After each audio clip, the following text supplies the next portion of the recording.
Chapter 1. Upload a chapter every hour until you've uploaded 20 chapters. Don't forget the red tickets and favorites. Bailiang Palace was located on Mount Qingliang. It had thousands of families and was extremely prosperous. As the only remaining king with a different surname, Su Xiao, the king of Bailiang, had both praise and blame in the imperial court in Jianghu. As a meritorious military official, it could be said that he had obtained everything except the emperor's throne. In the 3 northwestern provinces, he was fully deserving of being the ruler. He could cover the sky with one hand and turn the clouds and rain with a flip of his hand. It was no wonder that the officials in the imperial court who didn't agree with this king with a different surname would privately curse him as the barbarian Su, and some with ulterior motives would even throw away the title of second emperor. Today the prince's residence was very lively. The powerful king of Bailiang personally opened the gate and set up a splendid ceremonial procession to welcome an old man with an immortal heir. The servants in the residence only heard that the immortal from the Taoist Holy Land, Mount Longhu, had taken a fancy to the foolish young prince and wanted to take him in as a closed-door disciple. This was a great blessing. Bailiang Palace interpreted it as fortune favors fools. But of course the young prince had never cried since he was born. He didn't know how to read at all and only learned to speak at the age of 6. His name was mighty and imposing Su Longxiang. It was rumored that the old immortal from Mount Longhu had given him this name. He had said that he would come back in 12 years to take him in as a disciple, and now he was here as promised. In a courtyard in the prince's residence, the Grandmaster of Mount Longhu, a Taoist ancestor of Mount Longhu, was twirling his snow-white beard and frowning.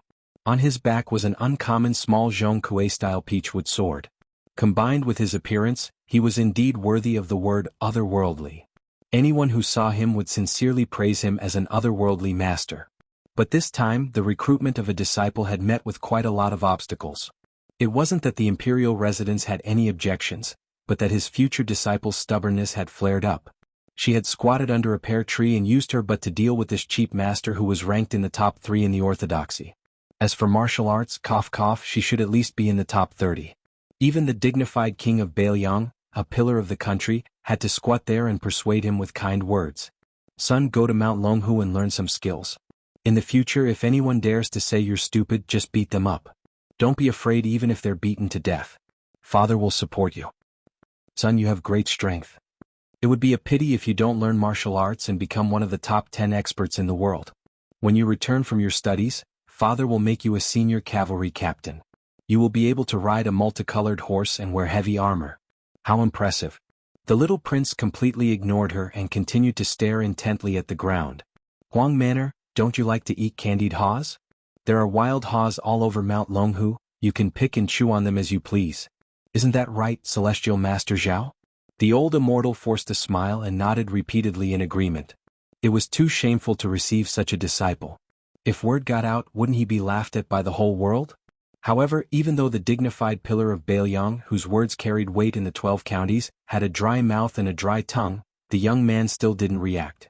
Perhaps he was impatient and thought his father was being too noisy. He raised his butt and farted loudly. He didn't forget to turn his head and grin at his father. The king of Bailiang was so angry that he raised his hand and pretended to hit him. However, he raised his hand and froze for a while before giving up. Firstly, he couldn't bear to hit him. Secondly, there was no point in hitting him. The son really lived up to his name. Su Longxiang was named after the phrase, in water the dragon's strength is the strongest. On land the elephant's strength is the strongest. As mighty as Vajra, they are known as dragons and elephants. Although Huang Manor's silly son was simple-minded and couldn't read, his skin was sickly dark yellow, and his body was thinner than his peers, his strength was first class. Su Xiao joined the army at the age of 10 and killed people. From killing the Xiongnu and Jinzhou in the northeast, to wiping out the 6 big and small countries in the south, slaughtering more than 70 cities, and then suppressing the 16 barbarian tribes in the southwest. He had seen all kinds of fierce generals with amazing physical strength. However, he had never seen someone like his youngest son, who was born with copper muscles and iron bones and could pull up mountains and rivers. Su Xiao sighed softly in his heart. If Huang Manor could be a little smarter and open up a few more of his mind acupoints, he would definitely become the unparalleled fierce general who could break through enemy lines. He slowly got up and turned his head to smile awkwardly at the senior Taoist priest of Mount Longhu. The latter's eyes indicated that it wasn't a big deal, but he couldn't help but feel a little sad. It was really a big deal to receive this kind of treatment as a disciple. If word got out, wouldn't he become the laughingstock of the world? He wouldn't be able to show his old face in front of the large group of disciples and grand-disciples of Mount Longhu anymore. The helpless king of Bailiang came up with a plan. He chuckled and said, "Huang Manor, your brother has just returned from his parade. Looking at the time, it should be about time for him to enter the city. Don't you want to go out and take a look?" The young prince suddenly raised his head. His expression was as stiff as it had been for 1,000 years, but his usually dull and lifeless eyes were bursting with a rare light. It was very piercing. He grabbed his father's hand and rushed out. It was a pity that Bailiang Palace was famous for its hundreds of winding corridors and thousands of twists and turns. Otherwise, it wouldn't have been able to accommodate the tide-listening pavilion that had been criticized by the court officials. Su Xiao, whose hand hurt from his son's grip, had no choice but to remind him several times that they were going the wrong way. After walking for a full incense stick's worth of time, they finally arrived outside the mansion. Behind the father, son, and old immortal were a group of servants carrying boxes of various sizes. They were all things that were going to be taken to Mount Longhu. The king of Bailiang was as rich as a country and had always doted on his children. He couldn't bear to see them suffer even the slightest bit of grievance. When they arrived outside the mansion, the young prince saw that the streets were empty and there was no sign of his brother. He was first disappointed, then angry. He let out a deep, hoarse and irritable roar. At first he wanted to vent his anger on Su Xiao. But as stupid as he was, at least he knew that this was his father. Otherwise, Su Xiao's fate would probably be the same as that of He Teng, who had unluckily encountered Su Longxiang during the autumn hunt not long ago. He was torn in half by the single-handed 12-year-old boy. He glared angrily at his guilty father and turned to leave. Su Xiao, who didn't want his efforts to go to waste, threw a helpless glance at old immortal. The Taoist master of Mount Longhu smiled faintly and stretched out his bamboo-like arm. However, he only held onto the young prince's wrist with 2 fingers and gently said, "Su Longxiang, don't waste your rare talent. Come with me to Mount Longhu. In 10 years at most, you'll be able to leave the mountain and perform meritorious deeds."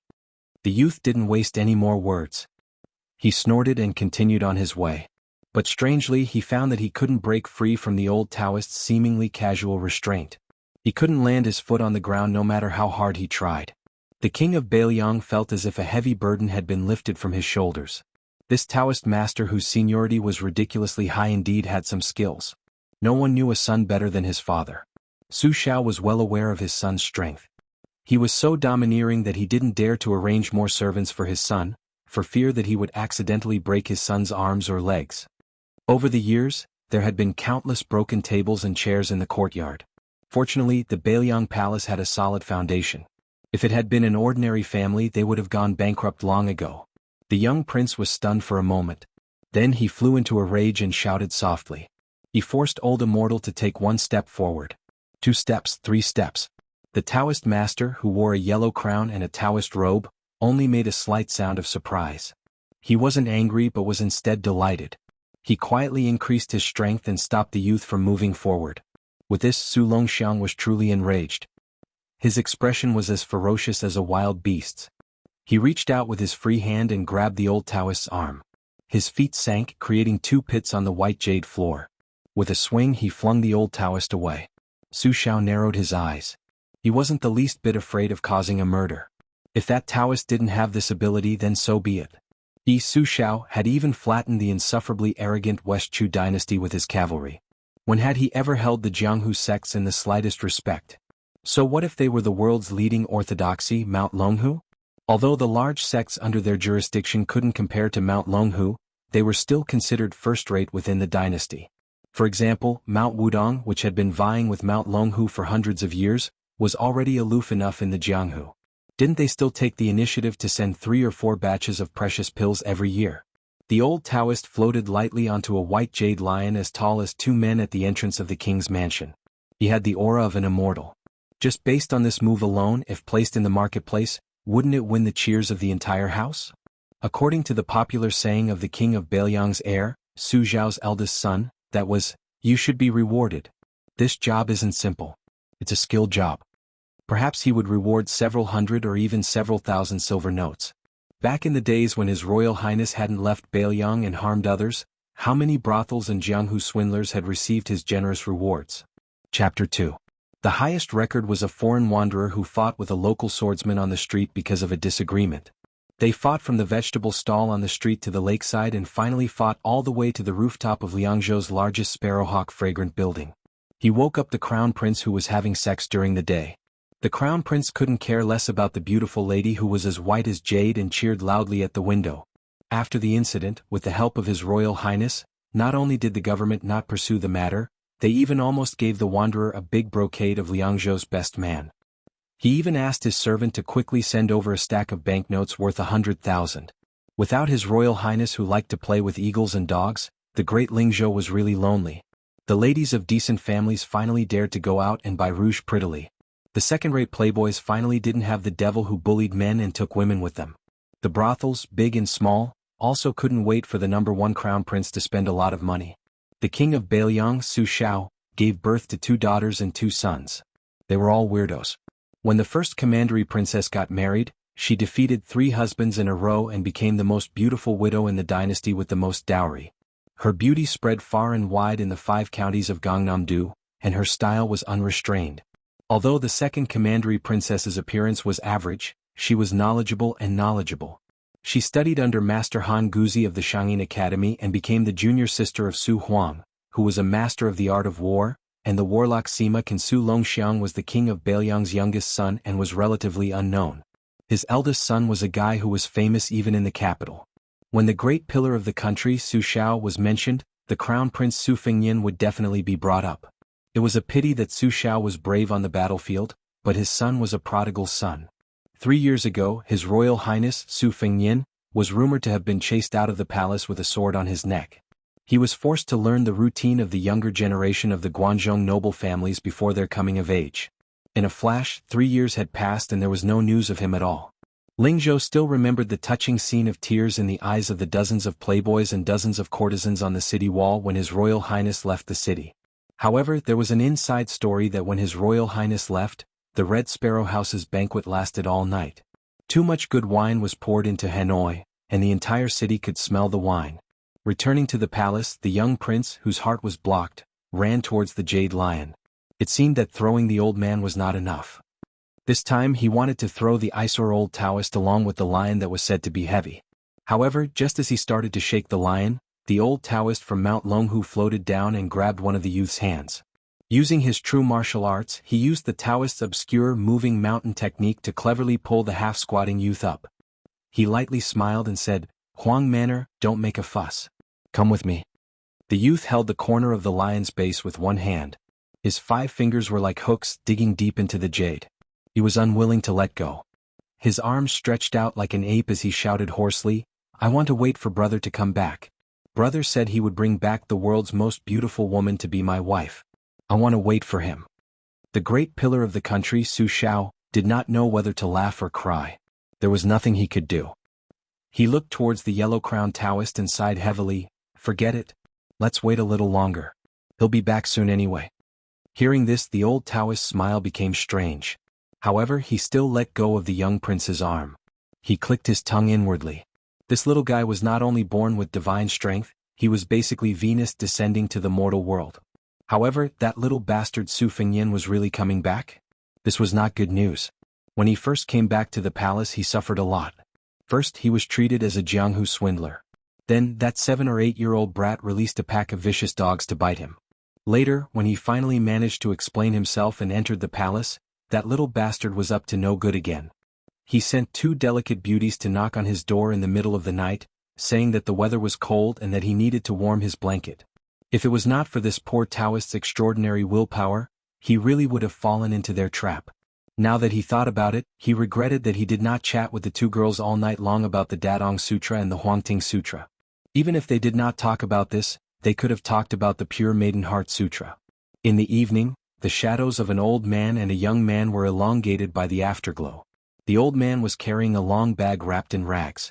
His clothes were ragged and his hair was white. There were even a few strands of straw mixed in. He could beg with a broken bowl on the ground. He was leading a skinny, lame horse. The young man was actually not young. His face was full of stubble and he wore a hemp gown. He looked like a refugee. "Old Huang, hold on a little longer. Once we enter the city and return home, there will be a big piece of meat and a big bowl of wine. Damn it, I didn't think that wine and meat were rare things before. Now just thinking about it makes me drool. I dream about it every day. The young man, whose real age could not be seen, said weakly. The old man, who looked like a servant, chuckled, revealing a mouth of yellow teeth that were missing front teeth. He looked very simple and honest and funny.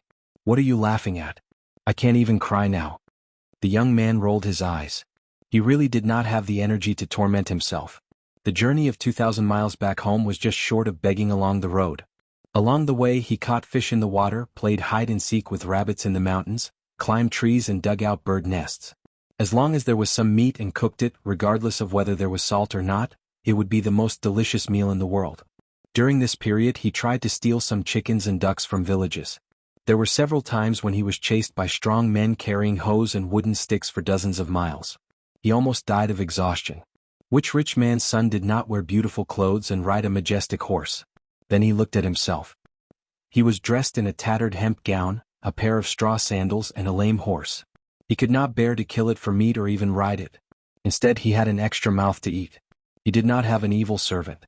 Old Huang's small body, which had lived for 60 years, made him panic just by looking at him. He was afraid that he would die one day after walking 2,000 miles. At that time he would not even have a companion to talk to and would have to spend effort to dig a hole in the wilderness.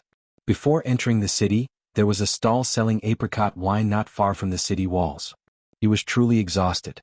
Smelling the aroma of the wine, he closed his eyes and sniffed. His face was filled with intoxication. It smelled so good. Determined, he walked over and found the only empty stool and sat down. He gritted his teeth and used the last of his strength to shout, "Waiter, serve the wine." The drinkers who were leaving the city or taking a break on the way into the city all disliked the shabbily dressed master and servant and deliberately sat far away. When the busy waiter heard their voices, he wanted to respond with a "sure." However, when he saw the master and servant's attire, he immediately pulled a long face. As a businessman, how could he not be discerning? These two customers were not the kind of people who could afford to pay for the wine. The waiter was still kind and did not immediately chase them away. Instead, he put on a fake smile and reminded them, "Our signature apricot wine costs 20 coins per pot. It's not expensive, but it's not cheap either." If it was in the past, the young man would have already released his dog and servant when he was looked down upon like this. However, after 3 years of living a poor life, he was used to living a penniless life. He restrained his arrogance and temper too much. Panting, he said, "It's okay. Naturally, someone will pay the bill. I won't forget your tip." Tip.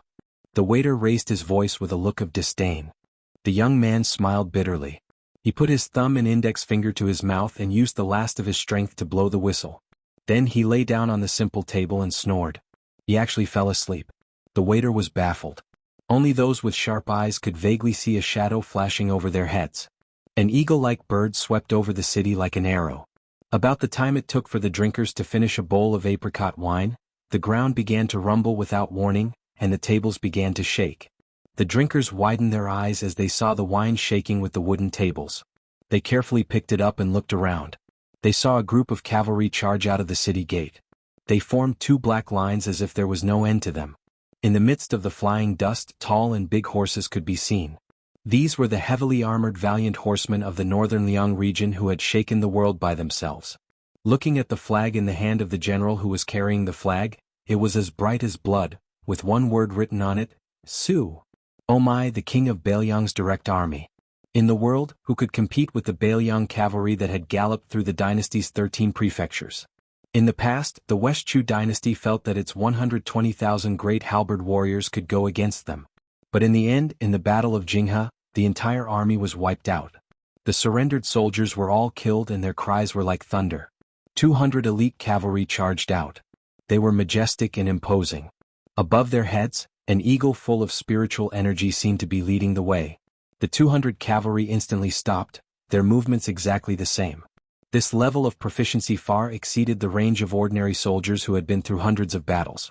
The fourth-ranked general, Zhichong, jumped off his horse. When he saw the old servant leading the horse, he immediately galloped to the front of the wine shop and knelt down. He said respectfully, "General Chidongwa pays his respects to His Royal Highness." As for the shabby young man who had arrogantly said that he would tip them, he only muttered in his sleep, "Waiter, bring the wine." Chapter 3. As the flag-bearer of the Bailiang army, Zhichong Commandant Qidangwa was in a bit of a dilemma. Although he was one of the 6 adopted sons of the Pillar State Su Shao and was the wolf dog of the 1 tiger, 2 bears and 3 dogs, his relationship with His Royal Highness could not be considered harmonious. To be honest, Qidangwa, who came from a poor military background, did not like His Royal Highness's dissolute conduct in the provinces and counties. However, loyalty and righteousness were paramount. Since Su Fengyin was his adoptive father's eldest son, even if Qidangwa had to personally kidnap his daughter, this Zhichong commandant would not frown. Now, how to send Su Fengyin back to the prince's mansion was a problem. He couldn't just casually throw His Royal Highness on the back of a horse, could he? Fortunately, a horse galloped over and solved Qidangwa's dilemma. The horse was as black as ink and abnormally tall and strong. It was once the king of wild horses. After being tamed, it was handed over to the young prince, Su Longxiang. When they met, the king of wild horses was difficult to tame. It raised its big hooves and wanted to trample on its new master. In the end, it kicked an iron plate and was knocked to the ground by the youth. After that, it was well behaved and docile like a pretty girl from a humble family. Hearing the news, the young prince, Su Longxiang, urged the horse to stop and jump down. He affectionately called out "brother" a few times. Seeing that there was no movement, he naively thought that his brother had died. He wailed loudly, heartbroken. Qidangwa kindly wanted to go up and explain that His Royal Highness was just too tired. In the end, he was pushed away by the young prince. He staggered a few times and almost fell.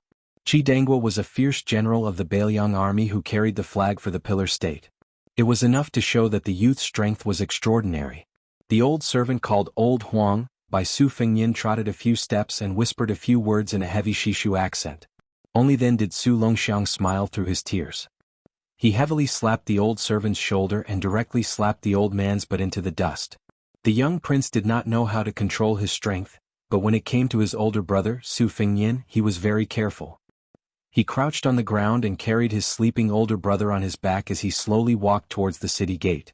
The mount, nicknamed Black Tooth, was like it was in spring. It trotted with small quick steps and turned its head to the side, trying to rub against the red horse that was being led by the old servant. However, the red horse that was all skin and bones and had a lame leg did not appreciate it.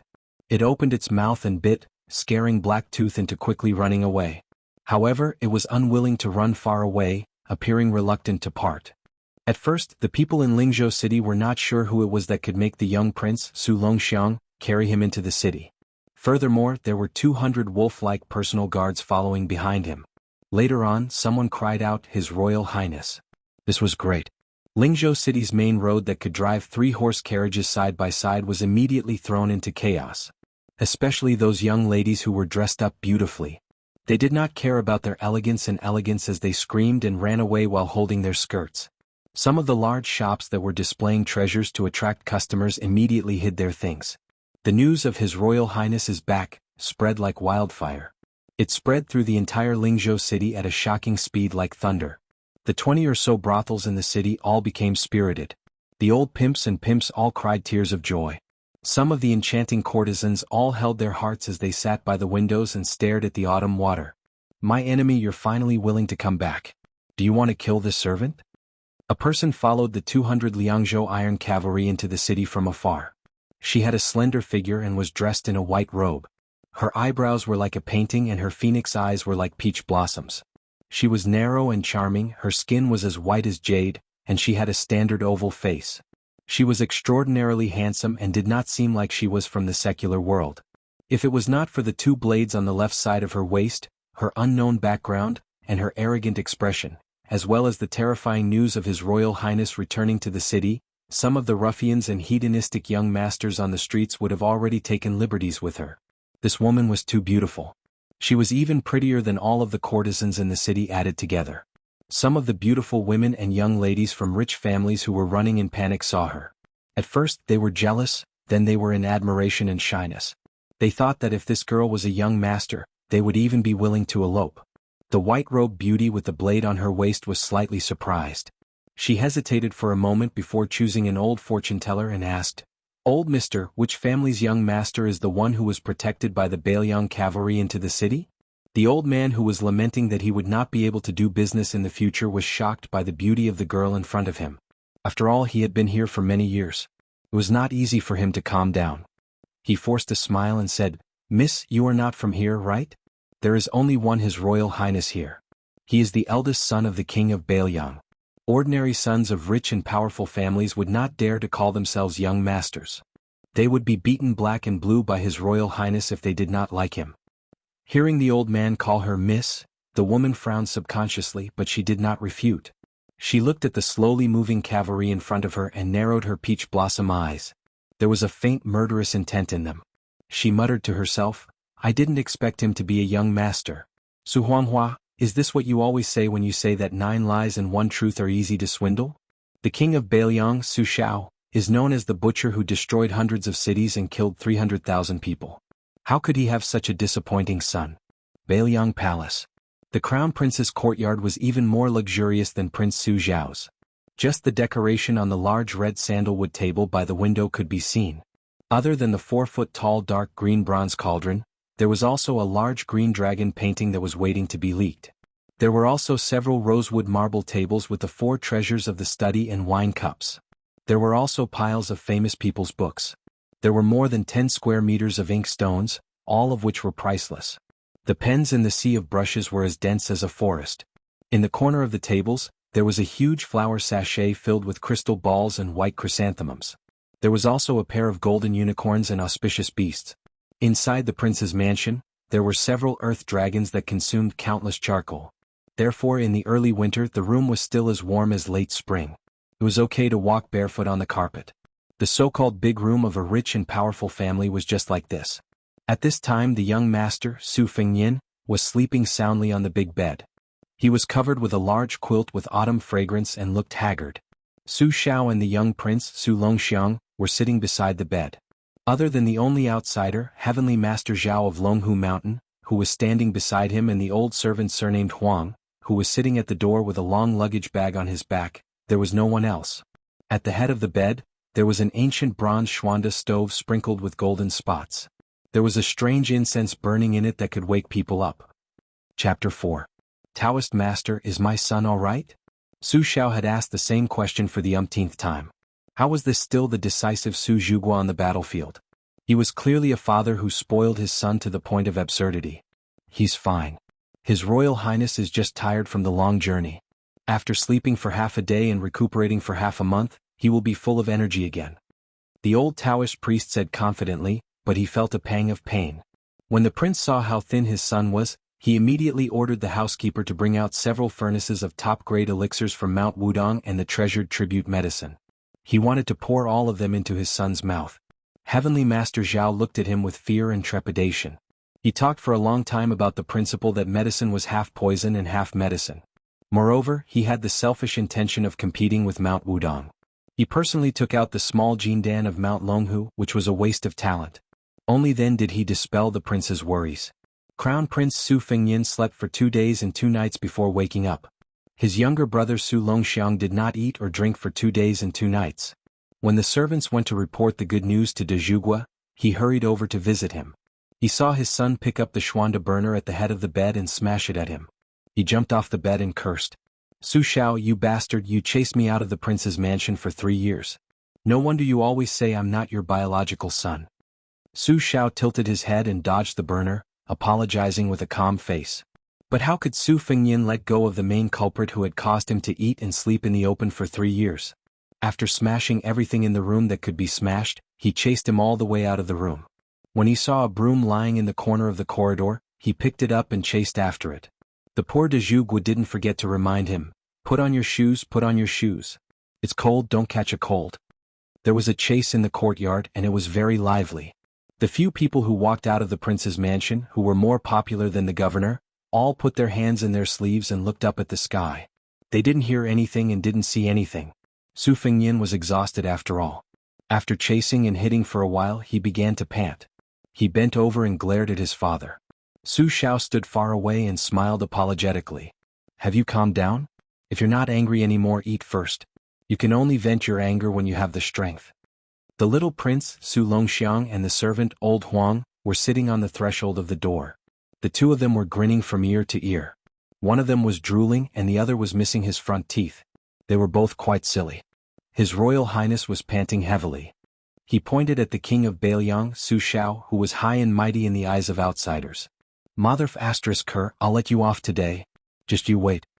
Su Shao wasn't angry. He chuckled and said, Okay. Father will wait. I'll definitely not fight back when you hit me or scold me. I'll let you vent your anger. Su Fengyin, who was still barefooted, threw away the broom that could be sold for dozens of taels of silver. When he came to the door, he saw his younger brother smiling foolishly. His gaze softened a bit. Seeing that his brother's saliva was flowing all over his chest, Su Fengyin didn't mind that it was dirty. He very naturally reached out and helped wipe it. He said softly, Silly Huang man, come. Stand up and let your older brother see if you've grown taller or stronger. The youth stood up in all seriousness. Su Fengyin gestured with his head. He smiled with a bit of disappointment. Not tall, not strong. The youth wrapped his arms around his older brother's waist and lifted him up. Su Fengyin wasn't surprised. His chest was stained with saliva. He laughed loudly. You've grown quite a bit stronger. De Zhugua stood in place. The butcher, who had spent half his life in the military and killed people like scything flax, actually had tears in his eyes. He quietly turned his head away and muttered to himself, The wind is so strong. Where did the sand come from? The two brothers returned to their room together. Su Shao immediately ordered the servants to bring in the dishes that had been carefully prepared. There were 20 to 30 servants carrying the food boxes. They entered the room one after another like flowing water. Under the kind reminder of the old Taoist from Mount Longhu, most of the dishes were vegetarian and less heavy and spicy.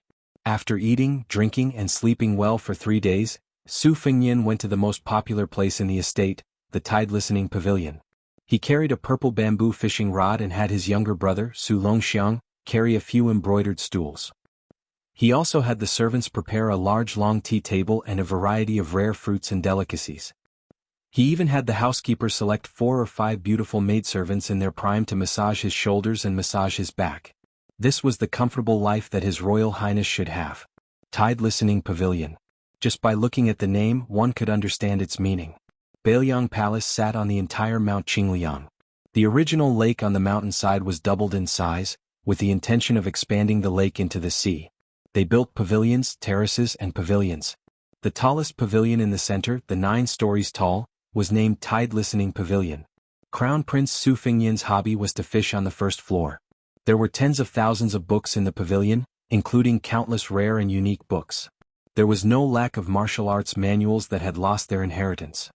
15 years ago, Su Shao, who had yet to be crowned king of Bailiang, had personally led a cavalry unit, led an imperial edict and crushed dozens of martial arts sects north and south of the Great River. Other than the orthodox sects like Mount Longhu, which had always been obedient, the unruly Forbidden Villa was directly annihilated. It must be known that 20 years ago, the Forbidden Villa was a first-rate martial arts holy land. In the past 100 years, 4 of the top 10 masters had emerged. In the end, the villa's martial arts manuals, other than a few sets that were given to the inner palace, were all confiscated and stored on the 6th floor of the Tide Listening Pavilion. Fortunately, Su Fengyin's appearance did not resemble his father Su Shao at all.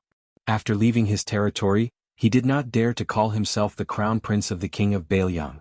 Otherwise, just based on this point alone, it was enough to consign him to eternal damnation. The enemies of the Great Pillar State were as numerous as his disciples. There were 10,000 koi fish in the lake, casually sprinkling bait. It was a marvelous sight of 10,000 koi fish facing the sky. Even the emperor, who had come to avoid the summer heat a few years ago, clicked his tongue in wonder. Su Fengyin lay on the wooden bed covered with gorgeous Sichuan brocade. After fishing for a while, he saw his brother smiling foolishly and drooling again. He reached out to wipe it away. He could not help but think of the white fox face that he had tricked into coming to the cold. That was a beauty whose lips were like crescent moons when she smiled. Su Fengyin had always called her the #1 beauty in the world in private. At first, he boasted that she was the #1 beauty in the world, but after being ruthlessly beaten up until she looked like a pig's head, he settled for the next best thing. Su Fengyin was in a good mood when he thought of this person. He rubbed his brother's head and said with a smile, "I said that I would help you trick a beautiful woman to be your wife, and I really did kidnap one. She had a white fox face, extremely beautiful.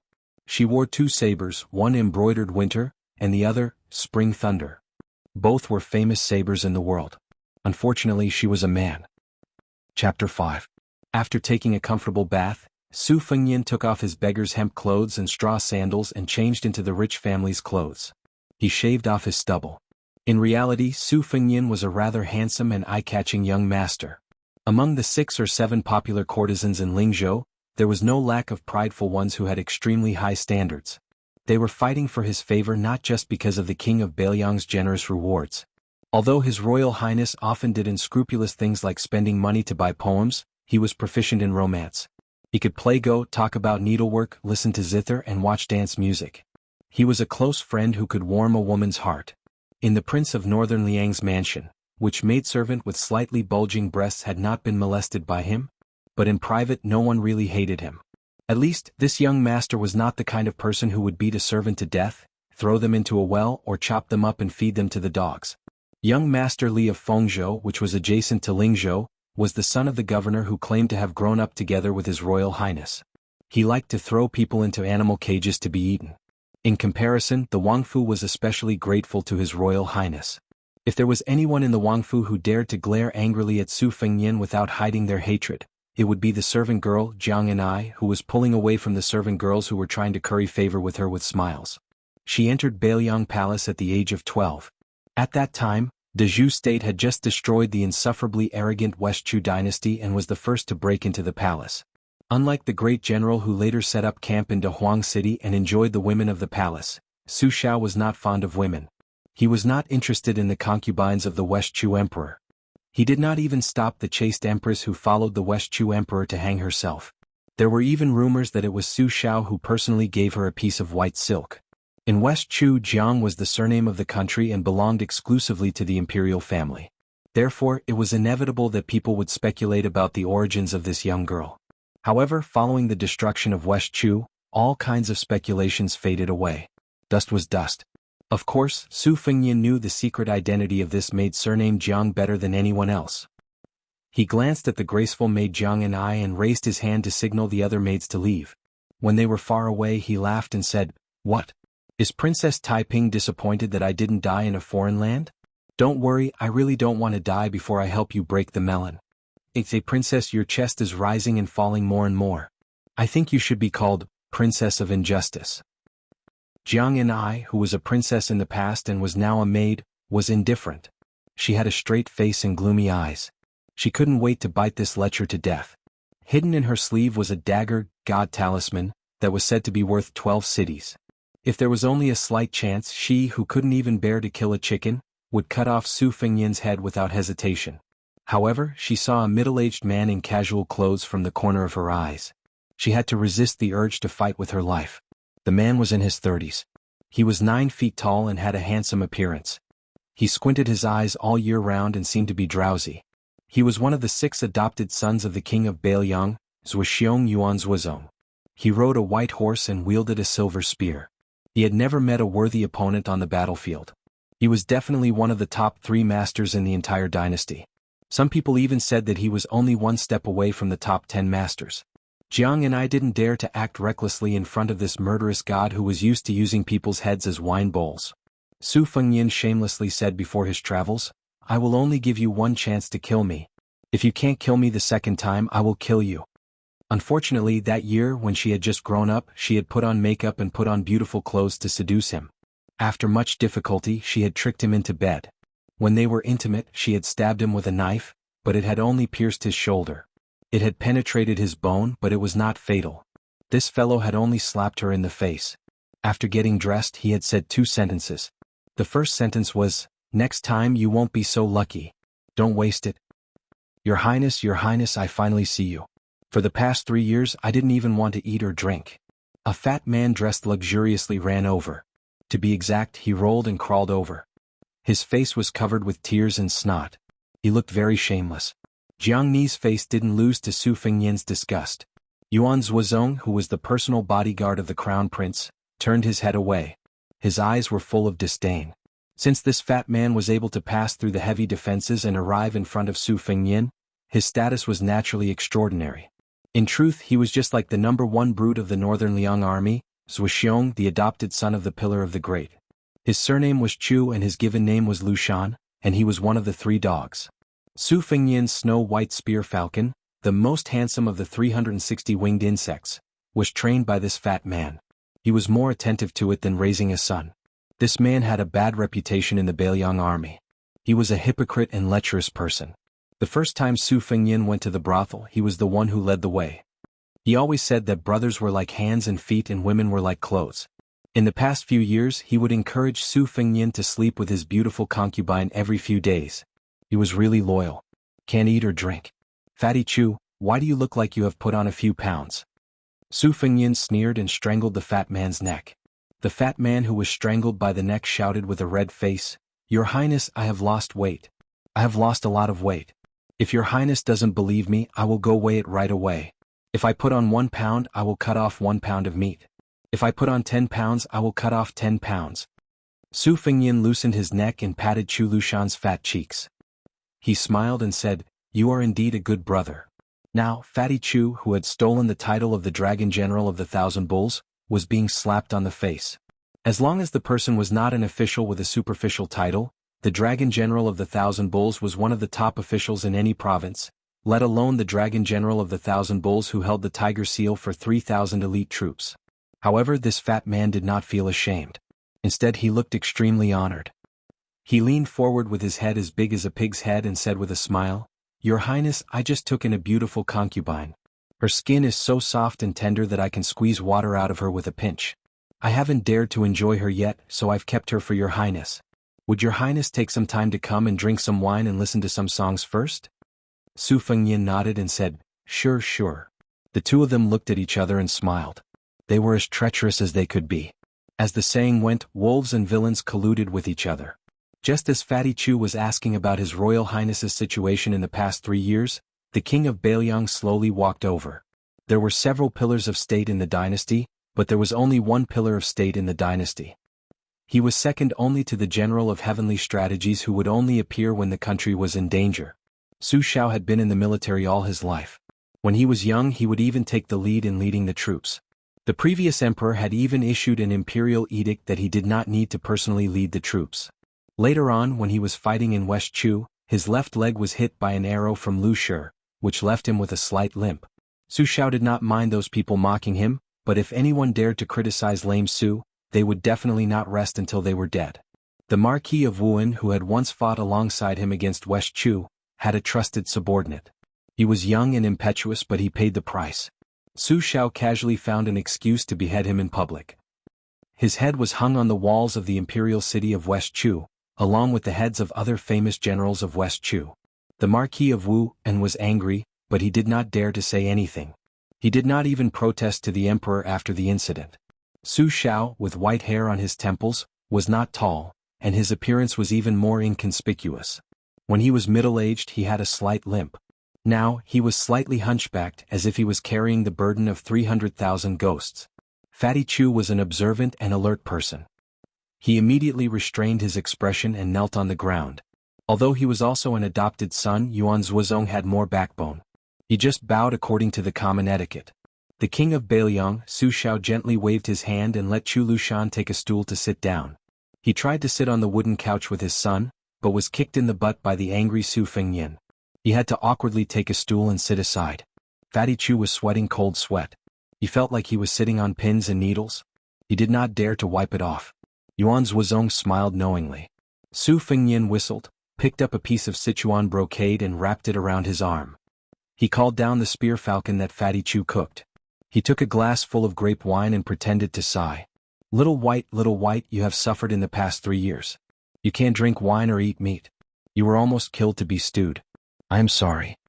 De Zhuguo was ashamed and kept sighing. Chapter 6. The maid Jiang and I, who had grown up to be devastatingly beautiful, sneered softly. She thought that this snow-white spear falcon was as unlucky as she was. This kind of rare flying feather only existed in the snowy lands north of Jianghu. If a hunter could catch one, he would be spared from death except for treason. In the past, even the nobles of West Chu spent a lot of money to buy this spirit creature nicknamed Green-White Luan, but it was still hard to find. The one on Su Fengyin's arm was even more extraordinary. It was the highest grade of Green-White Luan, the 6-year phoenix, rarer than the 3-year dragon. In the Yongzhou region of Liang, There was once a master of a noble family who offered 1,000 taels of gold and 3 beautiful women in exchange for Little White, but he was scolded by the domineering Su Fengyin to get lost. That noble, who could get whatever he wanted, was undoubtedly rebuffed. Su Fengyin snorted, "Su Xiao, let me ask you, if my son is being bullied, what should I do as a father?" De Zhuge smiled and said matter-of-factly, "Naturally, I'll exterminate them. If that's not enough, I'll take their wives and concubines as cattle and squander all their wealth in an instant."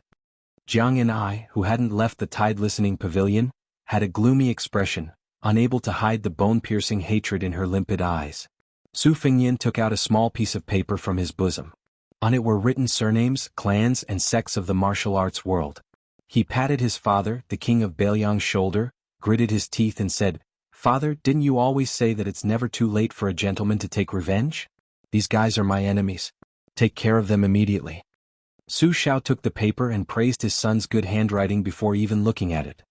He glanced at it and was about to boldly say that it was no problem, but then he took a closer look and read everything without missing a word. He said with a bitter expression, "Son, you have too many sons. Son, you have too many enemies. There are no less than 100 of them. Look at the governor of Huizhou County. Just because his son looks a little too pretty and you saw him from afar while he was touring Biluo Lake with a beauty, he has to remove his official position?" There was also the Wang family of Bailiang in Guangzhou. They were going to be exterminated just because one of their servants cursed at them while drinking? As for the Shenyuan family of the Wulin world, what did they do to offend my son? Why did he send the entire family to Jinzhou? And why did he choose a girl named Shenyuan Qingfeng to act as an official prostitute? Su Fengyin looked at his beloved spear falcon and sighed, Little White, you're lucky to have a master like me who cares for you. I'm miserable. I don't have a father to dote on me and a mother to love me. Living is just torture, boring." De Zhuge quickly smiled and said, "Father will do as you say. Father will do as you say." After making the promise, Su Xiao turned his head and looked at Yuan Zhuozong and Chu Lushan with a gloomy face. He said, "I'm sorry. Zhuozong, prepare 2 groups of brave tiger cavalry and wait for orders. This king is going to ask for an imperial edict immediately. It's nothing more than another trip to Jianghu. Lushan, inform all the officials who are close to this prince in the provinces along the way. Kill the traitors on the list who should be killed. Just give them a nice name and don't make it too big of a deal. After all, we're working on someone else's territory. There's no need to rush. I'll give you a year and a half to plan slowly. You're good at this kind of thing." Yuan Zhuozong bowed and said, "Yes, sir." Fatty Chu also got up and bowed. His eyes were ruthless and his face was full of excitement. "Yes, sir." Jiang and I lamented in his heart. Were there going to be countless good people who would suffer because of an absurd reason? How many poor people who were separated from their families would not know the cause of the disaster in the end? But at this time, Su Fengyin took back the paper and took out another one. The name list was only about 1/10 of the names.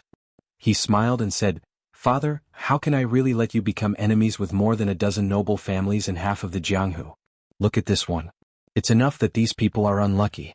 The officials are all corrupt officials and the people are all rebels. Killing them is justified, and doing justice for the heavens will definitely accumulate good karma, better than building a 700-floor pagoda." Su Xiao was relieved. Seeing that his son was going to get angry again, he immediately took the second paper with a serious face and nodded, "Since that's the case, there's no need to make a big fuss. Within a year, I'll make sure that you won't be annoyed by what you don't see. My son is really filial. You know how to solve your father's worries and accumulate virtue." Su Fengyin threw the half-orange that Su Xiao personally peeled into his mouth and said vaguely, "Of course." Su Xiao gave his adopted son, Chu Lushan, a fierce look. The latter took the paper and immediately retreated. Although he was fat and had more than 200 gene of fat, he walked as quietly as if he was flying on grass. Su Xiao saw his son's face gradually become rosy and was gratified. He softly said, "Son, I said you're not my biological son. That's because you don't look like me. You take after your mother." Su Fengyin heard this and only grunted. De Zhuge, who had been recuperating for the past 10 years, knew that this topic was unpleasant. He changed the topic and said, "Huang Manor doesn't want to go to Mount Longhu. Help me talk to him and he'll listen to you." Su Fengyin nodded and said, "I know. Go do what you need to do. Don't disturb me fishing." Su Xiao chuckled and said, "Wait a little longer. I haven't talked to you in 3 years." Su Fengyin glared and said, "If you knew this would happen, why did you chase me out of the family?" Scram. The word, scram, was imposing. The pitiful and lamentable king of Bailiang immediately fled. He didn't dare to stay any longer. For some reason, every time Jiang and I faced de Zhugua, who Su Fengyin treated like an ordinary rich man who didn't teach his son well, she would feel a chill run down her spine. She didn't dare to show the slightest bit of killing intent towards this man who deserved even more hatred than Su Fengyin. At first she thought it was because she was timid. However, the older she grew, the braver she became, the more she didn't dare to act rashly. It was as if this butcher, who had charged into the royal palace on horseback, was the most terrifying person in the world. She later learned that the previous emperor of this dynasty had personally promised to treat the royal family of West Chu well and even made her father king. However, Su Shao still stabbed the West Chu emperor to death in front of Jiang and I, who was nestled in her father's arms. Her kind father, who preferred poetry over war, then threw a piece of white silk to her mother. Jiang and I, the Taiping princess whose real name was Jiang Si, had never understood the butcher Su Shao. She had told her mother, who had originally wanted to live, "If you don't want to become his plaything, then kill yourself." However, the cycle of karma was not pleasant. This cruel and merciless man had two useless sons. One was a fool and the other was a dandy with no ambition. The fool was born with great strength. However, even so, he couldn't be the backbone of Bailiang's 300,000 iron cavalry. Jiang and I was going to kill Su Fengyin, who was going to inherit the title of king in the future. In this way, no matter how powerful Su Shao was, he would inevitably fall apart one day. Therefore Jiang and I was willing to wait and live. Su Fengyin waved his arm and dispersed the green and white luan in his hand. He threw away the small piece of Sichuan brocade that had a hole dug out by the sharp claws. He smiled at the martial god of Bailiang Yuan Zuozong, who had been standing respectfully at the side, and said, "Brother Yuan Zuozong, you should go and rest." Yuan Zuozong, who had never heard this intimate address, was stunned. He hesitated for a moment and then bowed and left. The Tide listening pavilion was finally quiet. Looking out, one could see the picturesque scenery. Su Fengyin didn't pick up the fishing rod. Instead, he reclined on the couch and said softly, "Jiang and I, if you have the chance, you should go out and take a look." The captive princess, who didn't delve into the meaning of this, smiled disdainfully and said, "His Royal Highness' trip this time will cause a group of people to suffer an unexpected calamity. What a big deal. No wonder he is the young master of the Pillar State." Su Fengyin turned his head and said with a smile, "If not, would I be able to erase your chastity mark?" The corner of Jiang Ni's mouth curled up in disdain. It evoked a monstrous hatred. If it could be weighed on a scale, it would be 1,000 caddies of hatred. Su Fengyin smiled and said, "Do you know that when you are angry you look exactly the same as when you are happy? You have two little dimples. I like this part of you the most. So, when you kill me later, I will take a few more glances." Jiang and I said expressionlessly, "Just wait. The next time I kill you, I will smile the happiest." Su Fengyin sat up straight. He took out a handful of bait from a phoenix-carved glass basin and threw it into the lake outside the railing. Countless koi fish jumped out of the lake. Looking at this lively scene, His Royal Highness, who had his back to Jiang and I, said with emotion, "That will certainly be the most moving scenery in the world." Chapter 7. Crown Prince Su tossed out a few bundles of bait and got tired of watching the carp flip about. He clapped his hands and stood up. Originally, Jiang and I had prepared a damask soaked in warm water to wipe his hands, but Su Fengyin didn't take it. 3 years of tempering. It was difficult to go from extravagance to frugality, but there was also a transition from frugality to extravagance. He left the Tide listening pavilion alone and didn't forget to turn around and remind her, "Sister Jiang and I, don't even think about sneaking into the pavilion and trying to steal a secret martial arts manual. You know that none of the guard servants inside can be dealt with a divine talisman in your sleeve. Those old fellows are far less protective of the fairer sex than me. It's better for girls to grind their sleeves together with their bare hands. Let's go, don't glare at me. The first time I saw you, I knew Sister Jiang Ni's eyes were beautiful." After teasing the maidservants, Su Fengyin walked towards the stable that belonged to him and his second sister. Along the way, he saw beautiful maidservants and did not forget to reach out to hug their waists and touch their small hands. For those who were more beautiful, of course, he did not forget to rub their heavy breasts and call them sister. Then he flirtatiously said, "Oh, there are a few extra tails of meat here. Don't tire yourself out walking." This caused a series of laughter that sounded like silver bells. Su Fengyin arrived at a stable that was even more extravagant than the average wealthy families. For the time being, there was only a lonely, maroon, lame horse inside. Old Huang, who had worked as a coachman for the prince's residence for many years, was chatting with the horse. He saw His Royal Highness, who had depended on him for 3 years, grinning foolishly out of habit, revealing 2 front teeth. Su Fengnian rolled his eyes and said in surprise, "Old Huang, where's your box? Why aren't you carrying it?" Old Huang was probably from Shu. He couldn't change his Western Shu accent, which wasn't very popular in the dynasty. The tiny Western Shu, which had less than 60,000 soldiers, couldn't escape the fate of being destroyed by the king of Bailiang, just like the Western Shu dynasty. However, Old Huang was much cuter than Jiang and I. He knew his place very well. During these 3 years of bleak travel, if not for Old Huang's ability to fish, climb trees, steal chickens and dogs, and teach Su Fengnian how to weave straw sandals, he would have starved to death in a foreign land. The old servant was carrying a bag wrapped in rags on his back. There was only a long red sandalwood box in it. He would rather die than let Su Fengnian open it to see what was inside. At first, Su Fengnian thought that it was a famous Xuanji box used to store divine weapons in Jianghu. He thought that his father would at least send a peerless master to accompany him. But when he met the bandits for the first time and saw that this old servant was even more like a stray dog than he was completely disappointed. Every time he tried to persuade Old Huang to open the box, the old coachman would only shake his head and smile foolishly. Su Fengnian could only curse, "It's not like I want your wife to strip naked for me to see." Once in Qinghe County, Su Fengnian couldn't resist his curiosity and secretly studied it when Old Huang went to take a dump. However, he didn't get the main point. He only felt that the box was cold and piercing just by holding it. As a result, Old Huang's eyes were filled with hidden bitterness. He was even more pitiful than the virgin girls he took liberties with on the streets of Lingzhou. After that, perhaps it was retribution, Su Fengnian caught a cold the next day. It was Old Huang who boiled medicine, boiled water, and stole sweet potatoes to roast. He was so busy that he was badly burned. After that, the old coachman carried Su Fengnian on his back for half a year. The biggest impression he had was that Old Huang's bony skeleton made him panic. Of course, there was also some unspoken gratitude. After that, Su Fengnian didn't have any ideas about the box. However, it was inevitable that he would faintly think that he would find out the little secret in a certain year. Of course, it was an insignificant little secret. It would be a joke if an old coachman had such a big secret. To this day, Su Fengnian still remembered it clearly.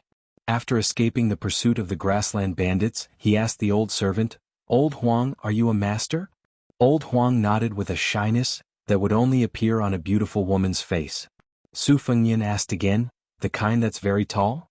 Old Huang seemed to be even more embarrassed. He turned his head slightly and nodded again. Su Fengnian thought about the tragic scene of being chased by a group of people with wooden spears and hatchets. He resisted the urge to beat him up and asked again, "How tall?" Old Huang blinked and seemed to be thinking. After a while, he stretched out his hand and gestured. It seemed to be about the same height as His Royal Highness. Then he lowered his height. Thus, Su Fengnian, who was hoping for a fluke, fell into complete despair. Therefore, Su Fengnian had every reason to be angry with the Pillar of Degua. Other than forgetting to arrange for a master to be his retainer, not only did he not tell Su Fengnian about the simple principle of not having a jade ring when traveling the Jianghu, he even encouraged Su Fengnian to say, "Son, when you go out, the most important thing is to protect your life. Here, put on this Wuxia armor that is invulnerable to swords, spears, water, and fire. Put on these gloves that are made from the silk of the ice silkworm. Here there are 3 or 4 books that are similar to the Wudong sect's Shangqing Purple Yang tactics. Take them all. Good stuff. If you throw any of these books into the Jianghu, it will cause a bloody storm. Take some time to practice them. Who knows, you might become a master tomorrow. Take the banknotes. The jade pendants on your waist are worth a few hundred taels of gold. If you run out of money, find a pawn shop and sell them. Living a good life won't be a problem." In the beginning, Su Fengnian felt that it was indeed not bad. This kind of traveling was a smooth journey. He didn't have to worry about spending money like water. He could hook up with different beauties from different places, get to know famous heroes, and become brothers with famous heroes in the Jianghu. Just thinking about it made him happy. But later on, King found out that he was just a fat sheep waiting to be slaughtered. Whoever saw him would love him, whoever saw him would pounce on him. This bastard donkey's ass. In the end, the only use of those secret books was to tear them down and use them to wipe his feces. The only remaining half of the gold-swallowing treasure tome, which looked like a heavenly book, was finally put to use. On the way back, he met White Fox Face, who was more beautiful than any of the courtesans in Lingzhou. He knew the value of the book and agreed to accept the second half of the gold-swallowing treasure tome, and escort him back to Lingzhou. During that half a year, Su Fengnian finally met a true master who didn't have any evil intentions. He tried every possible way to please him, but to no avail. White Fox Face ignored him. Even when he walked, he would deliberately put a large distance between them. Unless he met an ignorant robber who blocked his way, he wouldn't talk nonsense. Su Fengnian walked into the stable and took a handful of horse grass for the lame horse. He sighed softly, "Red Rabbit, oh Red Rabbit. If second sister sees a good Fergana horse being tortured to this state, I can't guarantee that she won't give me chestnuts to eat." In these 3 years, one eagle, one horse, and an old servant who fortunately didn't have bad eyesight were all he had. Su Fengnian fed the horse for a while. When he thought of the news from the secret agent in the mansion that White Fox Face was still in the city, he prepared to leave the mansion to have some fun that he hadn't had in a long time. This fellow would occasionally mock him when he was down and out. "If you're a young master from an aristocratic family, then I'm a woman." Su Fengnian had no reason not to show off. In the past, he only felt that it was right and proper to rely on his father's royal banner to intimidate others. Now he still felt that way. He just cherished it a little more. After all, he had lived through more than 2 years of misery. Only now did he realize that the daily necessities of this world were not cheap. Old Huang and His Royal Highness had developed a tacit understanding. He seemed to know that he was going to indulge in wine and women, so he rubbed his hands and made a drinking gesture. Chapter 8. Su Fengnian laughed and said, "Don't worry, I won't forget to treat you to the best and most expensive Huadiao wine. Let's go." Su Fengnian had just walked out of the stable with the old groom when he saw the old Taoist priest who claimed to be an immortal. He didn't need to guess to know that the old swindler was here to ask him to persuade his younger brother to go to Mount Longhu to learn martial arts.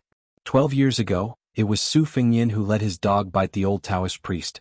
Because his mother believed in Buddhism, His Royal Highness, who didn't believe in destiny, was still respectful to monks.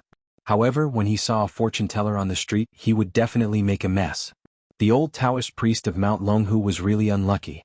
Back then, the old Taoist priest, who was slovenly and covered in lice, passed the first stage and almost lost his virginity. The beginning of that meeting was very unpleasant, but the end was still sloppy. Su Fengnian didn't forget to lecture the old Taoist priest of Mount Longhu in private before he left. "Old man, if you want to cheat people of their money, you should at least give up some money to get a decent set of clothes. Those Taoist priests in the supernatural novels all wear yellow crowns and Taoist robes. They can immediately ascend to the immortal stage with just one fart. Don't you want to learn? If you come to the palace like this again, I'll let my dog bite you again." It seemed that the old Taoist priest with the surname Zhao had learned his lesson. He really did change into a brand new Taoist robe and a yellow crown on his head. He even added a simple peachwood sword. Wherever he went, he would receive looks of respect that he had never received in the first half of his life. This made the old Taoist priest, who was usually expressionless on the mountain for decades, very happy. Su Fengnian put his arm around the old Taoist priest's shoulder and said softly, "Ox-nosed Taoist, it's a good thing that my younger brother is going to Mount Longhu. However, your Mount Longhu has formed a good relationship with my father. Don't you have anything to say? Otherwise, why would my younger brother go to Mount Wudong to learn martial arts? Why would he go to that godforsaken place? The scenery of Mount Wudong is very good. I can visit it every now and then." The old Taoist priest looked embarrassed. He looked around and saw that no one was around. Then he quietly reached into his pocket and took out an old and yellowed book. He said reluctantly, "This is the Dragon Swordplay Manual?" He didn't expect that he would turn on him. He didn't even look at the manual. He pointed to the tide listening pavilion and said, "Ant, dragon, you bastard. You. Do you think I need to go to another place to find a secret manual to practice or use martial arts? You. Don't you think it's embarrassing?" They were both old men who had lived for 60 to 70 years, but old Huang was very perceptive and perceptive. He curled his lips and laughed along with his highness. Only then did the old Taoist remember that there was a tide-listening pavilion in the prince's mansion that was known as the Arsenal. He suddenly understood and withdrew his hand awkwardly. "Then what should we do?" Su Fengnian lowered his voice and said, "Are there any young and pretty Taoist nuns in Mount Longhu? It's okay if they're a bit older, but they can't be over 35. If they're older, they'll be old. No matter how well they take care of themselves, they won't have the charm of a middle-aged woman." The old Taoist priest exclaimed in surprise. Su Fengnian raised his eyebrows and asked, "What? You don't have any? Or are you not willing?" The old Taoist priest seemed to be in a dilemma. But in a few blinks of an eye he whispered, "There are some, but they're all my brother's disciples and grand-disciples. I'd rather have no disciples than have substandard ones. That's why I have very few disciples. But since the Crown Prince wants to study Taoism, I don't mind recommending 1 or 2 female juniors." Su Fengnian patted the old Taoist priest's shoulder and gave him a thumbs up. "You're right." The old Taoist priest began to recite the 3-5 imperial scriptures to atone for his sins. "Grandmaster, please don't blame me. I'm doing this for the sake of Mount Longhu's 1,000-year plan." Then the old Taoist priest, one of the 3 celestial masters of Mount Longhu, said anxiously, "You have to pick an auspicious time to take in a disciple. If you don't hurry to Mount Longhu today you'll miss it. It won't be appropriate for the young prince." Su Fengnian frowned. "Right away?" Celestial Master Zhao nodded with an anxious expression. "Right away." Su Fengnian, who originally wanted to take his younger brother on a hunting trip, took a deep breath and ordered old Huang to wait on the street outside the mansion. He then took the ox-nosed Taoist priest, who didn't look like a celestial master at all, to find his beloved younger brother, Su Longxiang. 100 steps away from the stable, the old Taoist priest turned his head and looked at the old coachman who was smiling foolishly at the side of the stable. His heavy footsteps finally became lighter. When Su Fengnian arrived at his younger brother's courtyard, he found him squatting on the ground and looking at ants again. He walked over and patted his head. "Stop looking. The ants on Mount Longhu are even bigger. Go there and look. Learn your skills and go down the mountain as soon as possible. Bring me a bag of wild hawthorns, do you hear me?" The young prince was truly a fool. He stood up and nodded heavily. He smiled again, but of course he was drooling again. The old Taoist priest was flabbergasted. How could such a difficult matter be settled so easily? The great pillar state, who had once turned the entire Jianghu upside down, had tried his best to persuade this disciple of his. Su Fengnian wiped his saliva and scolded jokingly. "Stupid Huang man, look, did you see that? This person will be your master from now on. When you reach Mount Longhu you can beat anyone you want, but just don't hit this old man. If anyone dares to bully you and call you an idiot, then beat them to death. If you can't beat them, then get your master to write a letter. This elder brother will lead our northern Liang cavalry and charge 2,000 li up Mount Longhu. Remember, don't get bullied. In this world, only us brothers and 2 sisters have the right to bully others." Su Longxiang seemed to have understood but not fully, and nodded. The old Taoist priest was scared out of his wits. With Su Fengnian taking action, Su Longxiang didn't resist at all. The prince's residence didn't drag things out either. With his foster son Qi Dangua leading the way, 40 elite cavalry escorting them, and several capable people raised by the Bailiang Palace secretly keeping an eye on them. There was also a Taoist master from Mount Longhu. It was likely that no one would dare to mess with them. As they were about to leave, Crown Prince Su Fengnian stood in front of his younger brother and said softly, "Stupid Huang man, I won't be able to wipe your saliva in the future. But I promise you that I'll continue to help you find the most beautiful woman in the world to be your wife. If she doesn't want to, I'll tie her up and bring her into the bridal chamber." The young man who was blessed by the heavens to obtain the strength of the dragon elephant was stupid. His heart wasn't open, but it didn't mean that he didn't have any feelings. On the contrary, in some aspects his feelings were especially strong. For example, he was the second person in the world besides his mother who would wipe his saliva for him. When he was 14 years old, Su Fengnian caused a great disaster. De Zhugua, who usually didn't hit or scold his children, almost took out an iron whip and smashed it on his most beloved son. No one dared to persuade him or stop him. It was only the stupid Huang man who stood in front of his brother and didn't yield an inch. Su Fengnian's eyes turned red. He turned to the old Taoist priest and said word by word, "Zhao Niobi, I've said it before. Don't let anyone bully Huang man. Although I, Su Fengnian, am an unscrupulous hedonist who doesn't have the strength to truss a chicken, you should know the consequences." The old Taoist priest smiled awkwardly and nodded with a bitter smile. The group gradually left. Su Fengnian and his father, Su Shao, didn't send them all the way out of the city. Su Fengnian found old Huang who was standing beside the jade lion. He smiled and said, "I'm not in the mood to drink today. How about later?" The old servant's smile was simple and bright. His old face was like a large patch of reeds that could only be seen in the wilderness. It couldn't be said to be charming or magnificent, but it had its own feelings. It was like a jar of old wine that had been sealed for many, many years. Chapter 9. A peerless beauty had come to the Dragon Gate Inn.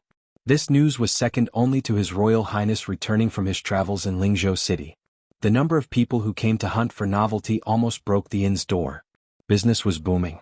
Every time the beauty came out of the room to eat, the inn would be filled with wanderers who wanted to see the scenery. In the beginning, it was only the young hedonistic young masters who participated. Later on, even the old rich men who had been bedridden for years came to admire the beauty. They all exclaimed that the beauty was a feast for the eyes.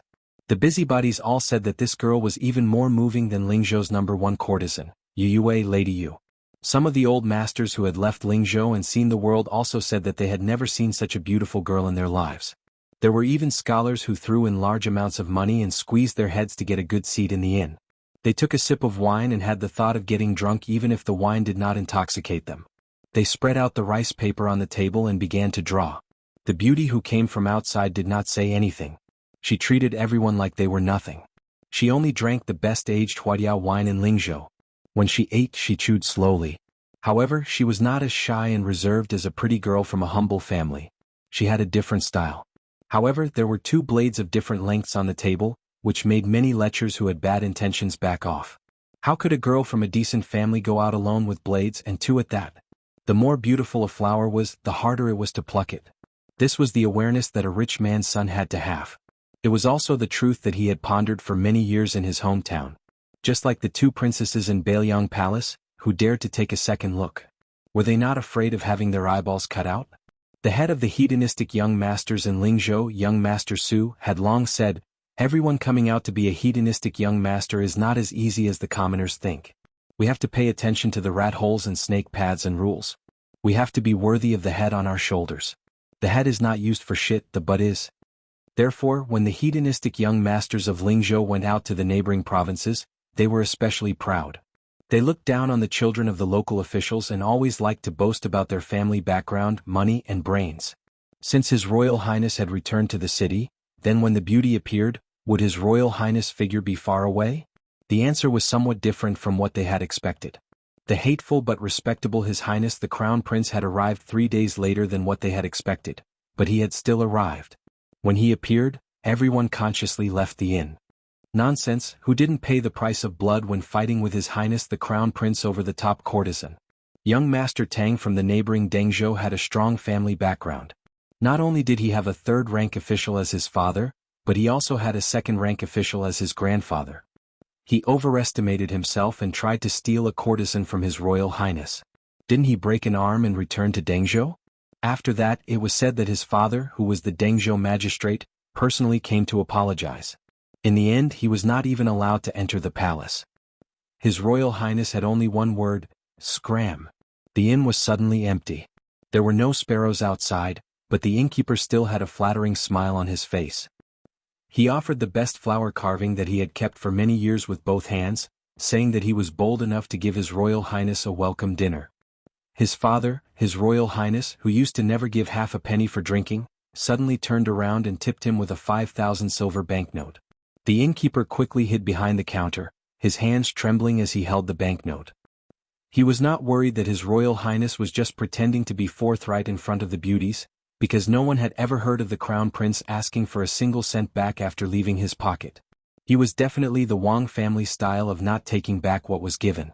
Generally speaking, it was not false that Lingzhou City was afraid of His Royal Highness, but he had been lawless for so many years, so no one wanted to commit suicide.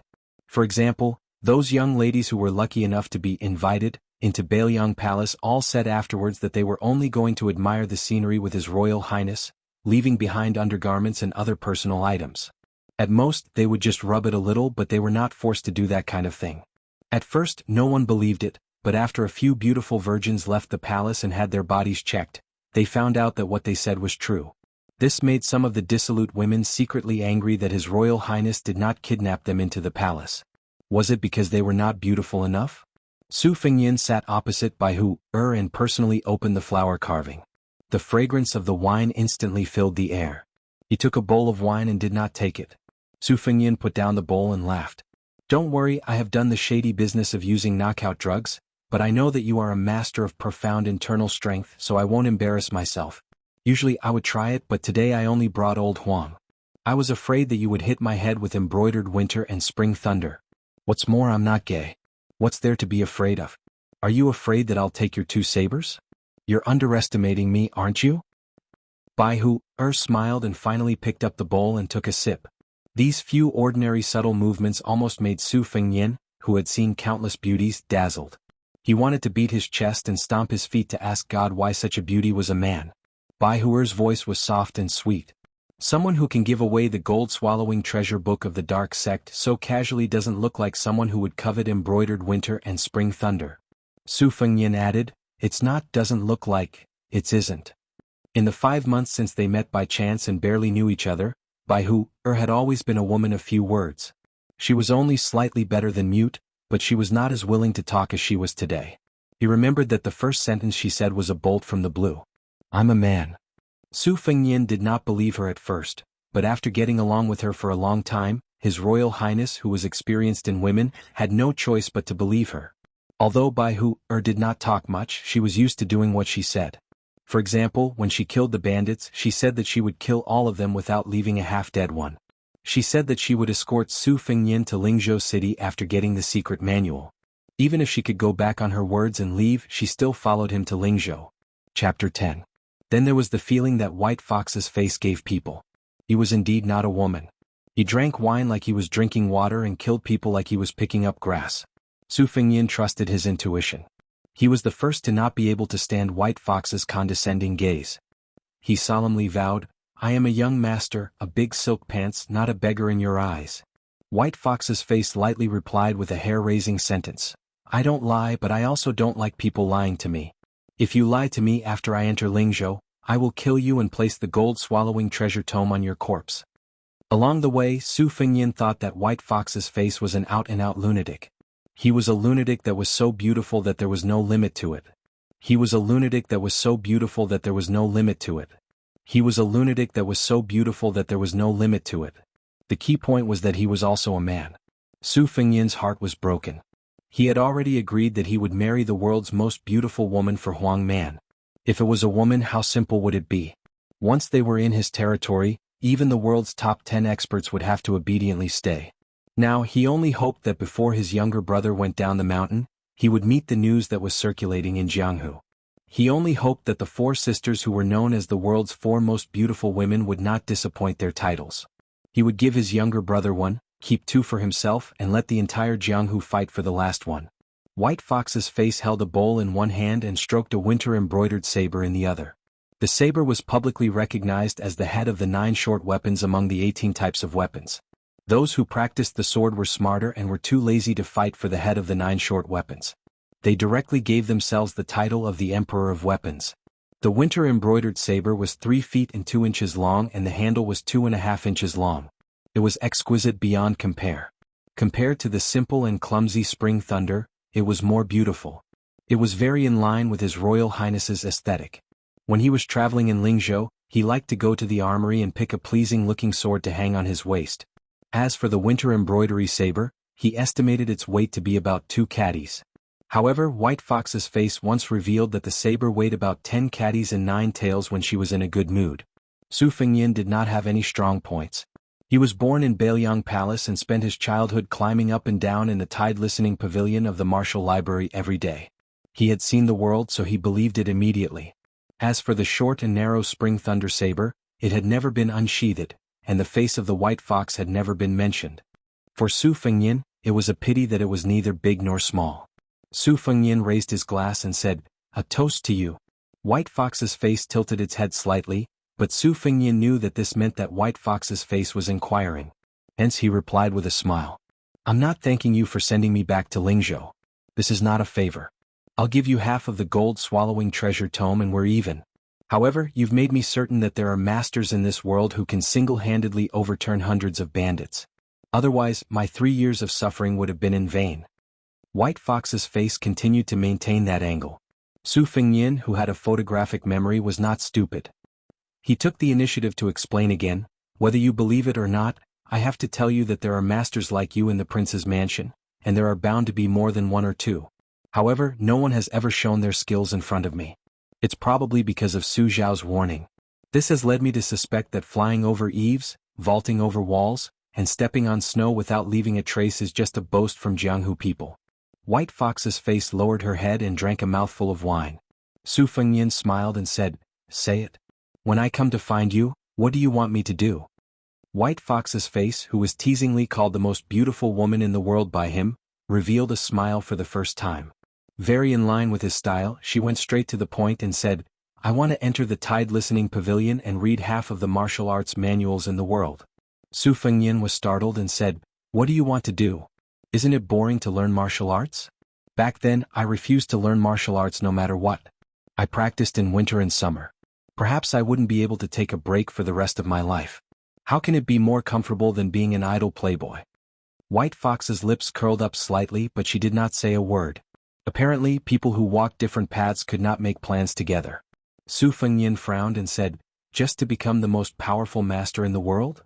White Fox's face looked at the spring thunder saber lying on the table and shook her head slightly. Su Fengnian asked, "Could it be that you want to become more powerful because you can't compete with others for a woman for the time being?" White Fox's face glanced at Su Fengnian with a strange look, as if she was looking at an idiot. Su Fengnian was at his wits' end. He decided to shut up and drink to drown his sorrows. He did not forget to ask the tavern keeper to warm 2 pots of the best and most expensive yellow wine for Old Huang. Old Huang's surname was Huang, and he only liked yellow wine. He was a strange person with a strange temper, just like White Fox's face. However, why was Old Huang not a master like White Fox's face? At the thought of this, Su Fengnian gulped down more wine. White Fox's face opened her mouth slowly and said, "I want to kill 4 people." Su Fengnian was stunned. "Is it difficult even with your superb skills?" White Fox's face looked strange again. Su Fengnian immediately knew that he was being an idiot again. He said self-deprecatingly, "All right, then they are the top 10 masters in the world." White Fox's face looked out of the window with a lonely expression, just like the autumn scenery. Not far from it. 2 of them are first pin masters, the top 10 masters in the world. The other 2 are probably more powerful, but half of them are not from the Liang dynasty. Su Fengnian slapped his thigh and said, "White Fox's face, you are awesome. I like heroes like you." Su Fengnian felt that he had accidentally revealed the secret of heaven. However, the beauty who heard the nickname White Fox's face only smiled slightly as if she did not hate it. Instead, she found it interesting. Su Fengnian asked tentatively, "The Tide Listening Pavilion is not a place you can enter whenever you want. For as long as I can remember, almost every year there are so-called heroes of Jianghu who are like moths to a flame and then thrown into the wilderness. I have seen it several times with my own eyes and they died miserably. However, I can promise you that once you enter the prince's mansion, I will take out the second book for you until you finish reading it. If Su Xiao agrees, you can stay in the Tide Listening Pavilion. The prerequisite is that you don't hate those zombie-like guards. They aren't as handsome and humorous as me." Bai Huer had a long and narrow face, and her peach blossom eyes were shining with extraordinary splendor. She looked straight at Su Fengnian and said, "Su Huanghua, name your conditions." Su Fengnian said nervously, "I only have one condition. Tell me your name." Bai Huer tilted her head and pondered for a moment before replying softly, "Nangong Push." Note, Nangong Push Yi read the 4th sound. Chapter 11. White Fox entered the palace without any resistance. For those Jianghu people whose homes and sects were destroyed by the Bailiang cavalry, it was not only difficult to enter the palace, but also dangerous inside. Together with the martial emperor city, which was guarded by the second in the world, and the sword tomb of the Wu family, which was full of sword immortals, it was known as one of the 3 most dangerous places. The martial emperor city had an old monster who looked down on all the masters in the world. The sword tomb had a large number of withered swordsmen who were only allowed to use swords or even touch swords. In the Bailiang palace, in addition to the Bailiang cavalry guards on the surface, there were countless masters hiding in the dark. During that martial arts catastrophe, not only did the butcher Su Xiao kill many famous Jianghu masters like cutting rice straws, but he also attracted a large number of lackeys, who were not of good character but had abnormal strength. Since the first day Su Xiao went to the battlefield, he almost never took off his armor or left his saddle. For nearly 40 years, it seemed that he had no end to his meteoric rise.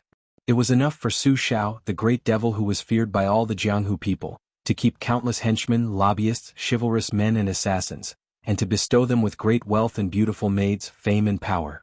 After the martial arts library was built, there were many martial arts fanatics who went there to learn and were willing to sell their lives for the king of Bailiang. Who would dare to pull out Su Xiao's reverse scale? There was only one person who dared to call himself Daddy in front of Su Xiao, and it was only Su Fengyin who led White Fox into the palace. At this moment, His Highness the Crown Prince briefly introduced the scenery of the prince's mansion to White Fox, who only knew his name. As Su Fengyin said, he could not learn martial arts through hard work. He had the martial arts library that all the martial artists in the world dreamed of, but he only knew how to read some unorthodox books. Therefore, Su Fengyin did not have much mysterious feeling about the murderous intent every 3 steps in the dark of the prince's mansion. White Fox did not dare to take it lightly. When they arrived at the towering tide-listening pavilion, they looked up at the top of the pavilion with a complicated expression. Although it was called a pavilion, it was actually a proper attic with a pointed roof and layers of cornices that looked like one. Su Fengyin chuckled and said, "It is claimed to have 6 floors, but there are actually 9 floors inside. The number starts from 1 to 9, but there are people in the capital who have nothing better to do, so it is like this. As you can see, there are corridors on the 5th and 6th floor. There are no books or items on the top floor, it is empty. There are 5 people in the pavilion who are in charge of arranging the martial arts manuals according to the difficulty of practice from the bottom to the top. They should be the so-called guards in Jianghu. They are all old fellows I have known since I was young, and they come and go like ghosts. There is only one copyist, and I learned calligraphy, painting and painting from him. He is a sickly person, more like a ghost than a ghost, but he is still addicted to wine. Every time I go upstairs I have to bring him wine. If the guards say that they are masters I will believe them, but if my half-master is, I will jump down from the 9th floor." White Fox did not ask to enter the pavilion. He did not even admire the thousands of carps in the lake. He turned around and walked away saying lightly, "Help me get a set of Sumeru mustard seed. The sacred steel forest temple of Buddhism only has half a set, but there should be another half in the pavilion. There are 6 books in total. I flipped through the books quickly, so it is too troublesome for me to read one book at a time. It is also not worth it to me because I will pay for the wine you need. I can only give you one of the embroidered winter and spring thunder, so I will feel more at ease if you don't go upstairs a few times." "Can I have the spring thunder?" Su Fengyin asked softly as if he was trying to bargain. White Fox was indeed a straightforward man. He said without hesitation, "Yes."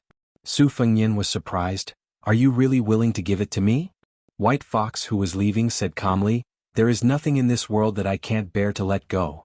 Su Fengyin, who was following behind him, twitched his mouth and muttered disapprovingly, "I am afraid that only those who are all alone are qualified to say this."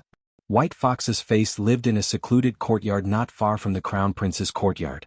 She lived a life of yellow and green lanterns that was extremely boring in Su Fengyin's eyes. She stayed up all night. Judging from her posture, she was only short of chiseling the wall to steal everything. Su Fengyin originally wanted to take this beauty to enjoy the scenery, but he gave up the idea. Other than delivering books to the courtyard, he went to the tide-listening pavilion to return the books. He only chatted a little when he delivered the books, asking about Jianghu matters. For example, he asked White Fox who was the top 10 masters in the world, and whether the 4 beauties were really the most beautiful. These were all naive questions for laymen. White Fox, who was living under someone else's roof, did not want to depend on others. He mostly ignored them. There was nothing Su Fengyin could do about it, but the only thing he gained was that the unreasonable White Fox face was now willing to let him touch the embroidered winter and spring thunder sabers. She did not even mind him taking out the embroidered winter and performing a few lame moves for himself. Regarding this, de Zhuge turned a blind eye and did not ask a single question.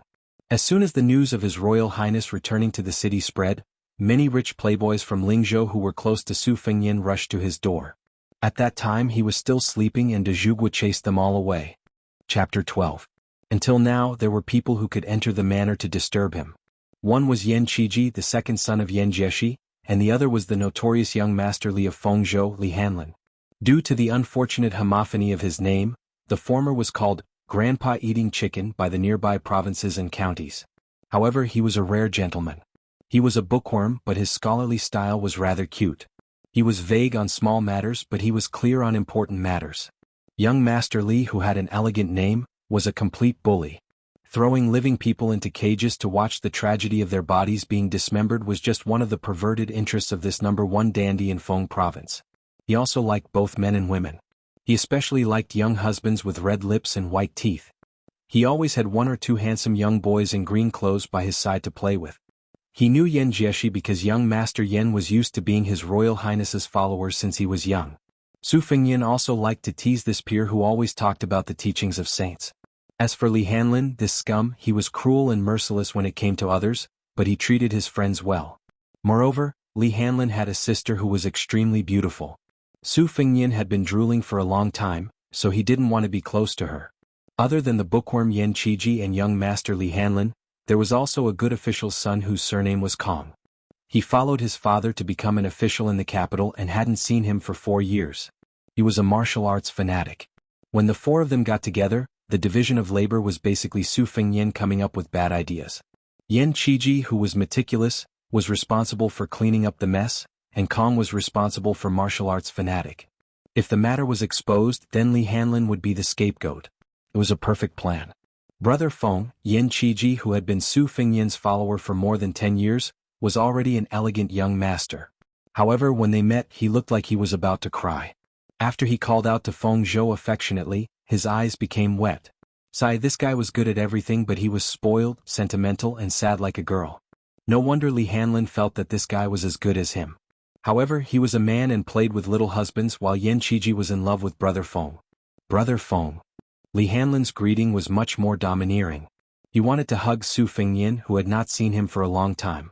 However, Su Fengnian lifted his leg and gently pushed it against his abdomen. Li Hanlin laughed and said, "Stay away from me. You smell like a man." The gang of scoundrel friends reunited at the top of Mount Qingliang, the White Crane Tower, which was most suitable for gazing into the distance. Hanging outside this building was a couplet. An old friend sent me down to Yangguan, an immortal helped me up to Mount Huangshan. It didn't come from one of those famous calligraphers in the imperial court whose words were worth 1,000 pieces of gold. Instead, it came from the 8-year-old Su Fengnian. Now it looked even more childish. However, even though His Royal Highness had improved, the copyist in the Tide Listening Pavilion, who was also His Royal Highness's half-master, said that this was the most unskilled couplet that His Royal Highness had ever written. Both the words and the meaning were the same. Back then, when the Great Pillar State was happy, he copied it and hung it up after meticulously copying it. All these years there had been no sign of him changing it. Su Fengnian did not talk much about the bitterness and hardships of the past 3 years. He only picked out some fresh anecdotes of the Wulin world and told them to his 2 contemporaries. Listening to him, the 2 of them were shocked and envious. After drinking a pot of wine, Su Fengnian was almost done talking. Yan Qiji and Li Hanlin were still thinking about it. Su Fengnian walked to the corridor and leaned against the railing. He smiled gently and said, "Now you know that you're frogs at the bottom of a well. After I eat chicken, I'll definitely be able to read 10,000 books. I've also walked several thousand li. What about you, Hanlin?" The carefree Li Hanlin scratched his head and said, "Why don't you become a general in the future and kill 10,000 people?" Yan Qiji said disdainfully, "Brute." Li Hanlin stomped his feet and said, "Do you dare to say this to the Great Pillar State?" Yan Qiji was speechless and couldn't refute it. Su Fengnian suggested, "How about we go out for a ride?" Li Hanlin was the first to agree. He said excitedly, "Then you must go to the Purple Gold House. Yu Huakue has not received a single customer for the past 3 years because of you. Her reputation has been overshadowed by a new Huakue." Su Fengnian asked, "Did you bring any money?" Li Hanlin patted his bulging belly and said, "Did you see? This time I stole 10,000 taels of silver from the secret room. For Brother Feng, I've sacrificed everything. When I go back, I'll accept being grounded." Yan Qiji said mockingly, "Look at you." Li Hanlin was thick-skinned. He laughed and said, "Then you should steal some. Not 10,000 taels, just 1,000 taels. Do you dare? You scholars only know how to talk on paper. When it comes to serious things like scolding and fighting, which time didn't Brother Feng and us do the work? Even if you strip a woman naked, you wouldn't dare to roll on her belly. How dare you say I'm useless?" Yan Qiji's face turned red and he snorted. Every bleak night with the sky as his quilt and the ground as his bed, listening to old Huang's ear-piercing snoring not far away, Su Fengnian, who had changed from complaining to seeking joy in the midst of bitterness, would miss the time when they quarreled with each other. He also remembered the time when they rode on horses by the Nanhuai River, teased innocent people together, sang loudly in the brothel together, caused trouble together, committed sins together, and got drunk together. The 3 of them said in unison, "Cheers." Chapter 13. The Zijin house was famous, very famous, extremely famous. It was said that when His Majesty came to the northern Liang Prince's mansion to avoid the summer heat, he had visited the Zijin house incognito, just to see the beauty of Li Yuanyuan, who deserved to be called the top courtesan of the 4 prefectures that year. Of course, this was just hearsay without any evidence. After Li Yuanyuan disappeared, there was no longer an undisputed courtesan in the 4 prefectures. It was just like 100 flowers blooming. The beauties of the various brothels racked their brains to compete with each other for beauty. This continued until the appearance of Yu Yuwei, whose family had fallen from grace. Women who humiliated themselves would probably not use their real names, so Yu Yuwei's original name was unknown. Her real surname was probably Yu, so she used a homophone. The biggest benefactor of the Zijin house, His Royal Highness, had privately asked this most taboo question in the brothel. Yu Yuwei smiled and did not say anything, but she did not disappoint Su Fengyin too much. She performed a dazzling sword dance that had never been seen before, causing Su Fengyin to be dumbfounded. First he was stunned, then he was terrified. If it was not for the deaf and mute old monster that was raised by Bailiang Palace standing outside, Su Fengyin, who was not only afraid of death but also of pain, would have fled long ago. After this, the number of times he went to the Zijin house became less and less, and the doubts in his heart became stronger and stronger. 3 young masters rode on 3 fine horses, galloping wildly on the main road of Lingzhou City, with a large group of guards following behind them. Li Hanlin laughed wildly, feeling unsatisfied. Without Brother Feng these 3 years, his days could not be considered happy. Yan Qiji, who had been dragged into the water countless times, had long accepted his fate. He tried his best to avoid pedestrians. Su Fengyin, the heavenly young master of the 4 prefectures, took the lead. He took off his Zijin crown and simply used a jade hairpin to tie up his hair. He gave up on the cumbersome sword, folding fan, jade bracelet, and so on, appearing even more elegant and handsome. He headed straight for the gentle land of gold and silver. The brothel keeper of the Purple Gold House was also a famous courtesan back in the day. Following the rise of the Purple Gold House, she was too lazy to show her face in public unless there were important guests. Today, however, she hurriedly dressed up and personally went out to welcome the 3 young masters who could do whatever they wanted. The 3 of them dismounted from their horses and handed the reins over to the big tortoise who had been waiting for a long time. Without needing Su Fengyin to say anything, the familiar Li Hanlin took out a banknote worth 500 taels and stuffed it into the neckline of the middle-aged brothel keeper, who was more charming than an entertainer. He laughed strangely and said, "Auntie Han, this young master has never tasted a woman of your age. Why don't you make an exception today? Big Mother Han, do you have the skills to take 10,000 taels of silver from here? This young master has heard that back in the day, you were the best at playing the flute." The brothel keeper stretched out a finger and gently poked Li Hanlin, who had a devilish look on his face. She smiled charmingly and said, "Oh, young Master Li is so elegant this time. As long as you don't mind an old cow eating young grass, Auntie Han will use all kinds of martial arts. Not to mention playing the flute, even the guanyin sitting upside down on the lotus is very skilled." Although she was teasing Li Hanlin, the brothel keeper's eyes were always on Su Fengyin. Li Hanlin hugged Auntie Han's slender and flexible waist and entered the Purple Gold House with Brother Feng and Yan Shuchai. He laughed softly and said, "Auntie Han, you know my taste. This time I snuck out and didn't have time to bring my errand boy. Do you have a little husband who can train me well? As for you, I suggest you seduce young Master Yan. He is still a virgin. As long as you can torment him until his back hurts and his legs cramp, I will not only give you all the money I have, but also give you 5,000 taels of silver on credit. How about this business? Of course, don't forget to give young Master Yan a small red packet of 66 taels of silver after this." The brothel keeper, who was not young but was not yet old, said charmingly, "If I don't do that, the prefecture overseer will seal up my Purple Gold House. As for little husbands, there are a few who are about to debut. They are even more tender than girls. Their skin is guaranteed to be like Sichuan brocade and satin. I guarantee you will be 100% satisfied." Li Hanlin chuckled and said, "Then let's follow the old rules. His Royal Highness will go to Yu Huakui's place. I will find some fun myself. Auntie Han will find 2 artists who know how to dance for young Master Yan." She pretended to be resentful and said, "Young Master Li, don't you want to have a taste of Auntie Han's tongue?" Li Hanlin slapped her plump buttocks and said, next time, save your energy and then fight Auntie Han for 800 rounds. I must properly experience your 18 kinds of martial arts." Su Fengyin was not surprised by this. He went straight to the backyard and found a courtyard with a single door planted with banana trees.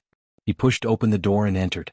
Unlike the brothel keeper Auntie Han, a woman sat in the courtyard and stared blankly at a damaged banana tree. She was only wearing green clothes and today was no exception. She obviously heard Su Fengyan's chuckle, but she still did not move. She was different from those courtesans who emphasized extravagance. She did not have a personal servant girl to serve her. She even cleaned the room in the courtyard herself. She was a maverick. Among all the prostitutes, she really stood out like a crane among a flock of chickens. On the stone table sat a white cat that was neither fat nor thin. Just like its owner's enchanting figure, it was not appropriate to add or subtract even a bit. The white cat overflowed with spirituality and had a pair of eyes that were as resplendent as rubies. When it stared at people, it made people feel that it was absurd and strange. The most clever thing was that this pet with snow-white fur was called Wu Meinyang. Su Fengyan sat beside her and said softly, "I just returned to Lingzhou and slept my fill. I immediately came out to see you." Yu Huakue stretched out her slender hand and stroked Wu Meinyang's head. The little girl said softly in a fit of pique, "Yue is just a prostitute. How could she dare to have extravagant hopes? The first time, I only mustered up my courage and joked about asking His Royal Highness for the status of a concubine. That person made a series of bad moves during the conversation, and I slaughtered a large dragon. The second time it was just a sword dance, and that person didn't dare to stay in this courtyard any longer. I just don't know what kind of trouble will come up this time. That person won't come again." It was the hardest thing to enjoy a beauty's grace. Su Fengyan said angrily in an indignant tone, "That guy is really a good-for-nothing. He's as timid as a mouse and as petty as a bug. Miss, you don't have to get angry over this kind of person. The next time you see him, just give him a good beating." The corners of Yu You's mouth curled up slightly, but she deliberately put on a straight face and said, "Oh? Then may I ask where young master is from? What's your surname and name?" Su Fengyan said shamelessly, "Unfortunately my surname is Su and my name is Fengyan. I have the same name as that bastard, but I'm thousands of miles better than him. Even if Miss said you wanted to be a concubine, he would immediately carry you home in a palanquin with 8 carriers carrying gongs and drums." Yu Yue finally turned her head to look at Su Fengyan. However, this beauty with limpid eyes didn't have much joy in them. She continued to look at Bajiao. "It's too late. I'm going to Chuzhou tomorrow. That's my hometown. I won't be coming back." Su Fengyan cried out in alarm. Yu Yue retracted her gaze and stared at Wu Meinyang, who was relying on her for survival. She said bitterly, "You regret it, don't you? But there's no medicine for regret in this world." Su Fengyan remained silent and frowned. Yu Yue lay on the stone table and murmured, "His Royal Highness. Look, Wu Meinyang is looking at the wall." Chapter 14. Su Fengyan followed the white cat's line of sight and turned his head to look at the low wall. There wasn't much scenery. He rubbed his cheeks and said, "When people outside the wall hear the beauty on the swing laugh, they feel helpless. But I've already walked into the wall. Why did you sneak out? Wouldn't that make people feel even more helpless?" Yu Yue smiled and made a playful face. "You deserve it." Su Fengyan was stunned. He had known her for a long time, but he had never seen her so lively. In the past she was always as quiet as water, unperturbed. Su Fengyan mistakenly thought that she would remain calm even if Mount Tai collapsed in front of her eyes. He also never thought that she would really become a beautiful concubine of a rich family. She was the most moving duckweed. If she became a plump banana in the courtyard, perhaps she wouldn't be so lively anymore. In his heart, Su Fengyan cursed himself for being an art-farer who had learned all the bad things from his ruffian father. This old man had purposely placed a book he had written, Half a Lifetime on the Horse, in the tide-listening pavilion. He had placed it next to the famous works of the art of war. What a shameless fuss. She held Wu Meinyang with both hands and asked with her head bowed, "Fengyan, I'll dance with you for the last time. Do you dare to watch?" Su Fengyan suddenly felt a sense of lofty aspiration. "Why wouldn't I dare?" Yu Yue said softly, "There's no medicine for regret in this world." Su Fengyan smiled. "It's worth it even if I die." After the time it took to drink a cup of tea, Yu Yue walked out. She was magnificent and beautiful. She danced with the sword in an extremely unconventional way. The red silk wrapped around her hand and the end of the sword was tied to the end. In an instant, the courtyard was filled with sword light. Last time, a zither girl was invited to perform the song Riding Out of Liangzhou. This time she personally sang the song looking at the city wall. This poem was spread from the Shangyin Academy after the fall of West Chu. It didn't rhyme, but each word was sorrowful and indignant. It was ranked first among the mournful poems in the world. West Chu had a female gongsun. Her sword dance shook the world. The spectators were as dejected as the mountains, and the heavens and the earth bowed their heads for a long time. Among the 3,000 maids of the former emperor, Gong Sun Jianqi ranked first. The flag of Great Phoenix City was lowered, and only the beautiful woman stood on top of the city wall. 180,000 people had taken off their armor, and there wasn't a single man left in the country. Just now Wu Menyang was looking at the wall. Then who was it that was looking at the beauty standing on top of the fallen city walls? The song ended. The long sword flew out with a murderous aura, aiming straight for Su Fengyan's head. She seemed to have heard the dying man's last words. 10 fingers peeling green onions, how good would it be if you could just talk with my hands without mentioning the sword? In that instant Yu Youwei's delicate hands trembled, but her sword had already pierced out. There was no medicine for regret in this world. The poem, Gazing at the City Wall, was written by Yu Youwei's father for her mother. At that time the father and daughter were wrapped in the tide of refugees. When they looked back at the city wall, there was only a delicate figure. Not long after her father returned to Shangyin Academy, he died of depression. Her real name was Yu Xuanji, so she traveled a long distance to Lingzhou.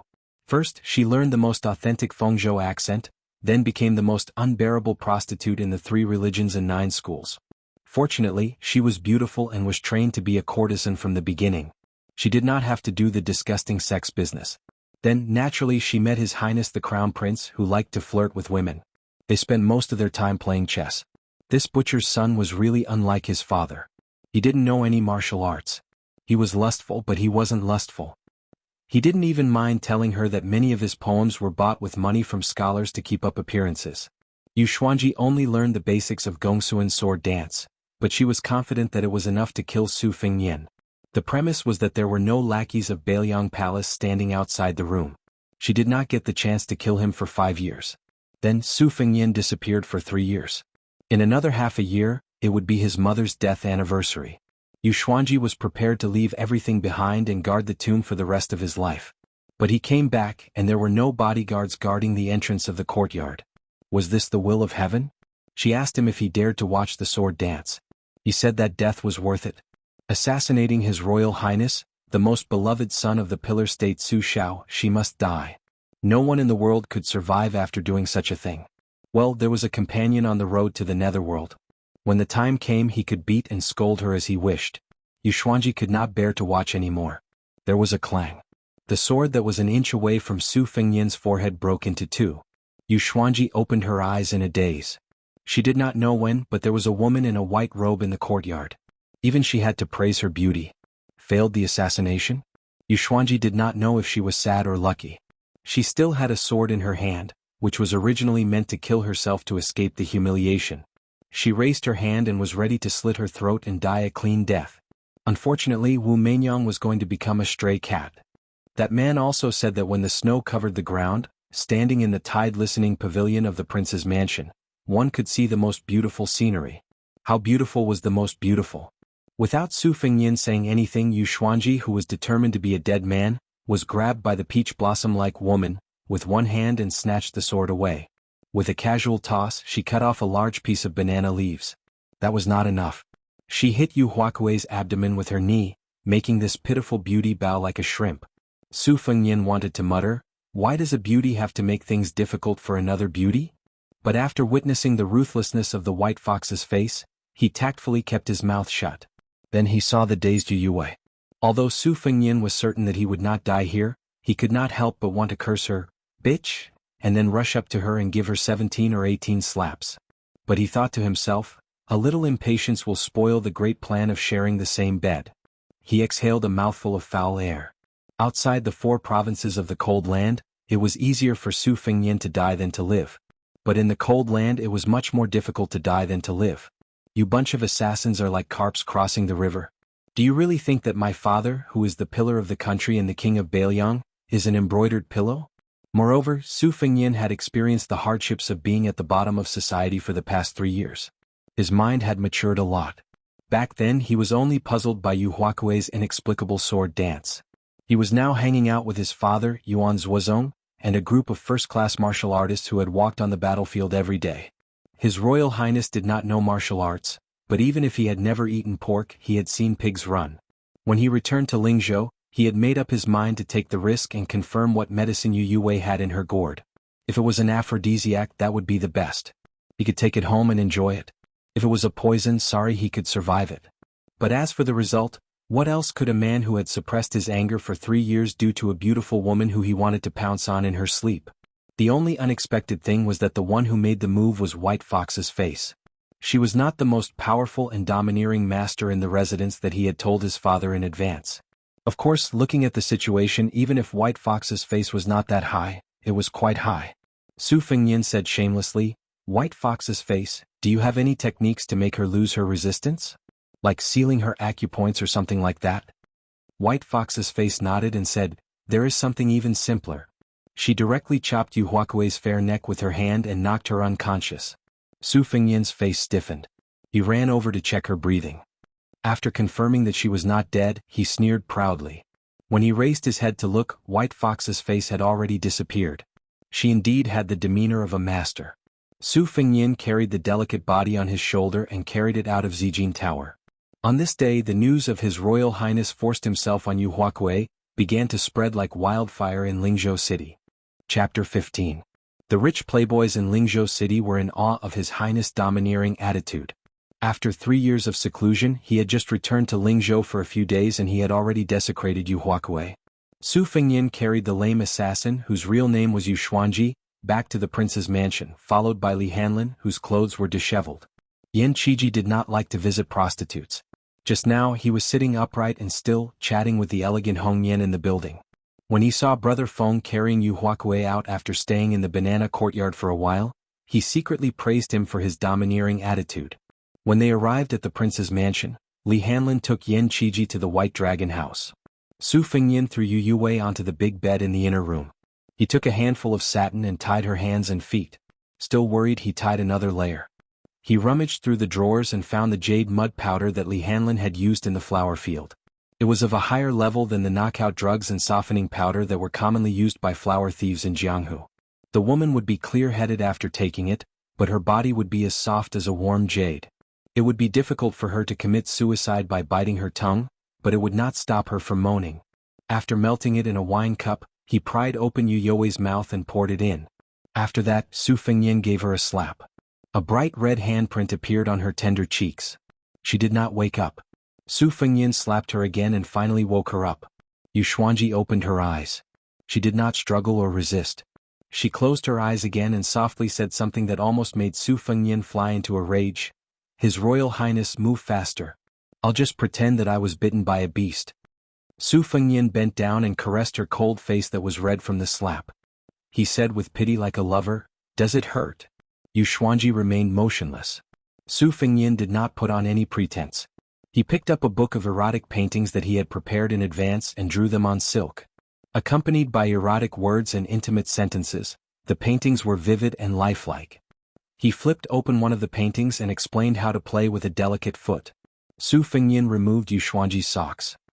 His movements did not stop as he said, "The delicate foot must be in the center. The length of the foot must be perfect and there must not be one and there must not be two. Yue, your jade-like feet are so comfortable to touch. When winter comes you'll be able to help me warm my bed. This leg up." The erotic paintings say that it has the best features of a woman's curved eyebrows, the tips of her fingers, the roundness of her breasts, the color of her lips and the privacy of her private parts. Do you think I should play with it for an hour or two? Yu Xuanji had a pair of beautiful feet that could be said to be of the highest quality. In the 5 years since she entered the profession she did not need to work. She soaked in fragrant baths every day and took good care of every inch of her body. Because of the instinctive nervousness caused by Su Fengyan's teasing, the backs of her feet were curved like crescent moons. Su Fengyan was indeed a man of his word. When he said he would play with her for 2 hours he did it. Especially when he stretched out a finger and stroked between Yu Huakui's 2 jade-like toes, he could clearly feel her suppressed trembling. Next he climbed up and caressed Yu Xuanji's legs with the last layer of underwear between them. Her legs were slender and white. She was so elegant when she played with the sword. As expected, her legs were full of elasticity.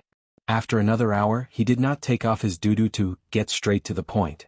Instead, he took off his clothes and lay down beside Yu Xuanji. He sucked on her earlobe. The beauty was already sweating profusely. Her eyes were hazy with tears. She bit her lips so hard that blood oozed out. Su Fengyan whispered in her ear, "City gazing, sword dance, Shangyin Academy. I don't believe that with the power of Bailiang Palace, I won't be able to uncover the secret behind your background. When the time comes, I'll destroy everything you care about. If you're alive, I'll kill you. If you're dead, I'll dig your grave. When I'm tired of you, I'll throw your corpse to the bottom of the lake. I'll ask the old Taoist of Wudong Mountain to perform a ritual so that you'll become a wandering ghost and won't be able to reincarnate. This is the consequence of going against me. Yu Xuanji's cheeks were filled with tears. Su Fengnian suddenly opened his hand and grabbed her chest. The gentleness from before was completely gone. Yu Xuanji felt a piercing pain. Su Fengnian smiled sinisterly. I'm kind enough to sell you medicine for regret.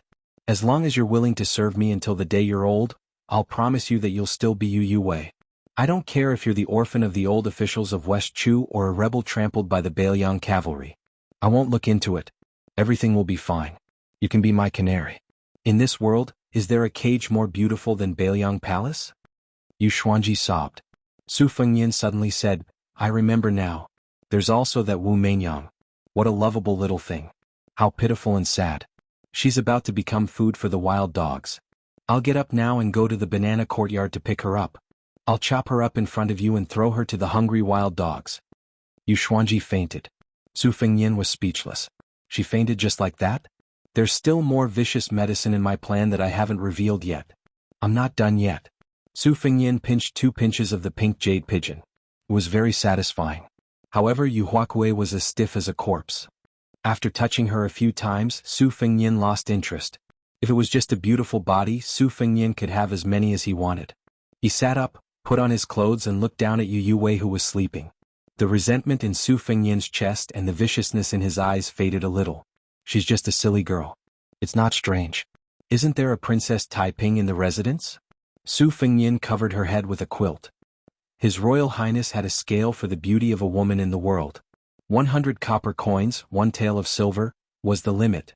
60 copper coins was the average. Only those above 80 copper coins could enter Su Fengnian's eyes. In his opinion, White Fox's face could be worth 95 copper coins. He originally wanted to rate it as 1 tael of silver, but he felt that it was inappropriate. He had to leave some for himself. Jianghu was worth 90 copper coins, but she could become more beautiful in the future.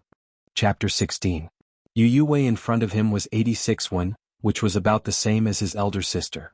There were not many beautiful women and maids in the residence who were over 71, but they were not few either. Using His Royal Highness's terminology, it was not a technical job. Su Fengnian did not practice martial arts, but he did not dare to indulge in excessive sexual desires. He was very selective and would rather go without than have something substandard. His character was elegant. Su Fengnian busied himself for 4 hours. After eating some warm pastries in an exquisite food box, he regained his strength. He sat by the bed and slapped Yu Huakui awake again. He said coldly, Do you want to eat buns made with Wu Meinyang's meat? Yu Xuanji finally cried hoarsely. Su Fengnian rolled his eyes and said, I'm lying to you. I might as well tell you the truth. If I want to vent my anger, I'll just go against you and your family. After I throw you into the lake, I'll take care of Wu Meinyang for you. She'll definitely be white and fat. She stared at Su Fengnian in a daze. Su Fengnian sneered and said, When have I ever lied to you under the bed? She felt wronged and said, You're sitting on the bed right now. Su Fengnian flew into a rage out of humiliation. He suddenly stood up and said, Motherf asterisk her, I'm going to chop Wu Meinyang into minced meat right now. Just as he stood up, he heard Yu Wei say softly, I'll be your slave. From today onwards, I'm just Yu Wei. Su Fengnian turned around and stared at Yu Huakui, who had a dead expression, and asked, Can I trust you? She closed her eyes and said bitterly, Then kill me first and then kill Wu Meinyang. Su Fengnian hesitated for a moment before releasing her hands and feet. He then moved far away from her and said, You'll sleep here tonight. Tomorrow I'll arrange a courtyard for you. You'll be my housewarming concubine. Don't expect a title. Without my permission you're not allowed to walk around. She said calmly, I miss Wu Meinyang. That night, His Royal Highness sent people to the Purple Gold House to redeem Yu Wei. Other than a white cat, nothing else was brought back to Bailiang Palace. The moon was bright and the stars were sparse. The two of them slowly walked up to the platform of the Tide Listening Pavilion, a strange combination. Su Xiao and Su Fengnian had attracted the attention of White Fox. Because the deceased Wang Fei believed in Buddhism all her life, there was a square Buddhist pagoda under the majestic platform, engraved with 8 plum blossoms. The body of the pagoda was shaped like a bowl with a boat-shaped niche in the middle. Inside the niche, there was a Buddha sitting in a lotus position with a solemn expression. At the base of the pagoda, there were 8 stone carvings of Vajra holding up the pagoda. This building was undoubtedly the feng shui of Lingzhou city. Lingzhou lacked water, so the king of Bailiang, Su Xiao, used manpower to expand the lake into a sea, meaning water pen.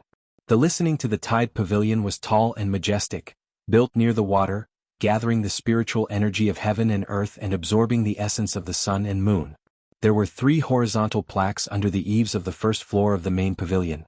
In the east there was a plaque with 9 dragons which was bestowed by the emperor. Before entering the pavilion, de Zhugua chuckled and said, "Saving Fengnian's life in exchange for Mr. Nangong's entry is a good deal for me." White Fox's expression was as usual and she did not answer. When the door was pushed open, a huge white marble relief of the flying fairies of Dunhuang came into view. The flying fairies in the painting were as tall as real people. Even White Fox, who had seen a lot, was stunned for a moment. The slightly hunchbacked king of Bailiang, Su Xiao, chuckled and introduced, "In the west hall of the first floor, there are 30,000 scrolls of martial arts in the world, which are not very valuable. I just collected them to occupy a place and add to the scholarly atmosphere of the 10,000 scrolls in the house. The second floor is a secret floor. In addition to the 4,000 unique scrolls of the yin-yang study, there are also 49 rare weapons in the world, which is my second daughter's favorite place. On the third floor there are 20,000 scrolls of profound secret manuals. On the fourth floor, there are some rare stones and antiques collected in the secret floor." Fengnian always scolded it for being stinky. The 5th and 6th floors are where the Jianghu heroes who risked their lives to sneak into the king's mansion are after. I believe that ordinary masters will not be able to understand anything further. As for the top floor, it is empty. Mr. Nangong, if you want to climb up and look into the distance, you can go to the White Crane Tower at the top of the mountain. White Fox's face understood the meaning of de Zhugua's words and nodded. Su Xiao narrowed his eyes and smiled, "Then let's go straight to the 5th floor?" White Fox's face shook her head and finally said, "After going up, I may not be interested in the 60,000 scrolls on the lower floors anymore." Su Xiao was not surprised. He laughed and walked up the stairs alone, disappearing into the shadows. White Fox's face stood in front of the jade screen with 2 sabers embroidered on her waist. She was in high spirits. De Zhugua arrived at the 8th floor. The bamboo scrolls and ancient scrolls were scattered all over the floor. There was a long red sandalwood table with a flickering candle lamp on it. There was a green gourd with wine in the corner. A red string was tied to the mouth of the gourd and a skinny arm. The man sat on the floor with disheveled hair. His face was as pale as snow, and there was a touch of light red between his eyebrows. If one looked closely, it looked like an upside-down red phoenix eye. He was dressed in a linen robe and sat barefoot with his legs crossed. De Zhugua Su Xiao picked up a dozen bamboo scrolls and put them neatly. Only then did he have a place to sit down. He apologized, "I came in a hurry and forgot to bring wine. I'll ask Fengnian to make it up later." Su Xiao was obviously used to the weirdo's silence and said to himself, "I can't sleep well without a real Grandmaster Master in the king's mansion. I hope this Nangong Poosh doesn't disappoint me. Speaking of which, it is strange. Spies have been investigating for half a year and have not been able to dig up this person's background. It seems that he can only be someone from northern Han. Ishan, what rank do you think his current strength is?" The skinny man opened his mouth, his voice like metal and stone. "Secondary 1st rank. He has cultivated in the pavilion for 10 years, but there is no one above him." De Zhugua clicked his tongue and said, "Fengnian has picked up a treasure." The sickly man picked up the gourd and poured out the wine. There was no more wine. He immediately lost interest and stopped writing, his eyes lifeless. Su Xiao stood up and raised his head to look at the Earth Immortal painting on the southern wall. With his hands clasped behind his back, he frowned and said, "Ishan, Fengnian will soon be 20 years old. For the ceremony, you should present him with a courtesy name." The man thought for a moment, "Su Fengnian, courtesy name Tianlang." De Zhugua Su Xiao suddenly burst into unbridled laughter, rather proud of himself. Chapter 17. Light snow came after Lidong, but there was no snow during this season. This made His Royal Highness, who loved to drink warm wine and read forbidden books on snowy nights, very disappointed. White Fox's face had already stayed on the first floor of the tide-listening pavilion for half a day. She was in a trance, and her perseverance made Su Fengnian, who could not bear hardships, feel ashamed of his inferiority. However, this did not stop Su Fengnian from having fun in the prince's mansion. Courtesan Yu Yue settled down and lived in a secluded courtyard where two kinds of plants were planted overnight. The white cat, Wu Meinyang, seemed to be very satisfied with the new nest and had gained some weight. Su Fengyin gave Yu Yue the best mink fur coat and the most exquisite food, but he did not touch her smooth jade again. He deliberately kept a distance from her. That round Wuxia was right. Raising a human was the same as raising an eagle. They had to be trained slowly. If they were too fast, they would lose their spiritual aura. If they were too slow, they would not be obedient. Everyone in the mansion knew that His Royal Highness liked to go boating on the lake alone. Every time he reached the center of the lake, he would throw down a few things. When the weather was warm, he would dive into the lake and only resurface after a long time. It was probably because the crown prince was naturally close to water. Today, Su Fengyin was very interested in being a boatman. He rowed the boat to the center of the lake and muttered a few words to himself. Then he tied a few pieces of steaming roast venison to a stone and threw them down. Then he lay down on the small boat and enjoyed the warm winter sun. He was about to fall asleep when he heard a voice calling him while he was half awake. He sat up and saw a slender woman wearing a luxurious red fur coat standing in the pavilion by the shore. Several strangers were standing near the familiar slender figure. She waved her hand vigorously. Su Fengyin was pleasantly surprised. He rowed the boat back and jumped into the pavilion. In the end, he was hugged by the woman. Her fragrant lips nibbled on Su Fengyin's face. With a face full of rouge and lipstick marks, Su Fengyin affectionately called out, "Sister." In this world, the only person who dared to flirt with His Royal Highness was the eldest daughter of the Pillar State, Su Jianghu. The two siblings had been very close since they were young. Before she got married, Su Fengyin was dragged to bed with her even when he was 12 or 13 years old. If it was said that the king of Bailiang, Su Xiao, was the most protective of Su Fengyin, and Su Longxiang was the most obedient, then Su Fengyin was definitely the one who doted on him the most. As soon as Su Jianghu received a letter from his father saying that his younger brother had returned to the city, he immediately rushed back to his mother's home with a group of servants. With tears in her eyes, she pinched her brother's cheeks, touched his head and rubbed his shoulders. She even slapped Su Fengyin's but heavily without any scruples. Finally, she habitually reached for her brother's crotch. Su Fengyin said with a bitter face, "Sister, it's very good here. There's no need to check it. There are outsiders. These two people, who are they?" In the pavilion, other than the maidservants and nannies who were frightened by Su Jihu's ruthless and strange style, there were also two outsiders. They were both outstanding and handsome. One wore a green robe and held a sword, handsome and elegant. The other was tall and sturdy, with a face full of righteousness. Su Jihu smiled sweetly and pointed, "This is Cui Gongzi of the Cui family of Qinghe. His swordsmanship is outstanding." On the way, sister met some bandits who didn't know their place. It was Cui Gongzi who led the family troops to chase them away. This is Jing Gongzi, chivalrous and righteous. He is very famous in the Guangzhong area. They are both sisters' benefactors. The two bowed together and said, "Greetings to His Royal Highness." Su Fengyin smiled and said, "Since you are my sister's benefactor, then you are my benefactor as well. Do you have any martial arts techniques that you want to practice? There are quite a lot of books here. I'll get someone to bring you a few." The elegant-looking Cui Gongzi's eyes were burning, but he concealed it well and evaded. The wandering hero Zheng Gongzi, on the other hand, was not interested. Su Fengyin scolded pretentious and stupid in his heart, but his expression was still warm. He said a bunch of polite words. Su Jihu did not find it boring. In her eyes, her brother was the most perfect.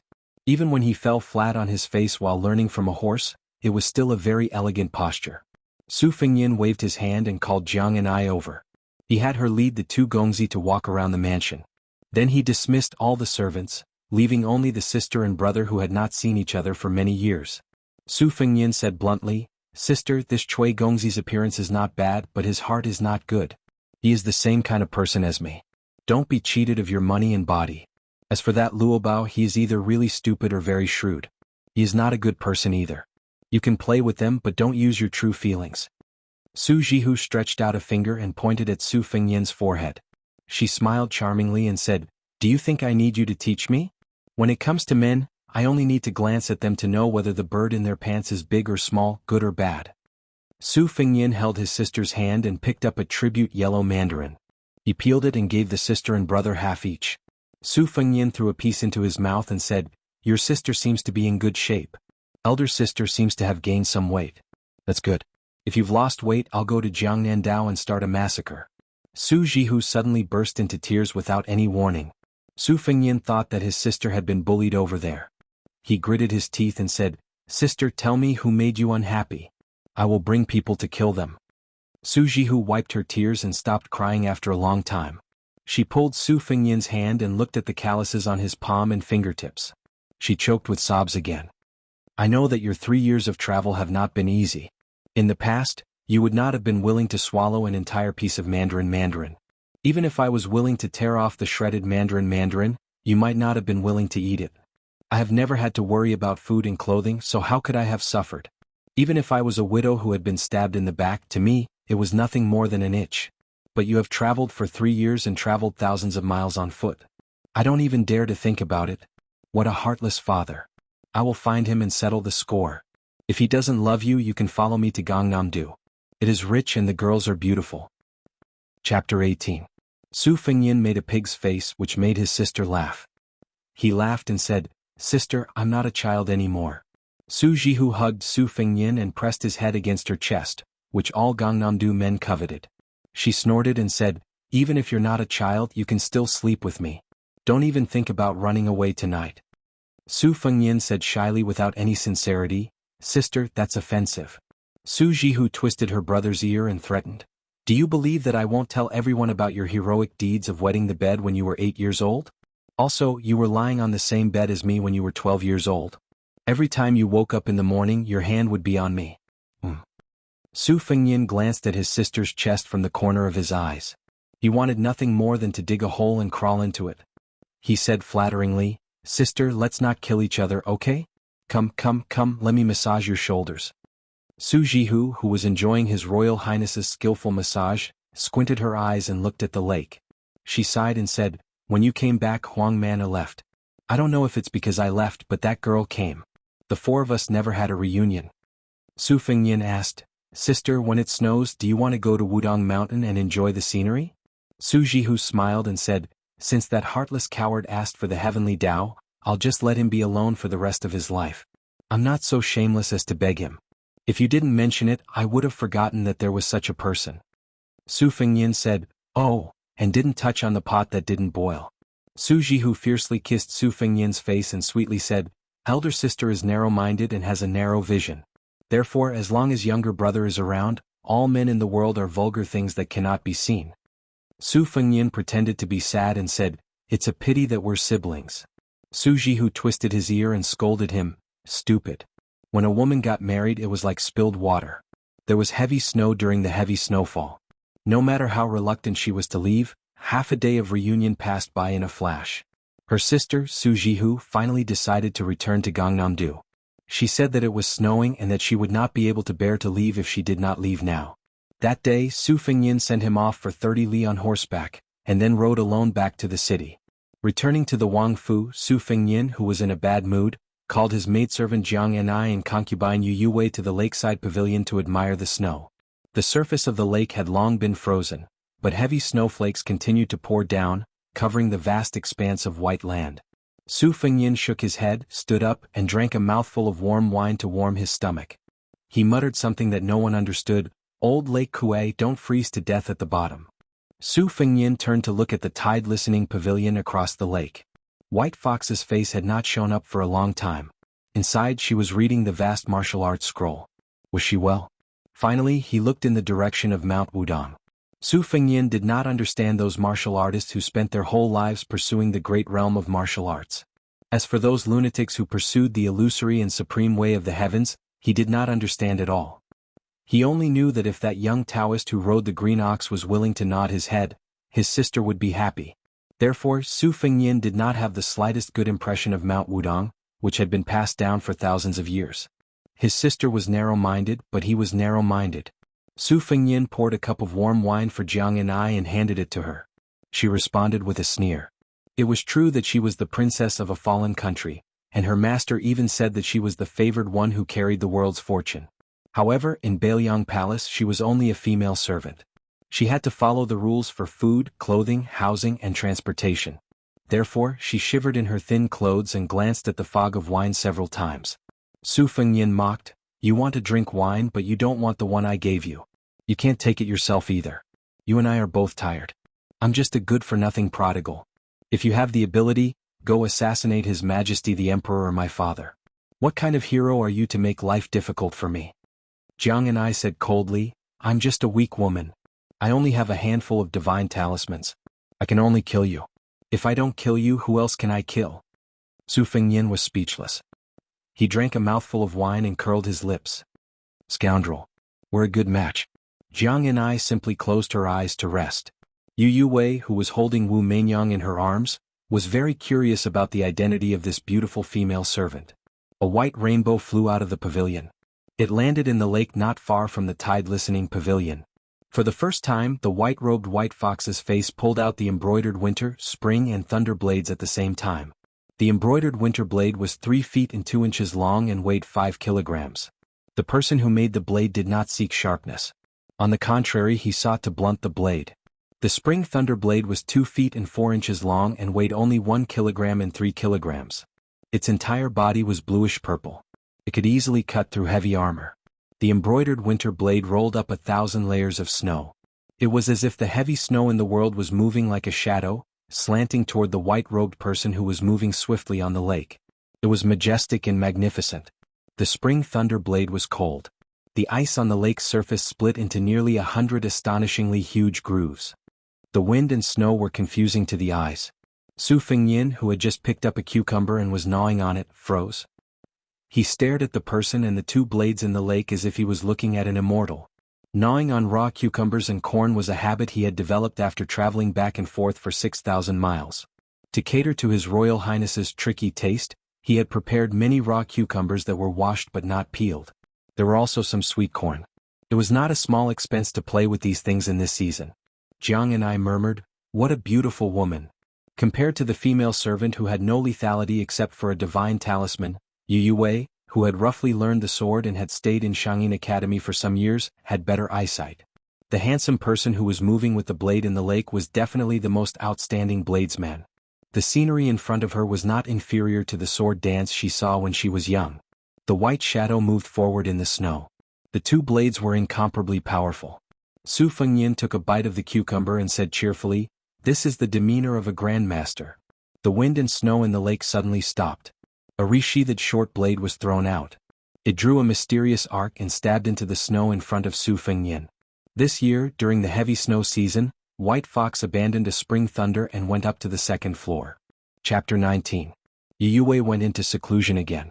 As soon as she stepped into the tide-listening pavilion, the surface of the lake shattered completely. Not only that, the entire lake began to sway and countless koi fish leaped out of the water. Yu Wei was in a trance. Shangyin Academy taught all kinds of things except for ghosts and gods. However, Yu Wei did not believe that the strange scene in front of her was beyond human power. Even Jianghu, who was used to seeing thousands of koi in the sky, frowned and could not figure out the reason. Su Fengyin pondered for a while and cursed under his breath. He threw the cucumber into the lake. The coachman Huang ran over with his hands in his sleeves. He was probably here to join in the fun. This old servant had a special status in the prince's mansion. He had no relatives or friends. However, because he had been raising horses for His Royal Highness and Second Commandery Princess for many years, even the sinister butler Shen would slow down and nod when he saw the old coachman. However, no matter who he met, Huang would always be silly and grin foolishly. Su Fengyin asked Huang to sit down. The surface of the lake had calmed down. He asked the servants to prepare a boat with a black awning and took Jianghu, Yu Wei, and Huang to the center of the lake to enjoy the snow. Huang was not interested. Other than feeding the horses, he would steal some time to drink some wine. Therefore he was very happy and his old face was full of smiles. Inside the boat, Huang set up the stove and added some dry wood. The wine was not yellow rice wine, but a kind of local wine from Lingzhou. It was a new wine brewed by the prince's mansion outside of the prince's mansion. There were unsightly wine dregs on the surface of the wine. It was slightly green and thin like ants. Some poor people in Lingzhou who could not afford good wine called it green ant wine. They did not pay much attention to it, but the pillar state liked it. The green ant wine became famous because of the first line of Younger Brother Appreciating the Snow, written by the second commandery princess of Bailiang Palace when she was 10 years old. Green ant new fermented wine, red clay small stove. It was praised by scholars and then spread widely. Many talkers in the capital were shocked by it. For a time, there was a trend of warm green ant wine in winter. The second son of the king of Bailiang, Su Shao, was Su Fengnian, Su Longxiang. Of the two daughters, the eldest was Su Jihu and the second was Su Weisheng. The name second commandery princess did not sound feminine at all. She had been intelligent since she was a child. Her swordsmanship was good, and her poetry was even more amazing. She had a broad mind. When she was 16 years old, she entered the Shangyin Academy to study. She studied the classics and weathering art with Han Guzi. The only imperfection was that although second commandery princess was stunning, her appearance was ordinary. She was not as beautiful as first commandery princess and his royal highness. Jiang and I still did not drink because she hated the green ant wine. She hated everything related to that woman. Her hatred was second only to Su Fengnian. Yue drank a few bowls and Su Fengnian and old Huang drank the rest. The atmosphere at the Tide Listening Pavilion was tense as if they were facing a formidable enemy. De Zhugua, who was wearing a thick fox fur coat, waved his hand when he saw them boarding the boat. The 6 or 7 shadow masters in the mansion slowly retreated, and 3 of the 5 guards came out. Su Fengnian, who was drunk, pointed at Jiang and I and then at Yue. He laughed and said, "You and you, we have no grudges against each other, but you make it so that we can't live under the same sky. Kill me? Sure, Jiang and I, take out the divine talisman and I'll let you stab me. I'd like to see if my Wuxia armor is sturdier or your dagger is sharper. Why don't we make a bet? If you win, we don't need to talk about the result. If I win, you give me a smile. What do you think, Princess Taiping? Is this a good deal?" Jiang and I narrowed her beautiful eyes, eager to try. Jiang. Divine talisman. Princess Taiping. Yue, whose mother was a sword attendant of the former emperor and whose father was a retired official in West Chu, trembled her hand, causing Wu Meinyang to yell lazily in her arms. Su Fengnian threw away the golden fox fur coat and tore open the lapel inside, revealing the navy blue armor that he was reluctant to take off after returning from his travels. He opened his chest and said, "Come, stab me." Jiang and I was hesitating, waiting for an opportunity like a leopard cub. Old Huang was not worried about bleeding. The eldest young master had suffered a loss because of his lack of Jianghu experience. Later he became more and more cunning. In the end she gave up the tempting opportunity and sneered, "You'll do a losing deal? I'd rather believe in a ghost than you." Su Fengnian quickly put on his clothes and put on the fox fur coat again. He laughed and said, Fortunately, I was so scared that I broke out in a cold sweat. As expected, I can't drink too much wine. Old Huang, go row the boat. Let's go back and save our lives from the gates of hell." Jiang Ni's eyes were full of vexation. Old Huang was happy with the young master. When they got ashore, Jiang and I left resentfully. Yue did not put on the mink fur coat he sent to the courtyard. Instead, she gave her the fox fur coat that was the only luxurious one in the entire prince's mansion. She patted Wu Meinyang's head and said casually, "You learned the Fengzhou accent to fool people, but in the banana courtyard, a small test exposed you. On the boat, a half-real and half-fake Princess Taiping of West Chu hooked your foxtail. Yue, you're really not suitable to be an assassin. In the future you should be content to be a caged canary. Look, I didn't lie to you. There's an extremely beautiful snowy scenery here." After saying this, Su Fengnian shouted the jargon of the bandits, "The wind is tight, let's go." Then he ran away with his servant, Old Huang. Yue, who was wearing the golden fur coat, stood in place. It was hard to tell whether she was wearing the fox fur coat or the wind and snow. In the 6th year of the Liang dynasty, on the 28th of the lunar calendar, the king of Bailiang, Su Shao, and the crown prince, Su Fengnian, set out at dawn. Except for Qin Zhibao and Chu Lushan, the other 4 adopted sons followed. 300 cavalrymen majestically headed for Mount Jiuhua in Kunzu. Chapter 20. Although this mountain was the place of Ksitigarbha Bodhisattva, the Liang dynasty had always worshipped Taoism and suppressed Buddhism. Mount Jiuhua was located in a remote area and there were no temples or Buddhas to worship. Most importantly, de Zhugua had deliberately expelled random believers, making Mount Jiuhua seem particularly lonely. There was a 1,000 Buddha pavilion at the top of the mountain with a huge bell on the roof.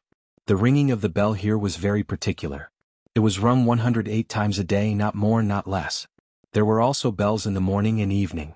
Each time it would be rung 18 times, then 18 times, then 18 times at a leisurely pace. It was repeated twice, a total of 108 times a day, which corresponded to the 24 solar terms and 72 climates in the 12th month of the year. After the death of the princess, Su Shao, who had never taken a concubine in his life, even made up his mind to never marry again. Every year he would personally come to Thousand Buddha Pavilion at the top of the mountain and ring the bell in the morning and evening. Before entering the mountain gate, everyone tacitly took off their armor and dismounted. Su Xiao and Su Fengyan walked side by side. The four adopted sons, Yuan Zuozong, Yi Shizhen, Yao Jian and Qi Dangwa, kept a distance, not daring to cross the line. Among the four, Zuoxiong was the vanguard general who could easily take the head of a general in the midst of thousands of troops. His martial arts were superb and he was also outstanding in marching troops. Yi Shizhen was a Confucian general who was good at scheming and strategizing behind the scenes. He was the opposite of Lu Qiu, who liked to scheme behind the scenes. Yao Jian was from a side branch of Taoism and was good at searching for dragons. He always carried a green capsule scripture of geography with him and liked to squat on the ground and chew the soil when he was free. Qi Dangwa was the bearer of the Bailiang cavalry's flag with the word, Su. As for the head of the six, Chen Zhibao, he was known as the villain butcher. His achievements in his life could be seen from a single leaf.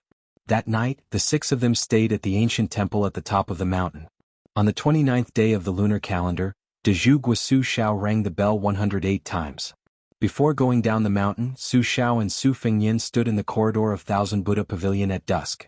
De Zhu Gua said softly, "After your coronation, you will be the one to ring the bell in the future." Su Fengyan nodded.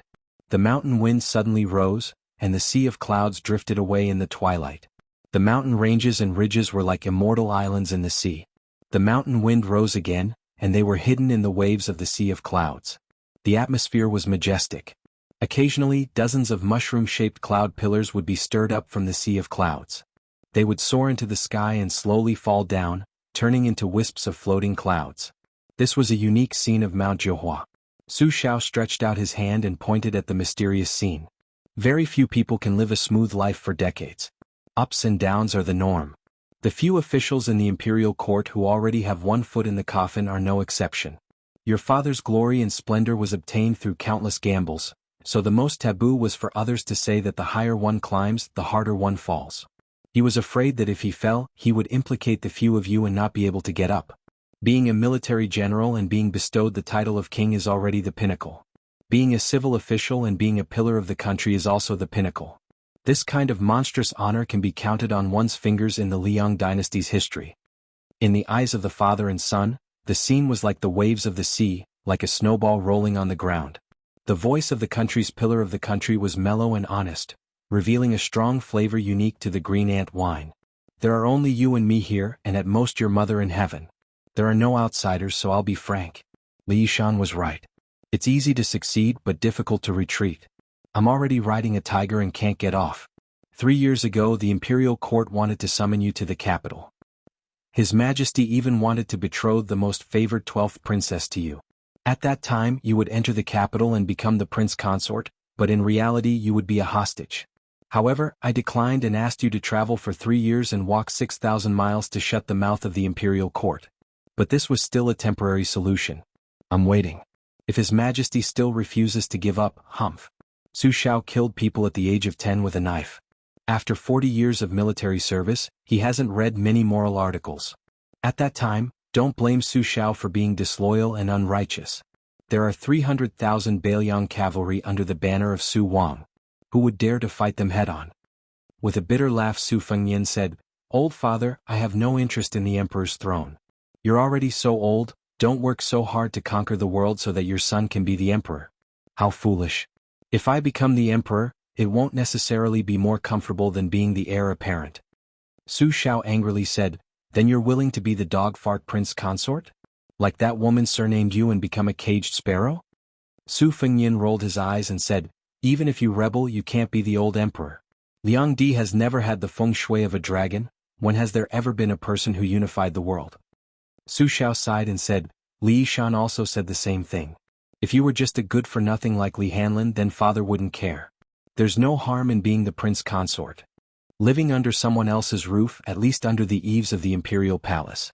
Before your second sister went to Shangyin Academy, she told me something that hit the nail on the head. A family clan looks luxuriant and graceful on the surface, but it's useless. Most of the time it's hollow on the inside. It's especially worrying that there won't be any successors. The more wealthy and powerful a family is, the worse it will be if each generation of descendants becomes worse than the last. That's why father isn't afraid of you squandering money. But Fengyan, you've given father a huge problem.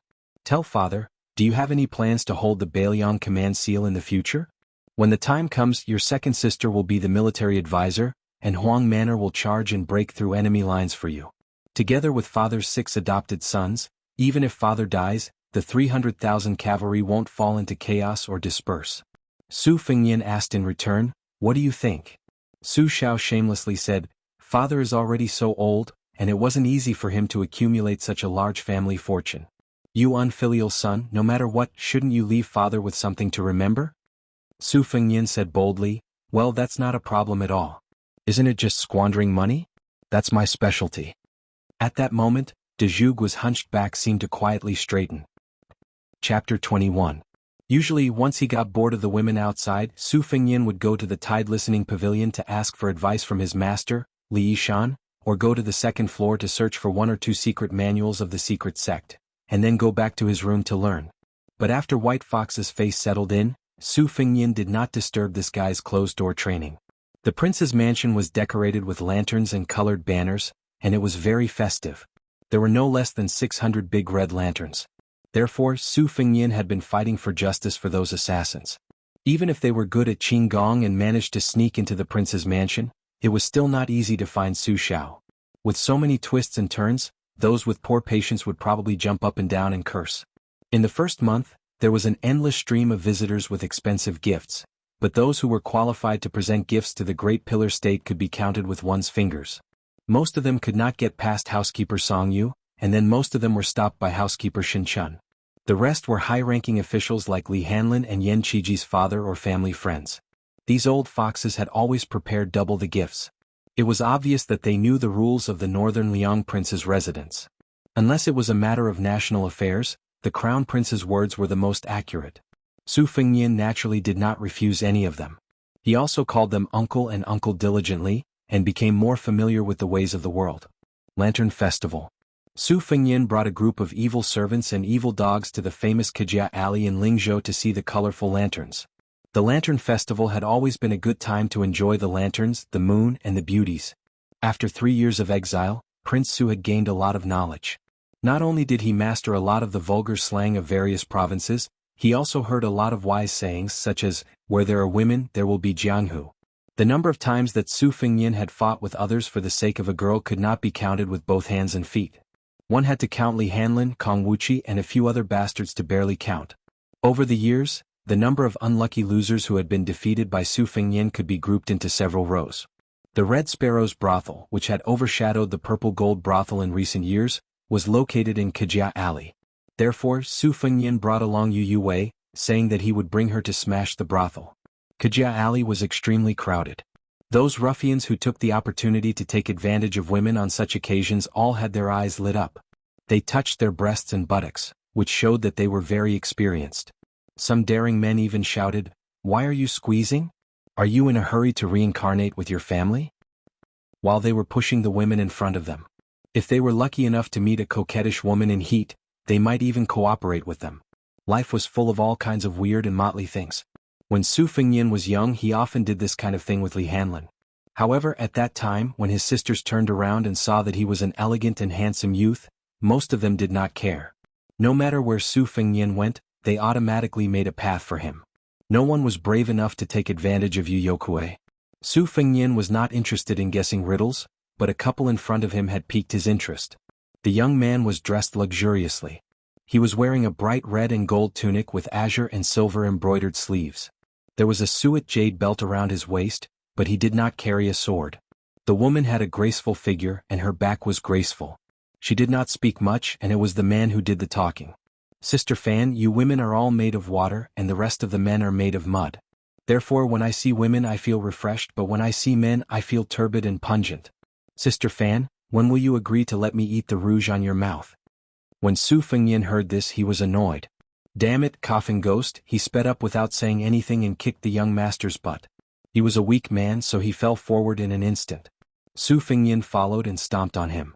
The young master did not have time to shout before Su Fengyan kicked him in the mouth. His extremely beautiful face was immediately covered in blood and dust.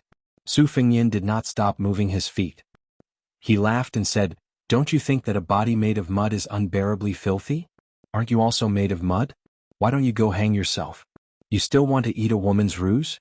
Do you want to eat sh*t? The evil slaves who wished for the world to be in chaos cheered loudly. They praised His Royal Highness as if he was even more vigorous and lively than the world's #1 expert. Sister Fan, who was mentioned by the handsome young master, was at a loss. Her limpid eyes widened and she held her chest, looking delicate and pitiful. Su Fengyin was tired of stomping, so the next step was naturally to release the dogs and evil slaves. He ordered, "Throw this guy into the cesspool." The two evil slaves, who were used to doing dirty things, walked over with a sinister smile. They each lifted a leg and dragged the elegant and refined young master away from Kajia Alley. Sister Fan's tears were sparkling and she said in a trembling voice, "Brother Lin was last year's 3rd place in the imperial examination." 3rd place? Su Fengyin turned to face the sickly young lady. The difference in treatment was like heaven and earth. He smiled gently and said, "Sister Fan, it's good to be the top scholar. Otherwise you're not worthy of this young master's famous Jianghu deadly 18 kicks." The young lady seemed to be frightened. She held her chest and gasped for breath. Her face was pale. Su Fengyin originally wanted to ask where the young lady was from, but seeing the situation he did not want to scare the young lady. He only advised her, "Sister Fan, when Lin Tanhua climbs out of the cesspool, tell him to stop eating rouge. Be careful that he doesn't become the rabbit master of Fengzhou's Li Hanlin." Then he took Yu Yue, who did not know whether to laugh or cry, and the proud evil slaves and left. When the Red Sparrow brothel heard that His Royal Highness was coming, they trembled with fear like mice seeing a cat. Su Fengyin did not enter the brothel. He only had one of the evil slaves take out a seal from the government and run over to stick it on the red lacquer door. The brothel keeper of the Red Sparrow brothel, who was known as Lingzhou's #1 brothel keeper, walked over to Su Fengyin as if her parents had died. She wiped away her tears and carefully asked, "His Royal Highness, what is the reason for this? If the Red Sparrow brothel has not treated you well, Your Highness can just kick me a few times." "Your Highness, please wait a moment. The Red Sparrow brothel will immediately have a few courtesans dress Your Highness." Su Fengyin sneered with a straight face. "I've heard that 3 years ago when I was just a few dozen miles away from Lingzhou, the Red Sparrow's brothel celebrated without restraint until dawn. I've heard that the entire Nanhuai River is fragrant. Can you drink 100 jars of fine wine? Could you earn 100,000 taels of silver?" The brothel keeper explained with a sad face, "Your Highness, please understand. The Red Sparrow brothel is only a small business. How could we dare to refuse a guest?" Su Fengyin was amused and said sincerely, "You have your difficulties. I understand, but what should be done is done. Don't worry, the Red Sparrow brothel is not the only brothel that is in trouble.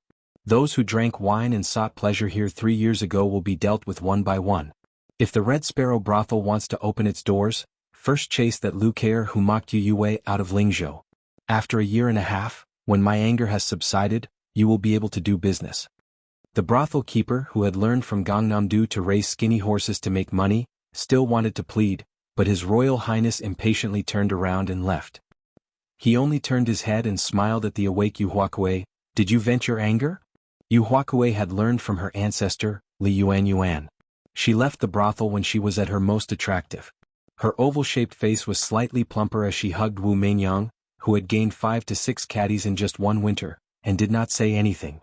On the way to the Lion Bridge by the Nanhuai River to admire the lanterns, His Royal Highness, who was ignorant and incompetent, quietly asked, "Yue, just now I wanted to describe the actions of those bastards in the Red Sparrow brothel as a celebration. Is it appropriate?" Yu Yue's eyes flashed with the subtle scene of green ants on the surface of a new bottle of wine, but her tone was very calm as she said, "It's not appropriate." Su Fengyin was pleased with himself, fortunately. Lingzhou's 13-hole Lion Bridge was almost synonymous with Kajia Alley. There were 3 strange things about this bridge. The first strange thing was called the Lion Bridge. However, the railings and observation posts were carved with hundreds of beasts and thousands of birds, and only a lion was missing. The second strange thing was that the body of the bridge was made of white jade, so there would always be people with hammers and iron hammers who wanted to break some jade pieces and chisel some jade powder to sell for money. As a result, the Lion Bridge had strong bridge watchers with a semi-official status standing at the head and end of the bridge all year round. The third strange thing was that there was a strange rumor that an immortal had ascended on a dragon from the bridge. Su Fengyin saw that Yu Yue was a bit tired from carrying Wu Meinyang, so he took her and held her in his arms. The fat and exceptionally lovable white cat was not willing to act coquettishly in front of its master's master. Even its cold expression was exactly the same as Yu Youwei's. Su Fengnian, who was holding a stick of sugar-coated haws, didn't mind. He took a bite and suddenly asked, "What do you think that young master who loves to eat roos can't swim? If he's covered in feces and urine, how is he going to go home after getting out of the manure pit?" Yu Youwei didn't want to answer this question, especially since she was still holding a sweet dish of carved phoenix with syrup in her hand. Su Fengnian's thoughts went astray. It didn't matter whether that young master could swim or not, because he was standing in a latrine pit and wouldn't crawl out even if he was beaten to death. He didn't want his fairy-like Sister Fan to see a Lin Tanhua covered in feces. Sister Fan stood not far away and frowned, persuading him with soft words. It wasn't until the Lantern Festival ended that she finally convinced Lin Tanhua to crawl out of the latrine pit. As for how he would go back, it would be another period of bitterness that he was destined to never be able to remember. This unexpected calamity caused Master Lin, who was supposed to visit his family's elder the next day, to postpone his visit by nearly half a day. When he finally mustered up the courage to go out and meet them, he found out that the elder, who had a very shallow relationship but held the court's first-class official weapon, had already left the city to patrol the border. Thus, he simply took Sister Fan to Mount Wudong to relax. Chapter 22. Hibernation. Spring thunder sprouted, all living things awakened, and hibernating insects broke out of the ground.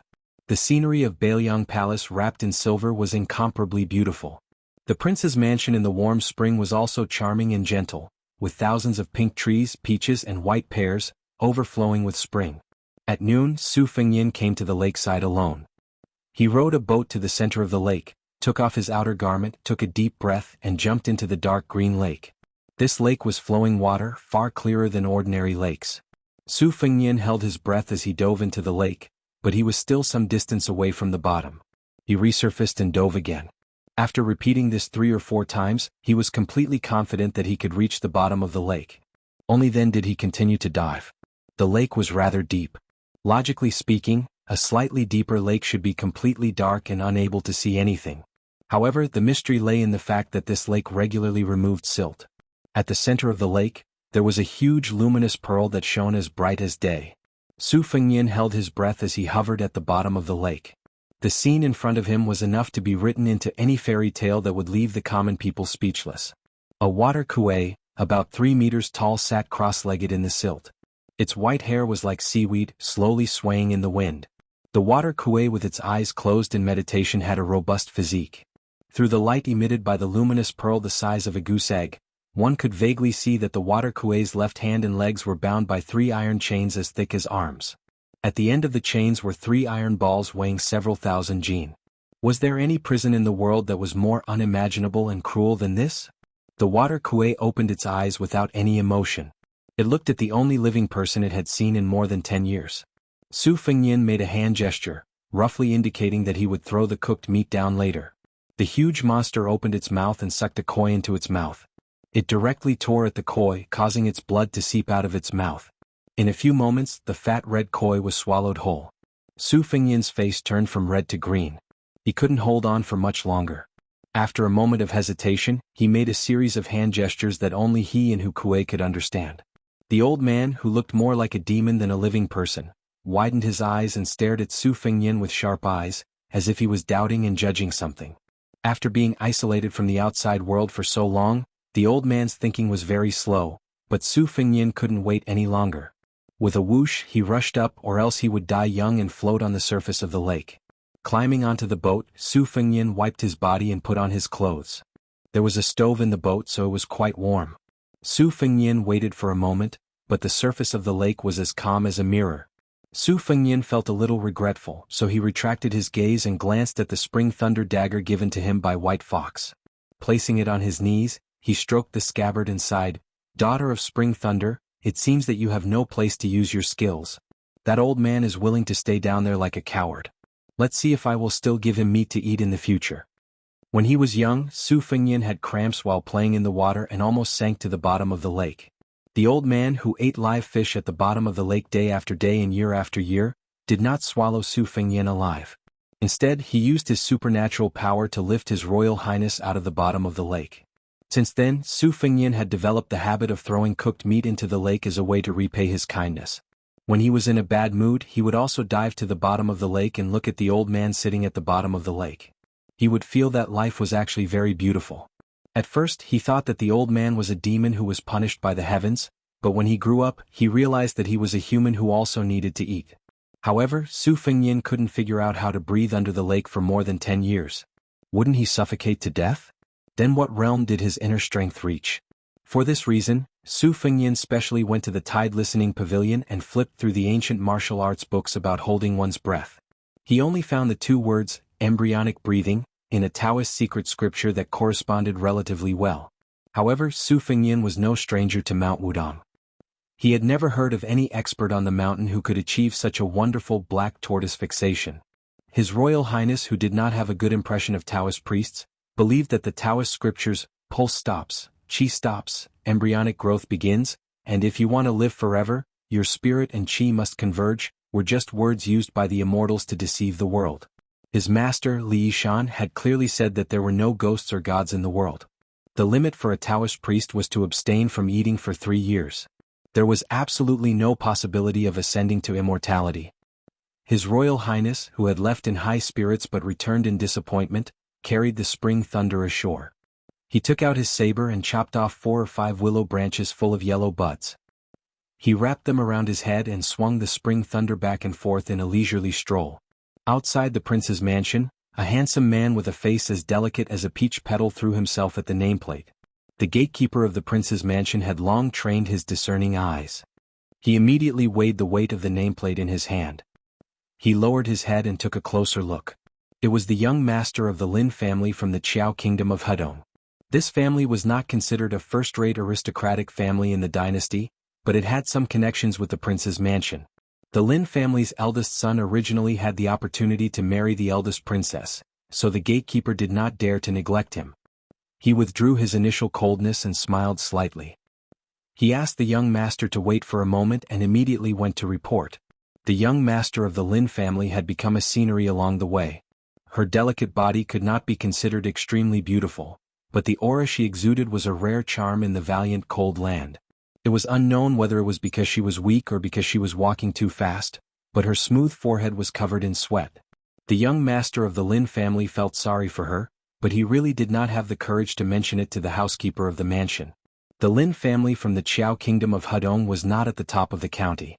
Compared to the colossus of the Bailiang Palace, they were not even worth mentioning. As the saying goes, the prime minister's gatekeeper is a third-rank official. Even though he had taken 3rd place in the imperial examination last year and had seen all the flowers in the capital with the top scholar and 2nd place on horseback, when he came to the Bailiang Palace, he did not dare to be arrogant. Chapter 23. The 2nd-ranked steward led them to the Phoenix Rites Pavilion and walked along the lakeside path. As a result, the 3rd-ranked steward saw someone he definitely did not want to see. That person slowly walked over. He was wearing a fox fur coat and looked extremely wealthy. However, he wore a willow headband and was playing with a simple dagger. To be able to stroll around in the strict hierarchy of Bailiang Palace, it was His Royal Highness who spent all his time reading forbidden books. When Su Fengyan saw Lin Tanhua who had been thrown into the cesspool, he gave the steward a look to keep quiet. He quickened his pace and said with a smile, "Third ranker, have you come to eat rouge? Did you not eat enough during the Lantern Festival?" Lin Tanhua, who did not know Su Fengyan's background, asked timidly, "You are?" Su Fengyan deliberately put on an arrogant and disgusting look and said with a pretentious face, "I am His Royal Highness's study partner." Lin Tanhua, who originally thought that he had met a local tyrant of an aristocratic family during the Lantern Festival, was relieved. His expression was awkward. Although the bastard in front of him was not a descendant of a rich family, he was close to His Highness. Even if Lin Tanhua did not know much about worldly affairs, he still knew the pros and cons. Before he could react, the study partner who was using his connections to bully others had already taken a few steps forward and looked straight at Fan Mimi. He completely ignored Lin Tanhua and said softly, "Mimi Fan, it's fate. Let me take you on a tour of the prince's mansion. At the Tide Listening Pavilion, you can see tens of thousands of koi fish jumping over the dragon's gate." After saying these polite words, Su Fengyan reached out to hold Fan Mimi's small hand.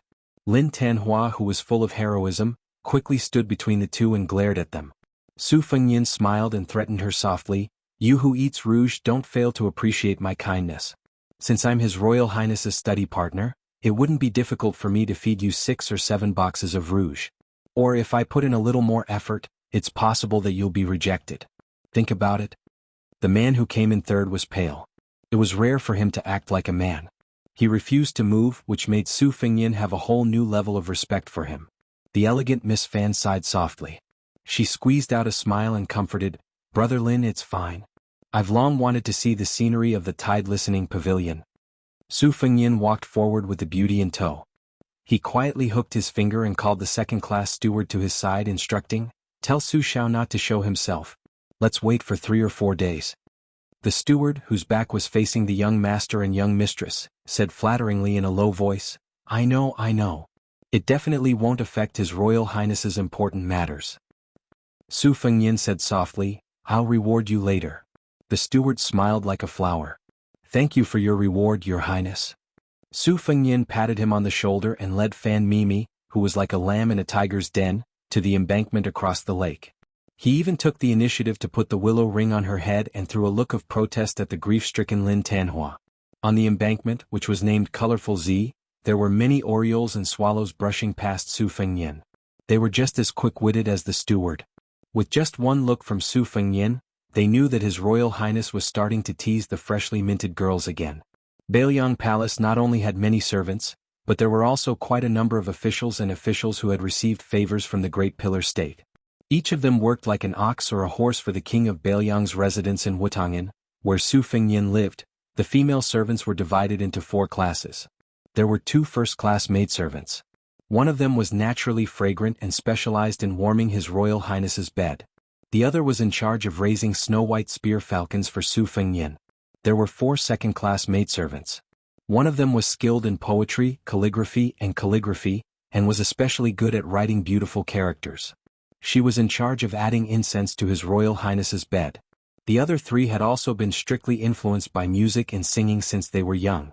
The third-class maidservants were in charge of simple chores such as watering the flowers and setting up the tea stove. The fourth-class maidservants were in charge of menial chores such as cleaning the courtyard. Of these women, other than the first-class maidservants who were in charge of warming His Royal Highness's bed, the rest of them were all around 71 in beauty. If Su Fengyin wanted to eat rouge, he could eat until he was full at any time. As if feeling depressed, Fan Mimi softly asked, "Does young master use the blade?" Su Fengyin shamelessly said, "I have diligently practiced the blade for 10 years. My blade skills are only at a small level." In order to prove that he had practiced the blade for many years, Su Fengyin performed a mighty sweeping move. In the end, he accidentally threw the spring thunder, which almost fell into the lake. Fan Mimi smiled and considerately tilted her head to look into the distance. Su Fengyin picked up the sacred weapon of the blade that had met with an unworthy owner. He didn't feel embarrassed at all and explained that it was an accident. When they arrived at the base of the tide-listening pavilion, Fan Mimi looked at the 3 plaques under the eaves. One was the 9-dragon plaque inscribed by the late emperor, the other was the plaque, Grand and Magnificent, written by great masters, and the other plaques with a phoenix coming and fighting bull. On the contrary, she wasn't particularly moved by the beautiful sight of koi fish tossing bait.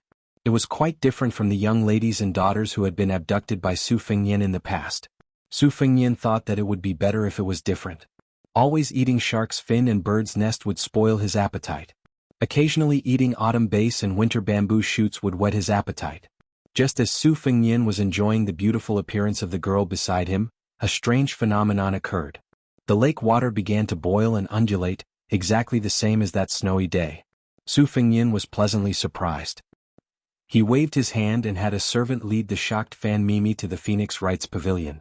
He also ordered everyone at the lakeside to leave. After doing all this, Su Fengyin hurriedly ran to the small ferry where the black awning boat was parked.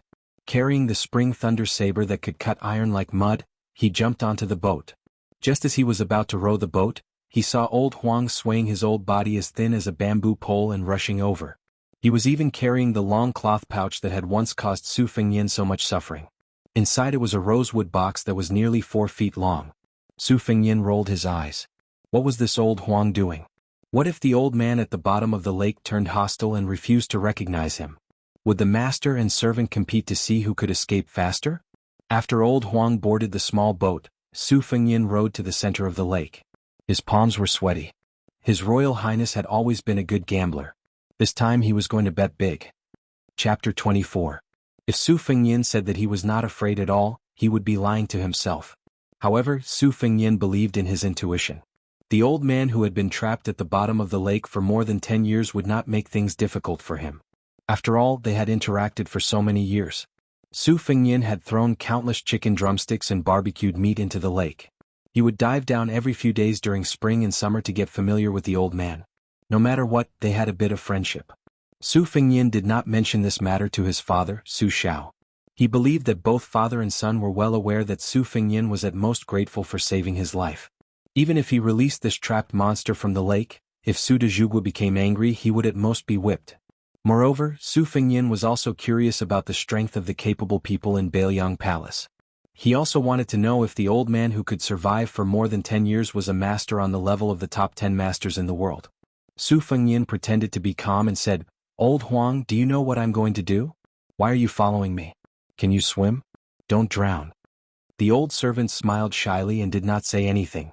He seemed to feel that the bag was heavy. He shook his small body and lifted the wooden box a few inches. When he reached the center of the lake, Su Fengyin pulled out the purple spring thunder from the simple scabbard that was not as beautiful as the embroidered winter. He took a deep breath and threw the blade down with all his strength. After a while, there was still no movement. Su Fengyin almost cursed out loud. He thought to himself that it wouldn't be like drawing water with a bamboo basket again, and that he would have to jump down to retrieve the saber. Old Huang slowly moved to the bow of the boat and did not move at all. Su Fengyin said helplessly, "Old Huang, don't pretend to be an expert in front of me. Do you think I don't know how strong you are?" Old Huang turned his head and laughed. Su Fengyin glared at him and said, "What are you laughing at? You think you're so great because you don't have front teeth." In an instant, the rise and fall of the lake was more intense and terrifying than any of the previous waves. It was as if the world was about to be turned upside down. Hiding in the boat, Su Fengyin's first thought was to call for Old Huang to retreat. Then of course he would let his father's men clean up the mess. He was His Royal Highness who could even make Spring Thunder attack with total annihilation, so he couldn't be so stupid as to compete with Old Man. But very quickly Su Fengyin sensed the strangeness of the small boat with the black awning. The waves on the lake were frightening, but the old coachman, who had been traveling for 3 years and would run away whenever he encountered danger, lightly stamped his foot, and the swaying boat instantly became as solid as a boulder, motionless. Old Huang did not forget to turn his head and grin. He stretched out his hand and gestured that he was about the same height as Su Fengyin. The general meaning was that he was a master of this height. Su Fengyin did not know whether to laugh or cry. "Old Huang, you still have the mood to be carefree right now. Don't wait until you're beaten up by Old Man. You don't have front teeth to begin with." A gray figure leapt down from the winding corridor on the 3rd floor of the tide-listening pavilion. He landed on one foot and with a bounce, his figure gracefully swept into the lake. Su Fengyin subconsciously raised his hand, only to find that there was no cucumber in his hand to chew on. He felt a bit regretful. A good show was about to begin. The tide-listening pavilion was what the people of Jianghu referred to as the armory. There were 5 servants guarding the pavilion. Su Fengyin had been familiar with them since he was young, so much so that he would find a corner to pee in when he needed to. He called them uncle and grandpa politely. The person guarding the 3rd floor of the tide-listening pavilion was a Taoist master. He was the founder of the Way of Judumi, one of the 3 great orthodoxies. According to his master Li Yishan, he was proficient in Chimenduanjia. He was a genuine second-stage mystic enlightening cultivator. He was only willing to enter the pavilion as a servant for the sole copy of the deed of thorough comprehension in the tide-listening pavilion. When Su Fengyin was young, he was tired of climbing stairs and often had the old man carry him. The old Taoist of Judumi wore a gray wide-sleeved Taoist robe. After jumping into the lake, he gracefully dashed forward like a dragonfly skimming the surface of the water. He rolled up his sleeves and sent 2 water pillars straight to the center of the lake. Su Fengyin was relieved to see that the boat was not capsized. He clicked his tongue in wonder and said, "Grandpa Wei's skills are so formidable. If I had known, I would have brought him along on my travels. Those bandits would have been beaten to a pulp." When Old Huang heard His Royal Highness's words, he turned his head with a bitter expression on his old face. Su Fengyin did not want Old Huang, who had been running around with him for 3 years, to be sad. He smiled and said, No matter how powerful Grandpa Wei is, he can't be compared to you, old Huang, who can steal birds' nests and fish. There are many masters in this world, but old Huang is the only one who can weave straw sandals." The old servant smiled tenderly, giving Su Fengyin goosebumps. He hurriedly said, "Let's watch the show. Don't miss it." Both the master and servant looked towards the lake. Two jet-black chains broke through the water like flood dragons emerging from the sea, full of momentum. At the end of the chain there were two hiltless swords. One of the swords was as clear as snow, and the other was as red as blood.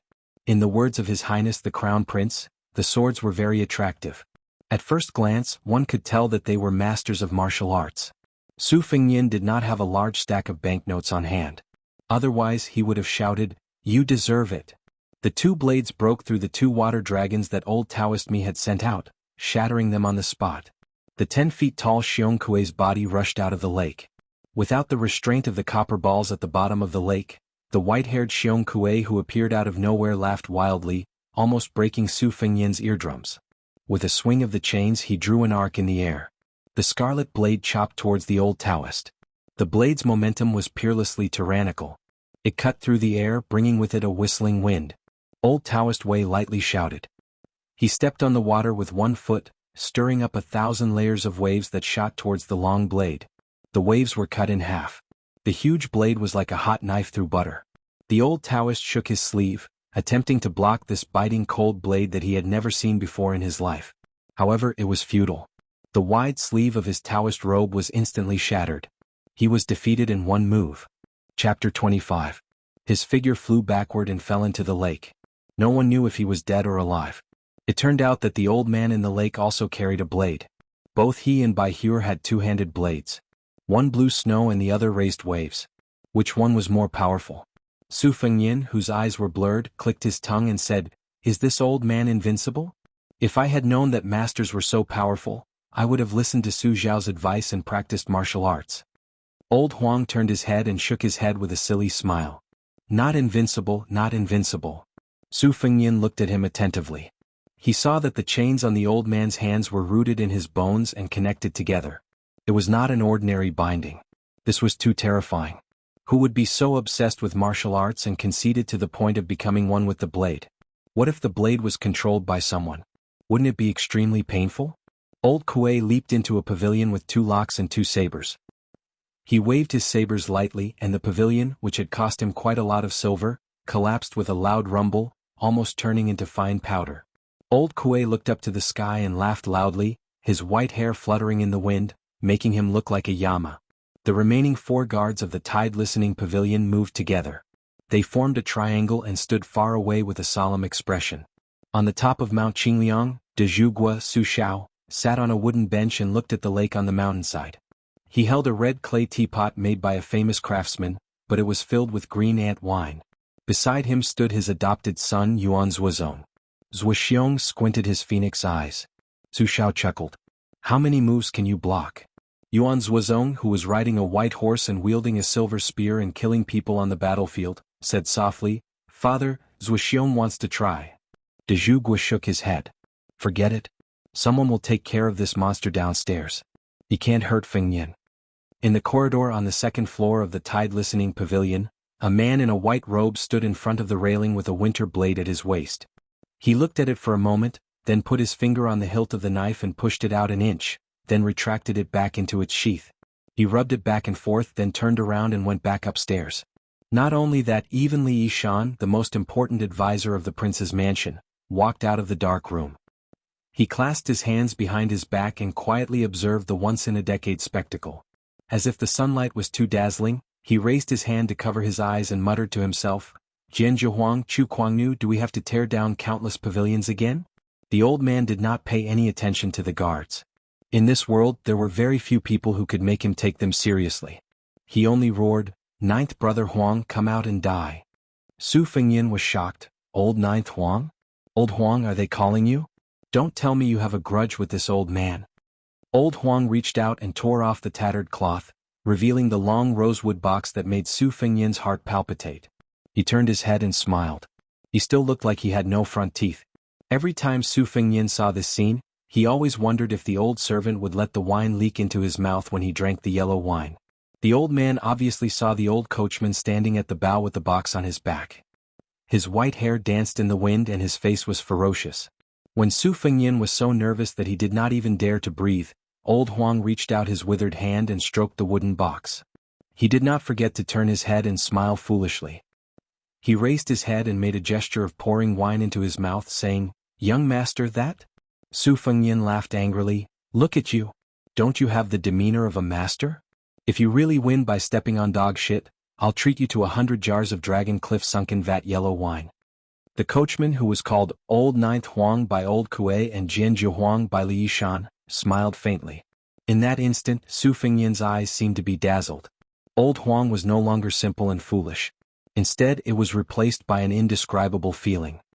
He only felt that this old servant, who was as immovable as a mountain, was actually more arrogant than Old Kuei, who carried a saber. Among the 3 large plaques in the Tide Listening Pavilion, one of them was Qi Rush Fighting Bull. It referred to the supreme sword aura that existed only in ancient records and was in fact purely illusory. Su Fengyin thought that if this old Huang really knew how to wield the sword, he would be worthy of a big white, 2 big whites, and even 1,000 big whites. What a scoundrel. Old Huang didn't move, but the wooden box hummed like a dragon's cry. It wasn't ear-piercing, but it shook one's soul. Su Fengyin was dumbfounded. Could it be that this old Huang who had been stealing chickens and touching dogs with him for 3 years was really an expert? Sword 1. Old Huang, who had been silently reciting these 2 words, stepped lightly on the bow of the boat. Su Fengyin's small boat with a black awning moved back toward the shore. It was abnormally stable. The small boat gently glided backward, creating ripples in the water. Su Fengyin gazed at old Huang's skinny figure in the distance as he walked on the waves. The side of the red sandalwood box opened, and a long sword rushed out of it. De Zhugua, who had stood up on the mountain peak, and Li Yishan, who was in the Tide Listening Pavilion, said at the same time, "Sword 1 Dragon Snake." The old man with the blade laughed impudently. "Good, good, good. Old Ninth Huang, I've been waiting for you for so many years. Today, Grandpa will break your 9 swords and let you have 1 less sword to carry." Su Fengyin, a layman, was so annoyed that he wanted to kill someone. He knew that this was a peak confrontation between the top experts of Jianghu, but in his eyes, it was just a blade against a sword. He couldn't see anything special about it. It was even less exciting than the duel between the old man with double blades and Grandpa Wei. The only thing he could see was that another sword had flown out of the red sandalwood box. Su Fengyin didn't know that even the best moves couldn't escape the 4 words, "back to basics." De Zhugua forgot to drink. He held his wine cup and sighed softly, "Sword 2. Li Yishan, who was in the Tide Listening Pavilion, slowly spat out 2 words, "twin lotus flowers on 1 stalk." The 2 on the mountain and halfway up the mountain clearly had a tacit understanding. 1 sword became 2 swords, 2 swords became 3 swords. Sword 3. 3 Jin. 3 swords filled the sky with sword light, enveloping the world. Old man with double blades and old Huang with 3 swords. They were practically half gods and half immortals. Su Fengyin sat down on the boat and laughed foolishly. "You deserve a reward. These are all F***king top-notch skills." Chapter 26. If Su Fengyin heard what his father and master said, he would definitely teach old Huang a lesson. In the future, when choosing the names of the sword moves, he should pay more attention. 3 swords out of the sheath was 3 Jin, so 4 swords would be 4 Jin? At that moment, Su Fengyin wanted to ask old Huang how many compartments there were in the red sandalwood sword case, and how many swords were in it. The battle ended quickly and unexpectedly. This made His Royal Highness, who had not watched to his heart's content, feel even more unsatisfied. He thought to himself, "Old man, old Huang, you 2 heroes don't feel bad about the palace's architecture. Just tear it down. You don't need to pay for it, right? But life is not as you wish." Su Fengyin could not rush up crying and begging the 2 masters to continue the battle. Swords have no eyes, life and death is one's own responsibility. Afterwards, after an expert's explanation, His Royal Highness learned that in the battle, old Huang with the case on his back had used 3 swords in the end, a total of 6 moves. It was definitely not like what the storyteller said with his mouth full of saliva in the tea house. The battle between the 2 unparalleled masters must have been dark for several days and nights. In short, it was not shocking, and ghosts and gods would not cry. At that moment, the old man with the sword sat in the dilapidated pavilion with only the base of the platform left. His 2 swords were stabbed into the ground. His face was ruddy and his hair was white. He shook his head and said, "Let's not fight today. The short and thin old Huang with the case on his back stood on the long embankment. He rubbed his hands and then put them into his sleeves. But in the hearts of most of the spectators, it was extremely absurd. This old coachman who could not even make a fart after being beaten a few times was really a real person who did not show his face to scare people. Su Fengnian was undoubtedly the most shocked. He did not know that it was old Huang who had single-handedly beaten the old man to the bottom of the lake. If not for that, would the great pillar of the country, Su Shao, be at ease and let his most beloved son travel 6,000 li? Every time his life was hanging by a thread, he still managed to keep his life? Sitting on the ground, the old man shouted to Su Fengnian, "Kid, give grandpa some wine and meat. After eating and drinking, I will fight with old Ninth Huang for 500 rounds. Whoever loses will go to the bottom of the lake." Su Fengnian could hear the old man's heroic voice from afar. After hesitating for a long time, he still ran to ask the steward to prepare a sumptuous meal. He specially prepared a whole roasted suckling pig and placed it in an oversized food box. Su Fengnian carried it and ran up the long embankment. His footsteps became slower and slower. When he passed by the coachman old Huang, he threw a glance at the old servant, who was still complaining that His Royal Highness had forgotten to reward him with a pot or two of dragon rock sunk vat. The old servant rubbed his cheeks to indicate that he was fine. Only then did Su Fengnian muster up the courage to step forward and place the food box on the ground in front of the old man. Just now, the steward didn't forget to give His Royal Highness a few crispy cucumbers. The old man didn't stand on ceremony. He tore off a pig leg and stuffed it into his mouth. His mouth was full of grease. After eating live carp with a fishy taste for more than 10 years, the 10-foot-tall old man clearly liked this exquisitely cooked suckling pig. Su Fengnian squatted in front of him and slowly nibbled on a cucumber. He was thinking of a touching opening speech. After all, they had been friends for more than 10 years. He had to make good use of it. In the past, when he entered the water to look at the old man, it was as if they were looking at each other in the underworld. Now that he was finally in the world of the living, he had to come up with a plan. Otherwise, he would be scared witless and take the risk to make such a big fuss. Moreover, he also had to be busy. It was not in line with His Royal Highness' style of doing things. Without waiting for Su Fengnian, whose eyes were secretly rolling around, to finish his little abacus, the old man bluntly said, "Back then, it was the king of Bailiang's scheme and old Ninth Huang's strength that made me, your grandfather, live at the bottom of the lake and live a life worse than death. Today you saved me, so we're even. I also exchanged blows with old Ninth Huang and turned his 5 broken swords into 4. As for Bailiang Palace, your grandfather is kind and won't tear it down. Kid, don't expect your grandfather to repay your favor." Su Fengnian, who was staring blankly, thought to himself that he had met an opponent who was as thick-skinned as him.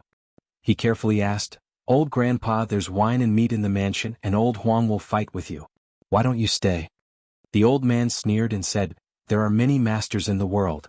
After I defeat old Huang's 9th saber, your grandfather will go to Martial Emperor City and defeat the world's 2nd best. If your grandfather isn't the world's best, then what am I?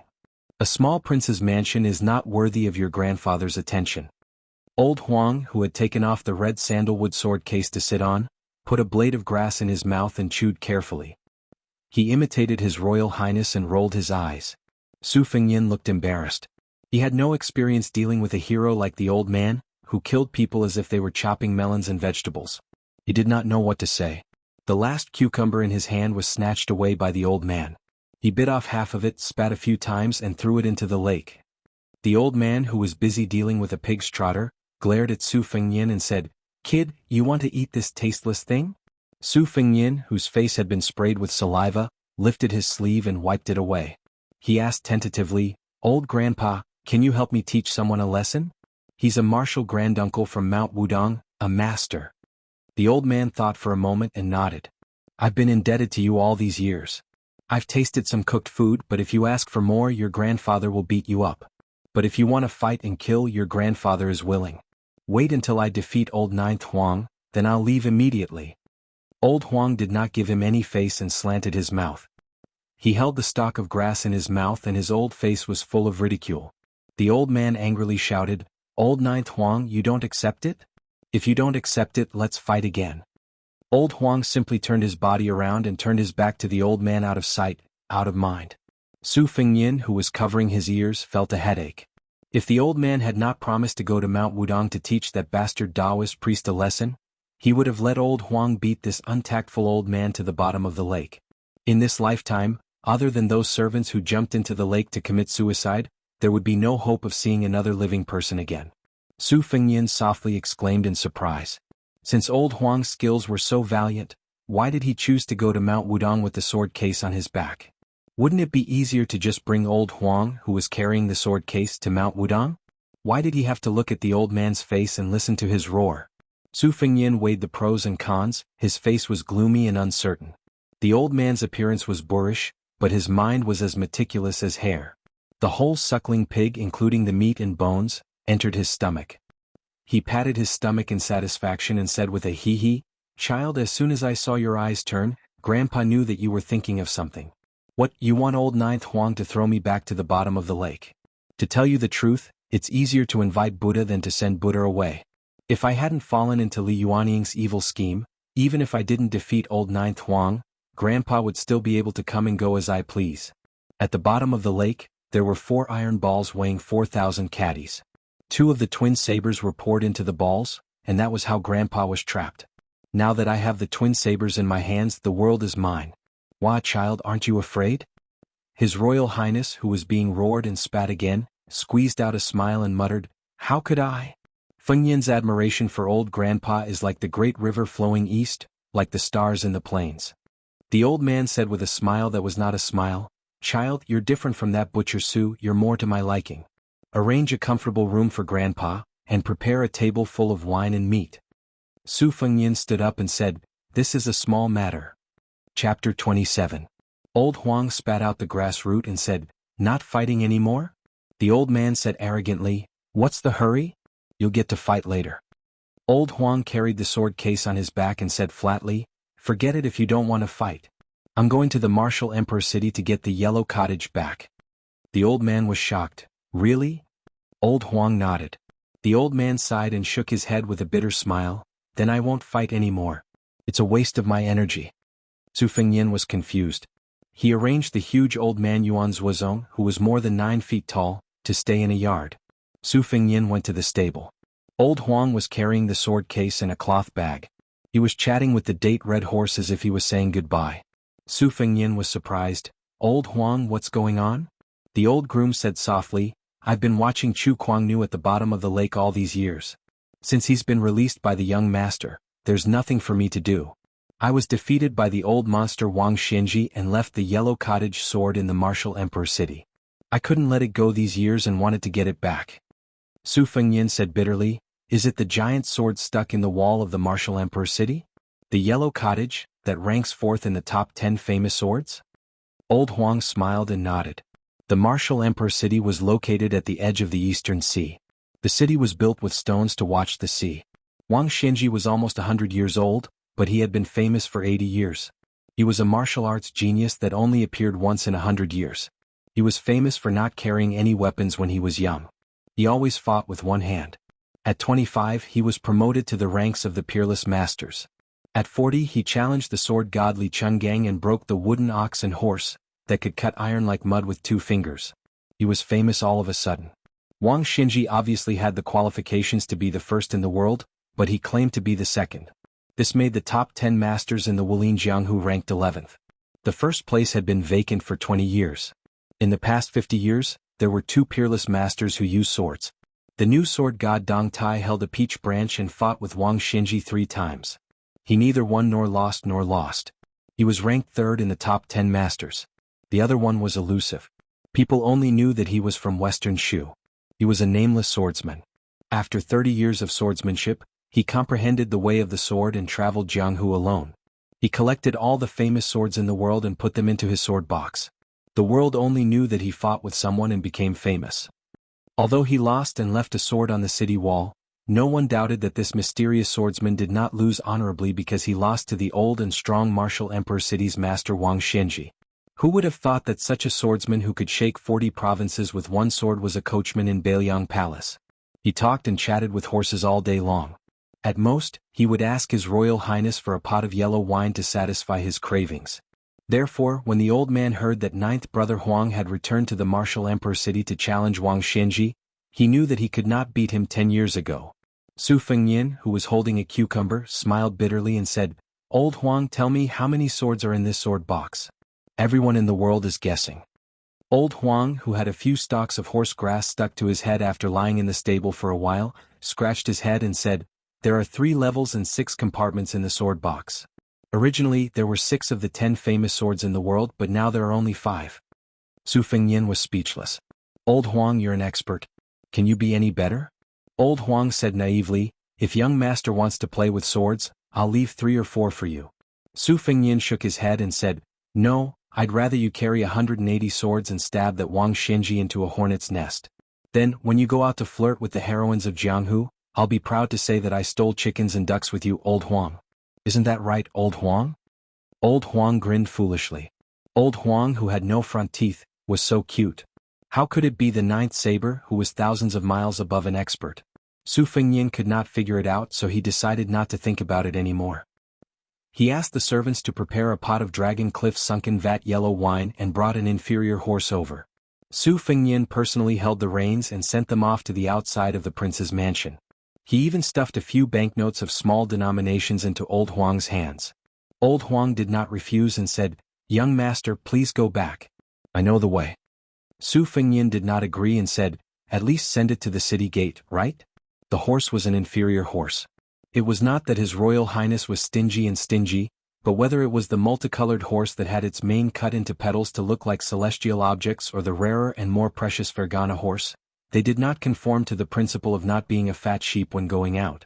Moreover, Old Huang probably would not really ride a horse. Su Fengnian was just finding him a companion to talk to. The banknotes of 500 to 600 taels were for Old Huang to buy wine to drink. Old Huang loved yellow wine. It was not known whether it was because his surname was Huang that he liked to drink it, or because he loved yellow wine that his surname was Huang. Old Huang always had some sort of secret on him. However, in Su Fengnian's eyes, Old Huang was just the old coachman who carried him forward with difficulty. Huang Jinjiu was secondary. These were his thoughts, but he did not dare to say them out loud for fear of appearing pretentious. From Bailiang Palace to Lingzhou's main city gate, there was an end no matter how far it was. The captain of the city gate saw His Royal Highness's heavy expression and did not dare to go forward to flatter him. He only hurriedly chased everyone who was queuing up to leave the city to the side, making way for the empty city gate. Su Fengnian, who was leading the horse for Old Huang, stood under the wall of the inner city gate. He passed the reins to the old coachman and said sentimentally, we'll stop here, I won't send you off. Old Huang, is it boring to interact with a wastrel like me, a frog at the bottom of a well? Old Huang shook his head and stared at His Royal Highness's young and handsome face. He chuckled and said, it's very interesting. Really, Old Huang doesn't know how to flatter. Doesn't young master often say that I speak honestly? Su Fengnian smiled faintly. Old Huang took out a stack of silk and used charcoal to draw sword forms. There were not many words on each piece, only 2. From sword 1, sword 2 to sword 9. They were crooked like earthworms crawling on mud. He passed it to Su Fengnian and said, young master, keep it. In the future, if you see a child with spiritual energy, help me take him in as a disciple. It's more appropriate to snatch a virgin on the streets. Su Fengnian carefully kept it. Old Huang thought for a moment and said with a troubled expression, young master, Old Huang is not cultured. I don't know how to name my sword. I only know 9 moves. From sword 1 to sword 9, the first 8 moves have been named by the people of the Jianghu on their own. I feel uncomfortable when I hear them. Young master, can you think of one for me? Su Fengnian did not know whether to laugh or cry. He thought seriously for a moment and said, the 2 of us walked 6,000 miles and you call it 6,000 miles? If you don't think it's vulgar and not imposing, you can use this. Old Huang gave him a thumbs up and praised, it's imposing. When I reach Martial Emperor City, I'll tell you this amazing sword name. Maybe even Wang Xinji will be jealous. In the end, Old Huang still led the horse and left with the pot hanging from his waist. Su Fengnian climbed up the wall and looked at Old Huang's lonely figure. He shouted at the top of his voice, Old Huang, if you want to drink rice wine on the way and you can't afford it after spending all your money, just come back. I'll save it for you. The old servant stopped and turned around. He took a deep look at Su Fengnian and shouted their common catchphrase, run when the wind blows. Then he ran away in a funny, cute, and silly manner. Sword 9. 6,000 miles. Chapter 28. Su Fengnian led a group of valiant cavalry back to the mansion and arrived at the courtyard where the old man lived. As soon as he entered the room, he saw a table full of delicacies. It was obvious that he was a man who would not be happy without meat and wine. The old man's figure was like a small mountain. Even though he was sitting, his aura was astonishing. Moreover, he had 2 chains and 2 knives. The servants hid in the courtyard and did not dare to approach him. When the old man saw Su Fengyin, he immediately asked, "Kid, did ninth brother Huang go to the martial emperor city to fight old immortal Wang?" Su Fengyin nodded with a lonely expression. He sat on the stool opposite old Kuei, whose hair was as white as snow, and said nothing. The old warrior laughed. "Kid, I didn't expect you to be a nostalgic master. In this aspect you are much kinder than your father. Su Shao, that butcher, not only is full of tricks, he is also sanctimonious. We can share trials and tribulations together, but if you want to share riches and honor together, then you are pulling your mother's eggs. Hey kid, are you angry? With your mediocre skills you want to fight with me? Without ninth brother Huang, the Northern Liang mansion will only be able to fight grandfather if they call out the remaining experts who are hiding in the shadows." Su Fengyin curled his lips and muttered, "Now that old Huang is gone, you dare to call yourself the king of the mountain when there are no tigers." The old man's ears were sharp, but he was not angry. He said calmly, "If you can't beat him, then you can't beat him. There is nothing to be ashamed of. Ninth brother Huang's swordsmanship is almost on par with Dong Tai, who likes to play tricks with a peach blossom branch. There are so many people who learn swordsmanship in the world. Even the Wu family sword tomb has not produced a swordsman who can fight old immortal Wang in the past 30 years. I accept my defeat wholeheartedly. Since I was born, other than Dong Tai who can fight old immortal Wang to a draw, only ninth brother Huang is slightly inferior to him. In the whole world, the number of people who use swords can be counted with 2 hands." The old man's words made Su Fengyin have a good impression of him. He felt that the old man was indeed an expert. How could ordinary people have such breadth of mind? No wonder there were only a handful of experts in the world. It was excusable that he could not become an expert. But just as Su Fengyin started to admire him, old Kuei's words ruined the image of an expert that he had inadvertently built up. "Kid, where can you find a more spacious toilet? Grandpa can't get used to sitting in the lavatory inlaid with gold and jade. I've been stuck at the bottom of the lake for all these years, and I can't even relieve myself when I want to. You can probably smell it from miles away." Ah. Looking at the old man, whose mouth was still stuffed with barbecued meat, he wanted to go to the outhouse to smoke people. Su Fengyin's face was stiff and twitching.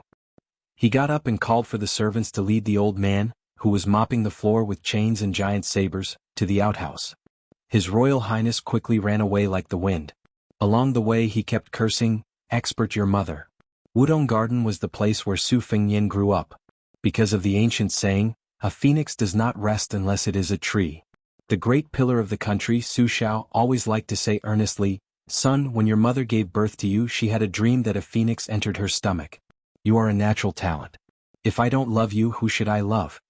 At first, Su Fengyin would refute, "Then why didn't any expert say that I was a martial arts prodigy?" Su Shao would explain, "True experts are those who are not willing to move once they take root in a place. Look at Wang Xinji and those old swordsmen of the Wu family sword tomb. Which one of them would come out and claim to be an expert? Those who come out to make a living are all liars. How could they see through my son's natural talent?" After Su Fengyin's ears grew calluses, he simply ignored this. He felt that as the heir of the only prince with a different surname in the dynasty, he didn't need to roll up his sleeves and beat people up. However, in his heart he was still a little envious of those heroes who jumped onto roofs and vaulted over walls and competed on the roofs of the city walls when they had nothing to do. As for now, after seeing the godly skills of horsekeeper old Huang and the white-haired old man, he couldn't help but feel a little regretful. He had heard that in the Jianghu, there were only a handful of immortal couples. The man's skill was unparalleled, and the woman's martial arts were unparalleled. When had he ever heard of the man being handsome and the woman having unparalleled martial arts? When Su Fengyin entered Wutong Garden, his gloomy mood lightened. A maidservant named Bluebird came up to greet him. Her delicate arm was embroidered with precious shoe embroidery, and the 6-year phoenix spear falcon was perched on it. When she saw His Royal Highness, she smiled sweetly and said, "Young master, Sweet Potato has already warmed the bed. Green Ant is lying on the chessboard, waiting for young master to play with her." Su Fengyin stretched out a finger to tease the spear falcon. He smiled as he entered the room. Outside the room, 2 beautiful maidservants had already taken off his outer robe for him. There were a total of more than 20 maidservants in Wudong Garden. The maidservants originally had elegant names like Red Musk or Brother Parrot. However, after His Royal Highness returned from his travels, Other than Blue Bird, who was a little luckier, most of the others had their names changed. Even the maidservant Red Musk, who had always been favored by His Royal Highness because of her delicate fragrance, was not spared. Her name was changed to the unbearably vulgar Sweet Potato. There were others who were even more unlucky. For example, Bygone, who had the same name as Liquor. The most unlucky one was a maidservant who had received the name Cucumber, because she liked yellow clothes. After entering the inner room, Su Fengnian jumped onto the bed and burrowed into the blankets. He hugged a beautiful woman in her prime. The entire blanket was filled with fragrance. After a few more days, it would be even more magical. As long as the girl in his arms walked out of the door, she would attract bees and butterflies. She was the eldest maidservant Sweet Potato. As for the maidservant who was good at Go, she was called Lu Yi. She was known as the female national chess player of Bailiang Palace. Some of the officials who were good at chess would have a headache when they met her. Usually there were 17 Go boards. Changing 17 to 19 was another great feat of Su Fengnian's second sister. It had caused a huge uproar in the dynasty. In the end, she was first accepted by Shangyin Academy and became the mainstream of famous scholars. Su Fengnian played a game with Lu Yi. He was absent-minded and naturally lost badly. Actually, he wasn't bad at chess. Even his master, Li Yishan, had commented that his vision was excellent, but he was reluctant to lay out the details, and his strength was lacking.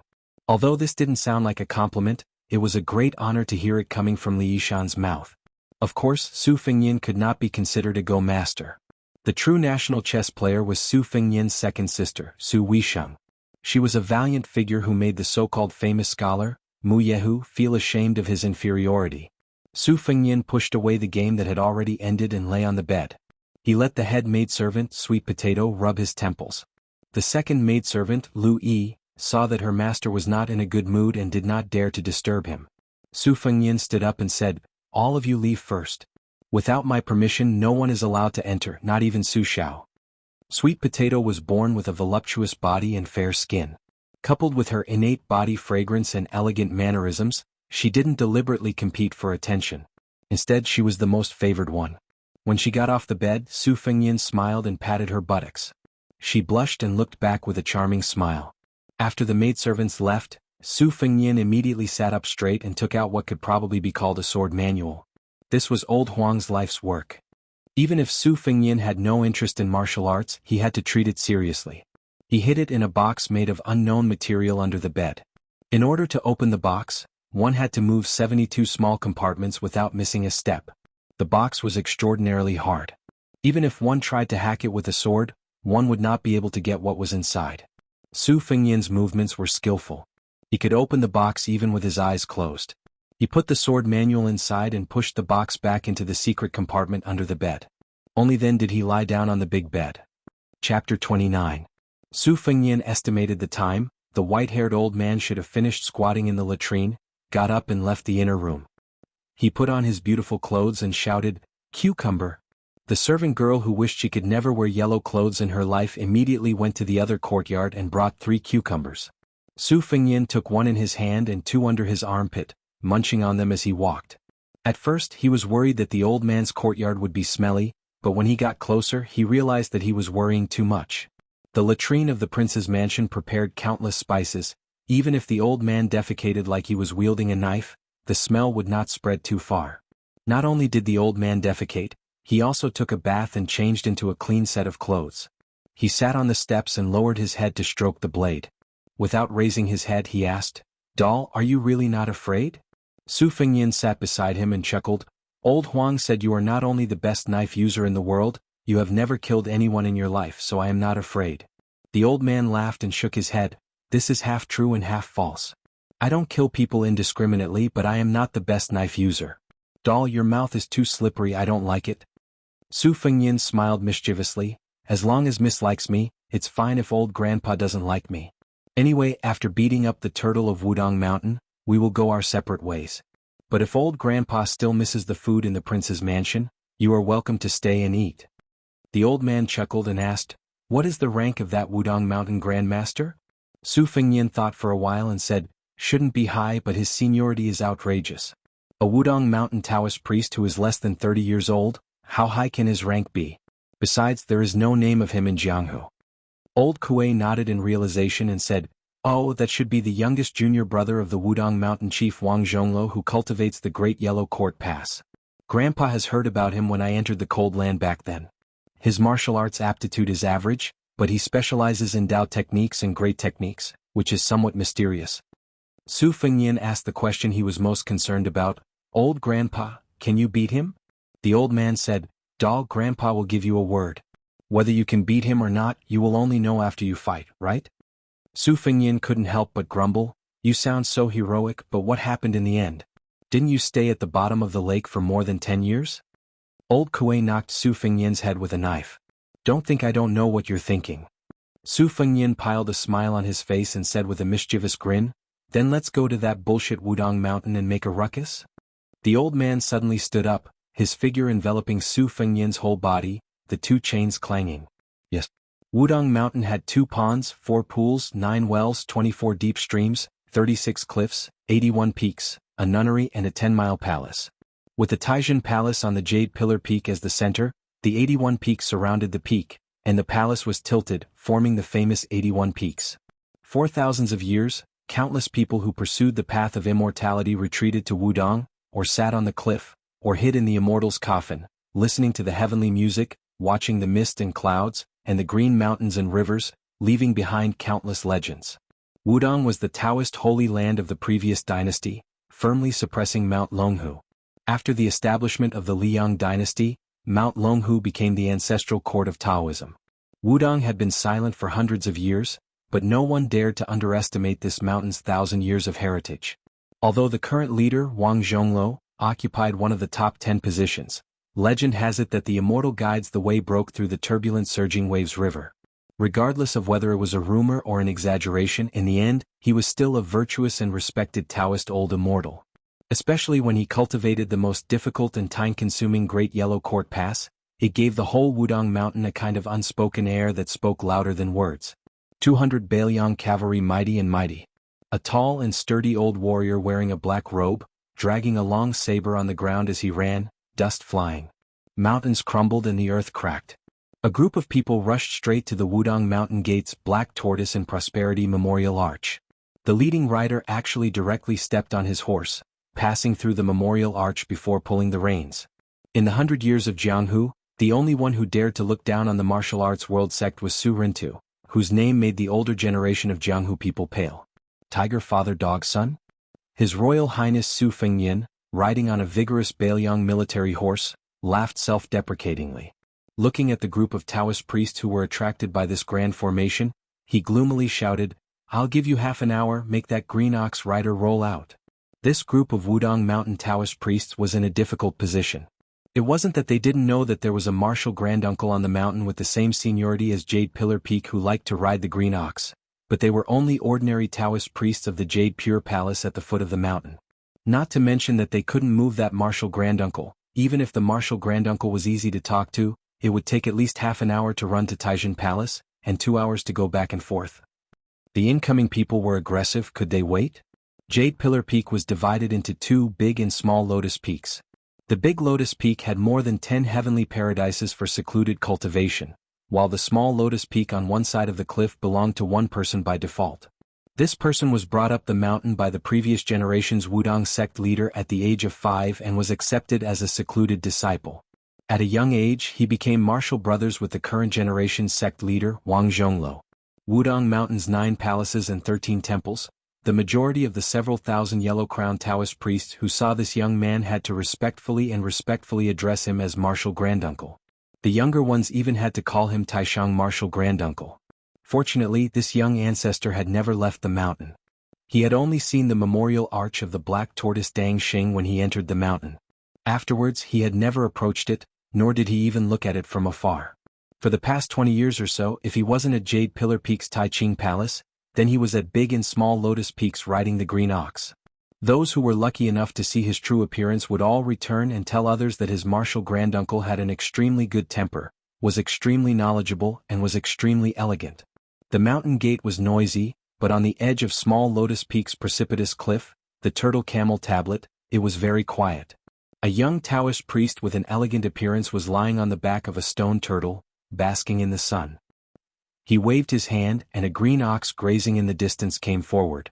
Several volumes of Taoist scriptures were hanging from the ox's horns. He took one down and was just about to flip through it when he suddenly pinched his fingers and jumped off the turtle's back. He found a withered branch and drew a dense array of heavenly stems and earthly branches on the ground. His expression slightly changed, and he continuously muttered to himself before finally sighing heavily. He carefully tidied his Taoist robe sleeves and collar, flipped over the ox, and rode down Small Lotus Peak with a book hanging from its horns. He was half chanting and half singing, straight as a string, dead on the edge of the road. Curved like a hook, conferred the title of Marquis. Who drags the tail along the way, who leaves the bones in the hall. After leaving Small Lotus Peak, he released the green ox and carefully took down a volume of Taoist scriptures with the cover of the Spiritual Source Song. He read it as he walked, and with great interest, he went straight to the foot of Wudong Mountain. On the way there would occasionally be Taoist priests who would stop and call him martial uncle or martial granduncle. He would smile and greet them and was very amiable and approachable. Everyone only felt that this young senior was really diligent. He was indeed worthy of being the martial granduncle who had annotated countless ancient books in the Jade Pure Palace. It was no wonder that the headmaster praised him as, "The martial arts and orthodoxy of the world will be shouldered by him." But they didn't know that this martial granduncle who had an extremely good reputation was currently reading an erotic novel that was most despised by Taoists. It was just that it was pasted on the cover of the Spiritual Source Song. The Taoist priest flipped through the book over and over again, and because he couldn't bear to part with it, he borrowed it from His Royal Highness in the past. As he neared the foot of the mountain, he flipped the page over and over again dozens of times. Only then did he reluctantly put it away, and with a face full of righteousness he said, "Even if you beat me black and blue, I will definitely not return this book." Chapter 30. When Su Fengnian, who was sitting high on his horse, saw that familiar figure, he hid in a corner of the pure jade palace and poked his head out. When this person saw His Royal Highness, he shrank back. Su Fengnian raised his horsewhip and angrily shouted, "Bull rider! If you hide again, I'll bring people to flatten the pure jade palace and throw you and the tortoise camel tablet off the Small Lotus Peak." The young Taoist with the highest hopes of Wudong Mountain in the past 100 years appeared in front of everyone. He stopped far away from the Bailiang cavalry and bowed. With a face full of happiness he said, "This little Taoist greets His Royal Highness." This martial granduncle politely saluted Su Fengnian, but his eyes were always fixed on the white-haired, black-robed old man. Wudong Mountain was known for half of the world's internal strength coming from the Jade Pillar. In addition to Wudong Mountain's famous swordsmanship, it also focused on internal strength cultivation. It was a model for both internal and external strength cultivation. The Taoist had seen many senior brothers of the same generation on the Big Lotus Peak. He had experienced the phenomenon of internal strength reaching the realm of perfection. The old man in front of him who used a strange blade technique was clearly like this. His chi was endless and he looked like a difficult person to deal with. The martial granduncle of Wudong Mountain, who had not yet reached the age of 30, subconsciously took 2 steps back. He threw a look at His Royal Highness, who had the momentum to flatten Wudong Mountain. Su Fengnian threw back a look and the martial granduncle returned a look. This repeated over and over again, causing the onlookers to be at a loss. They did not know what the two of them were up to. In the end, in the eyes of the pure Jade Palace's Taoist, the martial granduncle had undoubtedly won. He definitely had the bearing of a grandmaster who won without a fight. Everyone saw the martial granduncle turn around and walk away confidently. His body exuded an inexhaustible aura, while the repulsive His Royal Highness only followed him up the steps of Wudong Mountain with the white-haired old man. The Taoist priests were relieved. The martial granduncle was indeed the martial granduncle. Without saying a word, he made the debauchee surnamed Su compromise. However, the Taoist priests did not know that the 3 of them had arrived at a secluded place. In their hearts, the martial granduncle, who was second only to the immortal's finger-breaking Songlan, was kicked and punched and kicked by Su Fengnian for an entire incense sticks. Martial granduncle's pleading, "When you hit people, don't hit's face. When you kick people, kicks martial granduncle, s bird's bird." After finishing the work, Su Fengnian performed the technique of circulating his qi in his dantian. Finally he felt refreshed. Leaving behind a forbidden erotic book, Su Fengnian swaggered off. However, he did not descend the mountain. Instead, he took old Kuei along a narrow winding path carved into the bluestone floor of the cliff, and ascended to the Jianghu Palace hanging on the precipice. The most remarkable thing about this palace was that there was an altar for praying for rain built out of the cliff, resembling the Big Dipper. According to the Taoist classics, it was said that the purple cloud immortal of Wudong Mountain had once ascended on this altar. The Jianghu Palace was usually not open to the public. Some scholars who were looking for secluded places could only return without finding anything outside the palace. However, Su Fengyin was able to take the old man to the Big Dipper altar because of his father. The wind on the mountain was chilly. The old man sat cross-legged, his clothes fluttering in the wind. He narrowed his eyes and looked at the distant peak in the sea of clouds.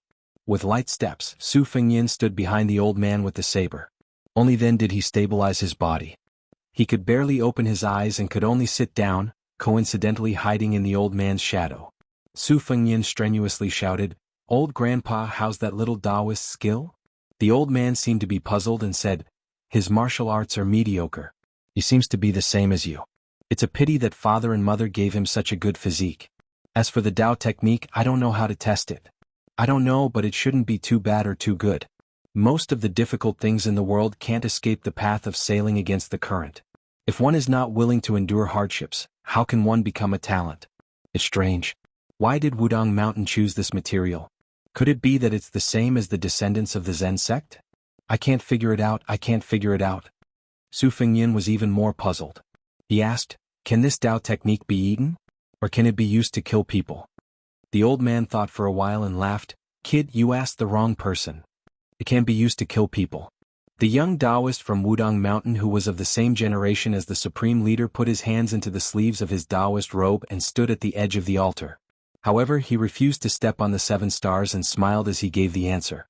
Looking at his figure, he wasn't like the old man who was as immovable as a mountain, nor was he like Su Fengyin who was stumbling.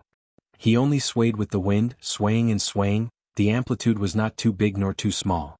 Su Fengyin's eyes were poor, he didn't see the knack. He just turned around and stared at the bull-riding Taoist who made his sister leave Baoyang with regret. He asked gloomily, "Hong Shixiang, why don't you want to go down the mountain and walk through the Black Tortoise Will Prosper Memorial Arch?" The youngest ancestor in Wudong Taoist 1,000-year history grinned, his face blushing with embarrassment. He said, "I came up the mountain when I was 5 and learned a little bit of divination when I was 8. Master told me to calculate a little every day, a little every month, and a big one every year to calculate when I can go down the mountain and when I need to go into seclusion on the mountain. But ever since I learned this knowledge, there hasn't been a day that I don't need to go into seclusion." Su Fengyin didn't take it seriously. He sneered, "I heard that your master set a rule for you before he died. If you don't become the best in the world, you can't go down the mountain? Then it seems like you won't be able to go down the mountain for the rest of your life." The Taoist with an extraordinary name still kept his hands in his sleeves and laughed. "It's true that I'm the best in the world, but I eat the most and read the most. Master didn't say that I'm the best in martial arts. There will be a day when I go down the mountain." Su Fengyin got up with difficulty and looked in the direction of Jiangnan. He said softly, "But at that time I'll be old. When we meet again, white hair will meet white hair. Is it useful?" Hong Shixiang closed his eyes and didn't say anything. Su Fengyin let out a long breath and snorted coldly. He walked out of the altar and passed by the Taoist priest. He stopped and asked, "What do you think of my sister?" The Taoist priest, who had been in the lapis lazuli world for as long as he could remember, said softly, "She's the best." Su Fengyin walked out of the Jianghu Palace with an expressionless face. Behind him, the old man with the fierce blade seemed to be deep in thought. Zhao Shixiang waited for His Royal Highness to walk away. Then he squatted down in an inelegant posture and rested his cheeks on his hands. He was lost in thought and muttered to himself, "Red beans grow in the southern kingdom. Spring comes and the branches grow and wither in winter. It's better not to miss than not to miss." Above the Taoist priest's head, dozens of red-crowned cranes full of spiritual energy circled and cried, making him look like a celestial immortal. He suddenly clutched his stomach and said with a frown, "I'm hungry again." When they were going down the mountain, the old man suddenly clicked his tongue and said, "Interesting. That little cow-nosed Taoist priest has some skills." Su Fengyin wasn't very interested and asked perfunctorily, "What do you mean?" The old man said uncertainly, "That kid cultivates the supreme way of heaven." Su Fengyin felt a headache when he heard this nonsense. He frowned and said, "There are people who go to a dead end for something so mysterious and empty? Aren't they afraid that they'll find out in the end?" The old man laughed and said, "I don't like these confusing things either." Su Fengyin arrived at the archway at the foot of the mountain. He ignored the bowing and scraping of the Taoist priests and looked up at the mountain. he scolded, "that turtle hiding in its shell." 200 cavalrymen standing respectfully at the foot of the steps saw His Royal Highness and mounted their horses again. Their movements were neat and clean without any superfluity. The Bailiang cavalry were all equipped with angry horses and fresh armor.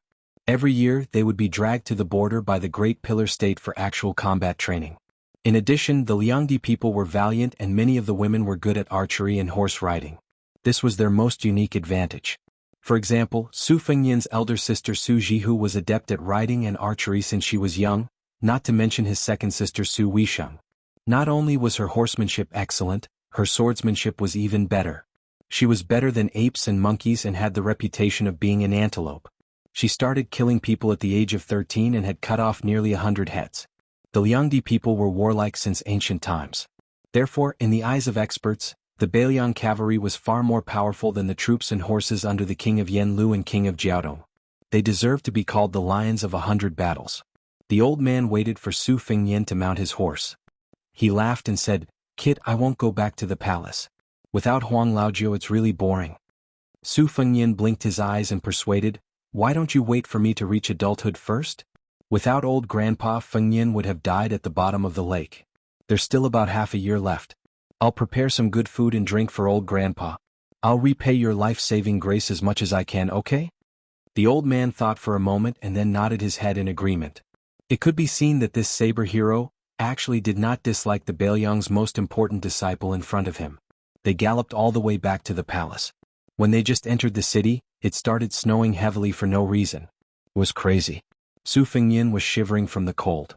When they reached the door, the eager gatekeeper tactfully handed over a top-grade fox fur coat with both hands and carefully put it on His Royal Highness. He was more attentive than serving his own parents. Su Fengyan mumbled. He didn't know if old Huang had brought enough clothes. After saying goodbye to the old man, he went straight to Yu Youwei's courtyard alone. A beautiful woman was left out in the cold.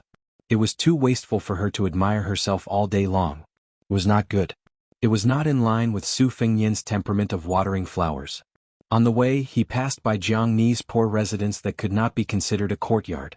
He saw the fallen princess in thin clothes half squatting to build a snowman. The snowman was half the height of a person. After she finished, she did not look happy when she saw the snowman. Instead, she looked at the snowman with resentment. Then she took out the divine talisman that she was relying on. With a swing of her dagger, she chopped off the snowman's head. Su Fengyan felt a chill down his spine. Did this crazy girl think that the snowman was him? Su Fengyan coughed a few times and then walked over. Jianghu was originally flustered, but when she saw that it was His Royal Highness, she was relieved and slowly put away her weapon. When Su Fengyan came closer, he saw that her hands were red and covered with eyesore frostbite. She looked like a pitiful servant girl who was bullied in the laundry department. Su Fengyan sighed and squatted down to rebuild the snowman's head. In Jianghu's eyes, it was naturally pretentious and disgusting. Su Fengyan clapped his hands and stood up. He gently asked, "Do you want me to buy you some warm clothes?"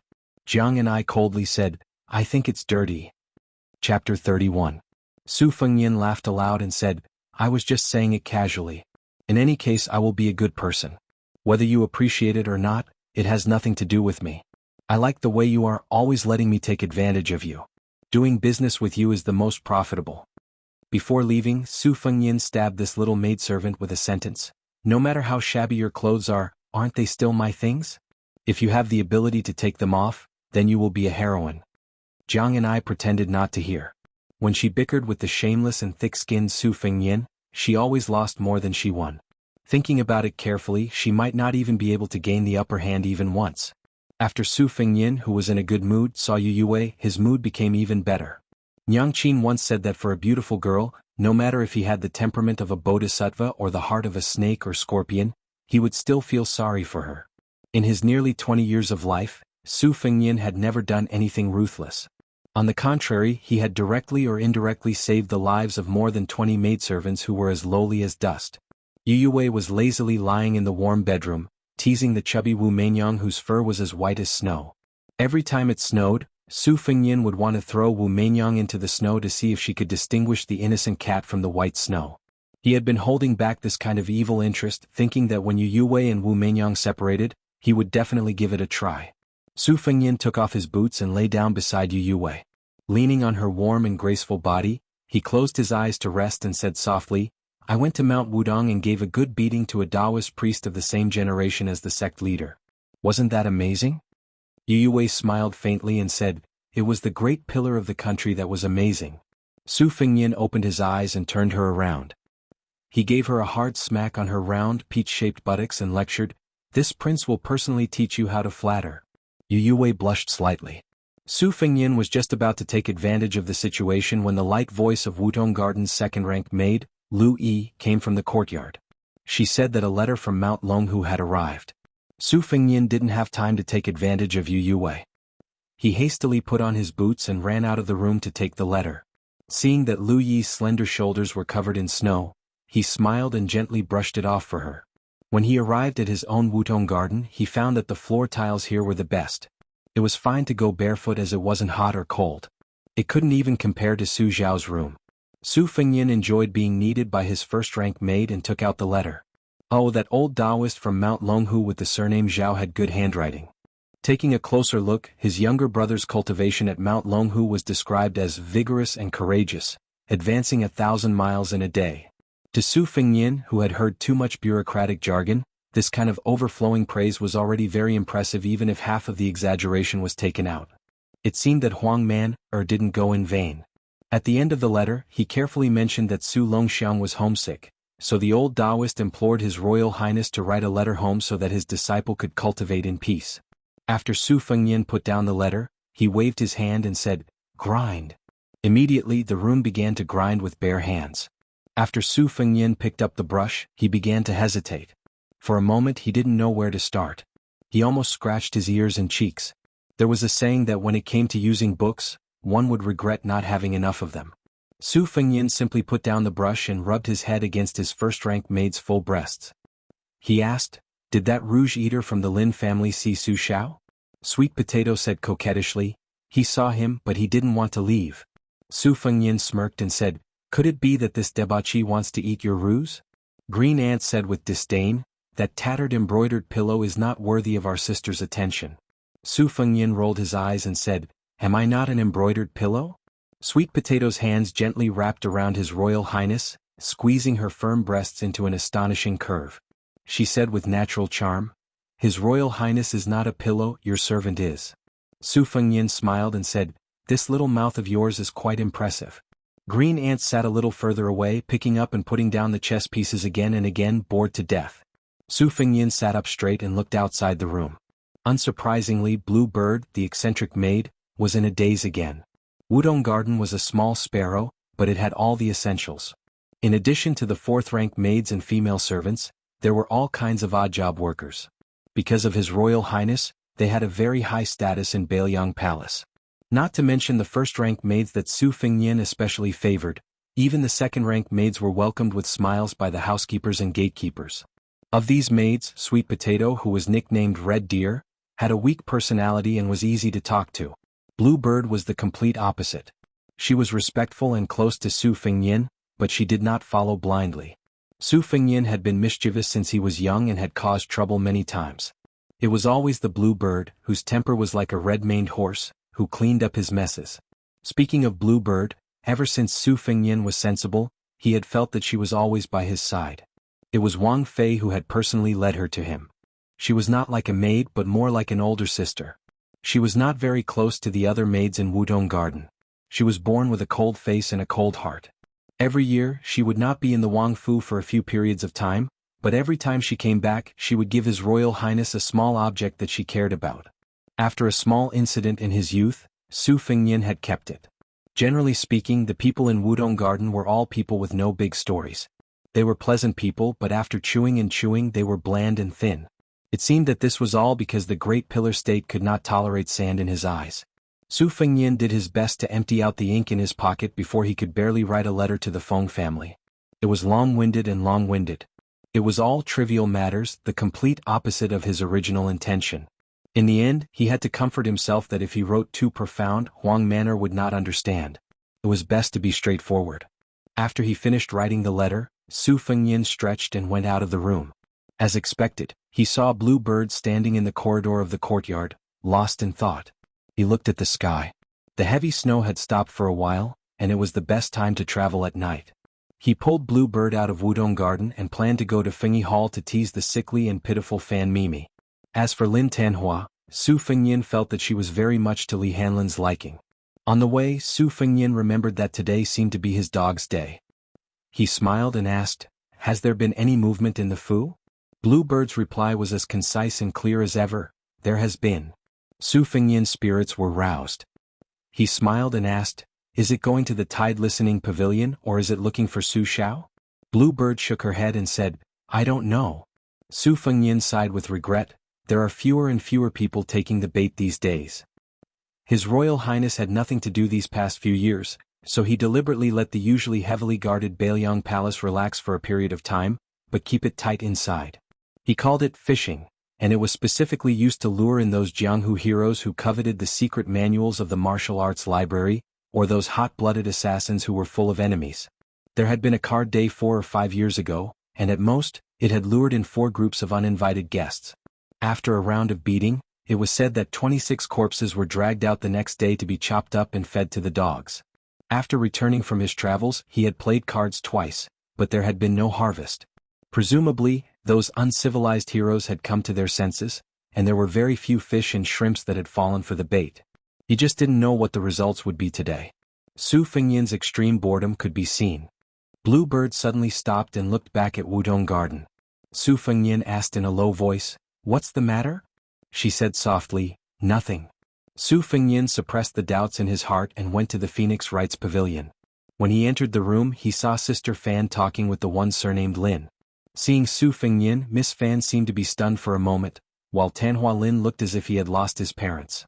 From what he had seen and heard in the residence recently, he finally knew that the person in front of him, who claimed to be His Highness's study companion, was the real heir apparent of Prince Liang. He stood up nervously and bowed to the ground, saying in a trembling voice, "Greetings to His Royal Highness." Before Su Fengyin could speak, the noise of the prince's mansion soldiers came from outside the door. Master Lin was confused, but Sister Fan smiled sadly and looked at Su Fengyin with a complicated expression.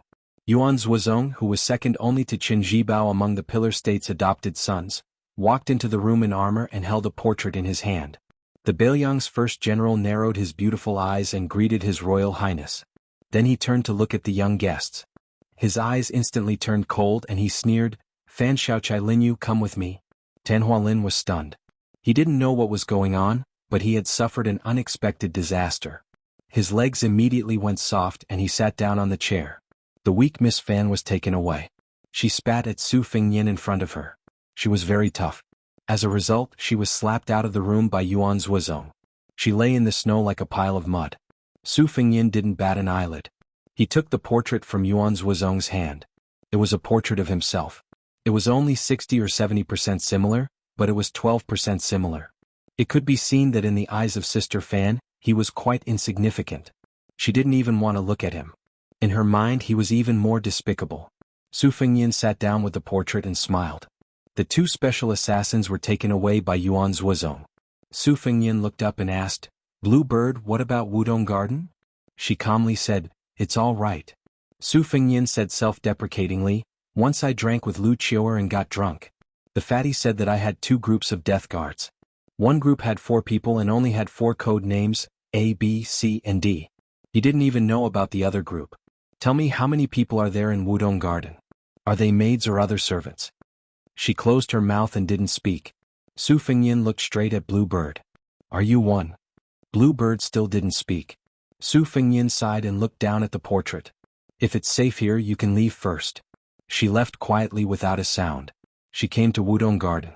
The beautiful maid Sweet Potato was sitting on the railing of the corridor.